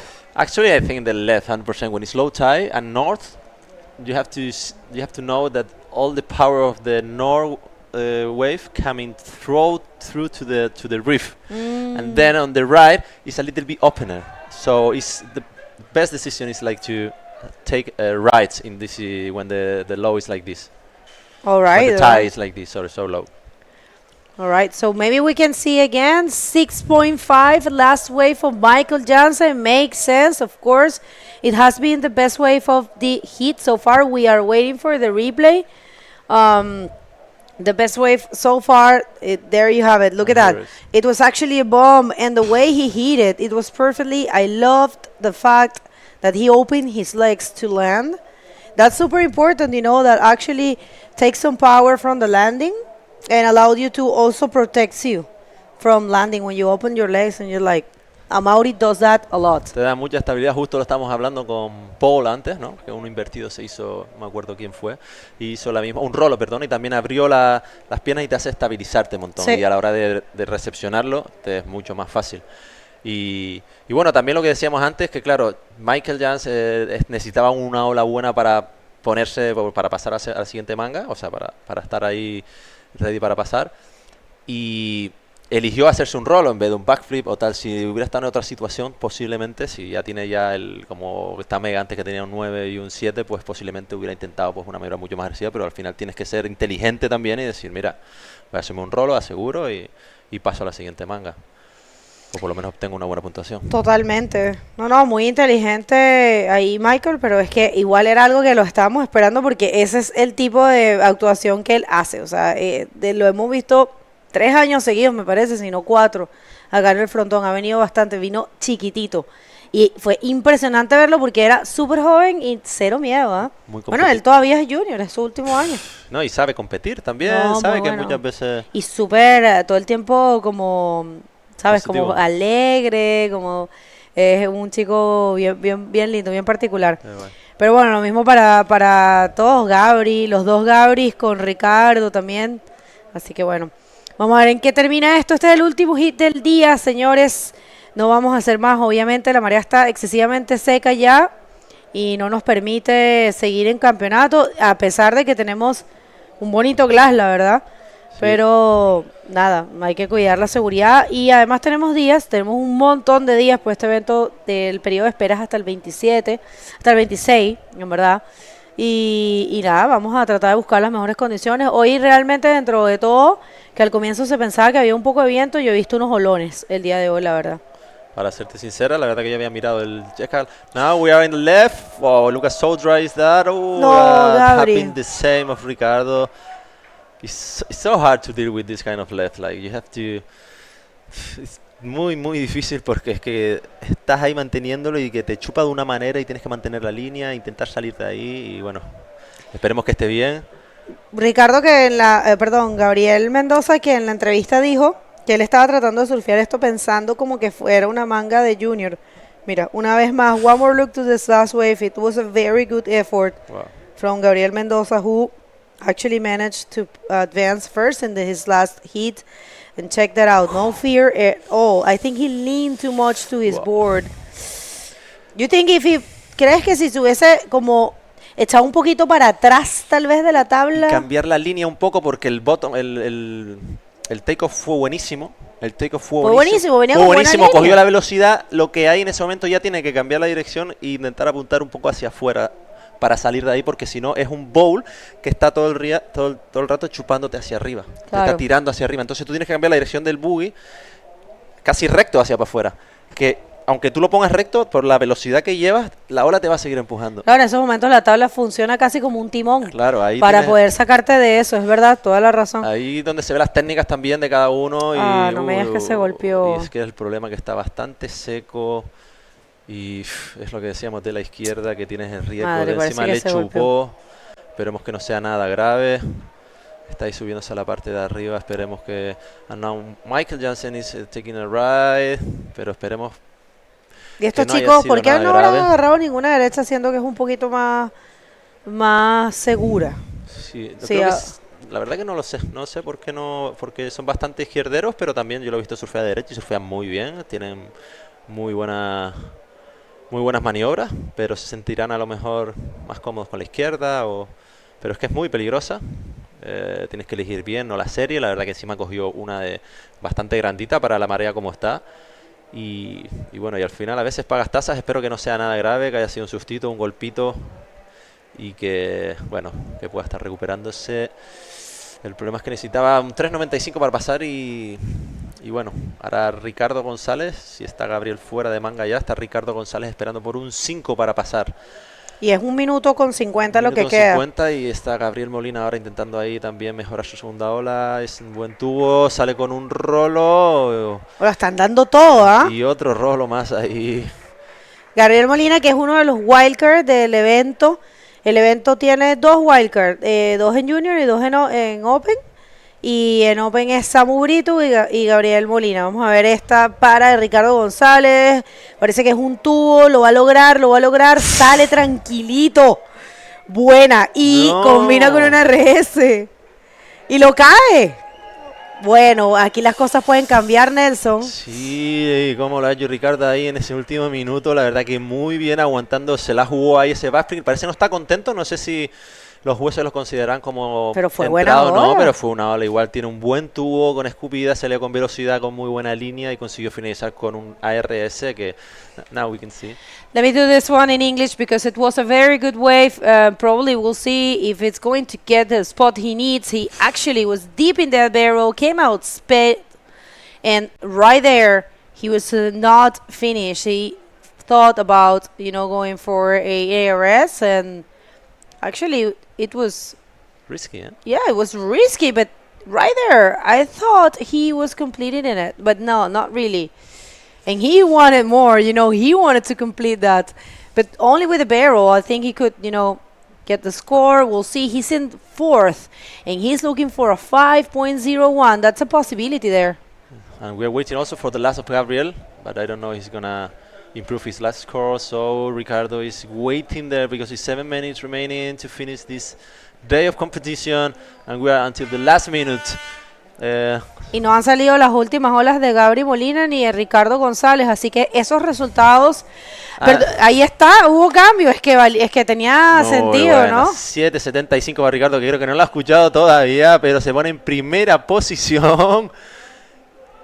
Y ahí se lo están dando, creo, no sé si se ha dado cuenta todavía, pero pasaste primero, campeón. Así que levanta la mano esa. Ahora sí se dio cuenta. Ahora sí, la final se arriesgó ahí y le salió bien, pero lo que te digo, con un rolo igual, a lo mejor no sabía lo que necesitaba y dijo, aquí voy por todas, si sale bien, bien, y si no, pues a casa. Bueno, pues gente, este fue el último hit del día. Vamos a ver la repetición, muy buena esa ola. Muy buena, en el último minuto ahí. Con ese buena RS y ahí luchó y se vio que probablemente nosotros perdimos en la imagen porque salió una roca en medio, pero no sé si al final lo hizo o no. Por los símbolos que hacía, por los lenguajes que hacía con las manos, parecía que no lo había sacado, pero... No, pero sí. Bueno, gente. All right, people, we're going to go to a quick commercial break. We're going to hear from the winner of the last hit, and then we call the day. Don't go anywhere. No es todo lo que tenemos, es todo lo que nos da. La isla en la que vivimos te deja sabor a sal. Resulta tan complicado saber cuál es tu lugar hasta que llega el momento de ser un isleño más. No es todo lo que tenemos, es todo lo que nos da. La isla de contrastes, lugar de diversidad. El viento que nos da pena también sabe alimentar. No es todo lo que tenemos, es más bien lo que nos da. La herencia de un pueblo de nobleza y fuego, la fuerza del mar, la tierra y el cielo, diversa belleza humana y salvaje, su mágica esencia, su gente y paisaje, fuente de energía limpia y soberana, tanta riqueza que nutre y que sana, en nuestras manos nuestra libertad, isla de fortuna que tanto nos da. La isla de buena gente, tierra sagrada, sol que me ampara, la isla que a mí me cuida, el mar que sirve de puente no es la frontera. Hay mil maneras de ver la de mi vida.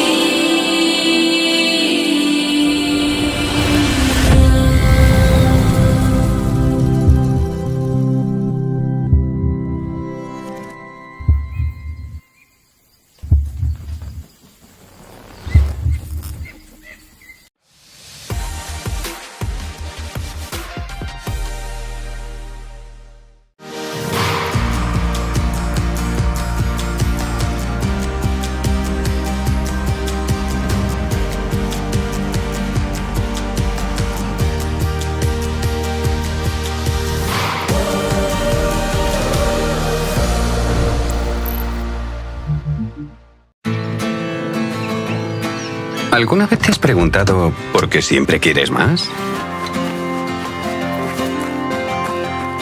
Más lunes sin alarmas. Más primeras veces. Más saltos al vacío. Más desayunos en la cama. Más olor a mar y a campo. Más sonrisas a cámara. Más latidos por minuto. Más disfrutar del camino. Más sueños casi cumplidos. Más amigos de repente. Más carreras a cualquier parte. Más sabores por descubrir. Más quedarse sin palabras. Más tiempo. Tiempo para perderse y volver a encontrarse. En definitiva, más momentos como este. Y este. Y este. ¿Y si la respuesta nunca ha estado en el qué, sino en el dónde? Gran Canaria, mucho por vivir.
All right, everyone, this is the last minutes of this day number 2 at the 2024 Gran Canaria Frontón King.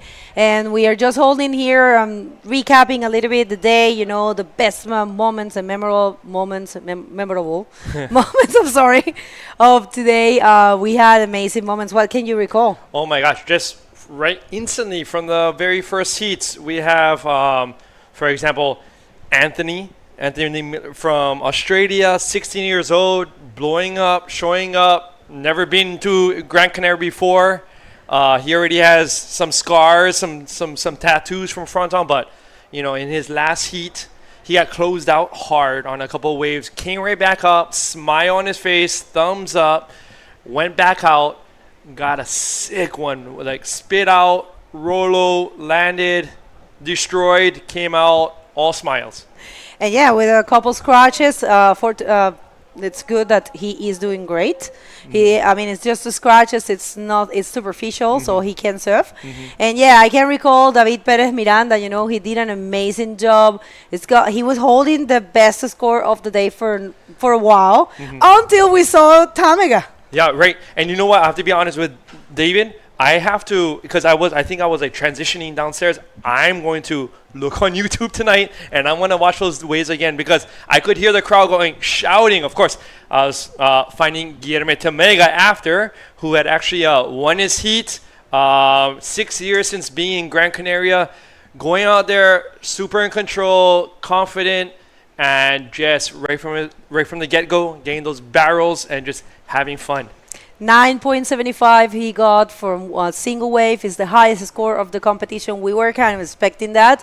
But yeah, definitely all eyes on the hero of the day. It was Anthony Miller, from my humble point of view, because he was a soldier. He was just, leaving everything on the field, and it's been great. Also, Willy Lujan and, Roberto now, who changed the situation in the very last minutes, and so many others. It's been a great day. If you missed it, you can scroll back and check it out. But now we do have an interview with Nelson and Ricardo. We want to hear from him, so take it away, Nelson.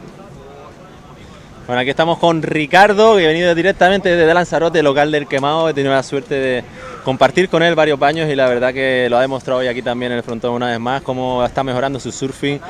Y a falta de 30 segundos o un minuto, necesitabas un 5, estabas en tercer lugar y te has cogido un izquierdón, una bomba que has escupido, incluso te has arriesgado a hacer ahí una RS, que a lo mejor con un error podría estar, pero la verdad que nos ha impresionado todo y te quería preguntar que la verdad que no te he visto mucho aquí en el Frontón, pero la verdad que surfeas como si llevaras aquí toda la vida. Así que cuéntanos un poco cómo te sentiste en el agua y demás. La verdad es que me sentí un poquito perdido, está la condición difícil, bastante seco.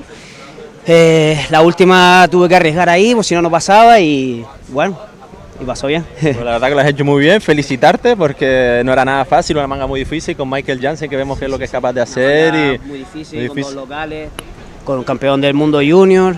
Y bueno, se pudo. Lo hiciste muy bien, así que felicidades. Ahí ten confianza en ti también, que es importante. Y si quieres saludar a alguien o este es tu momento. Saludos a todos los amigos de Lanzarote y seguimos. Grande, Ricardo. Gracias, señores. All right, thank you. Thank you for throwing it back to us.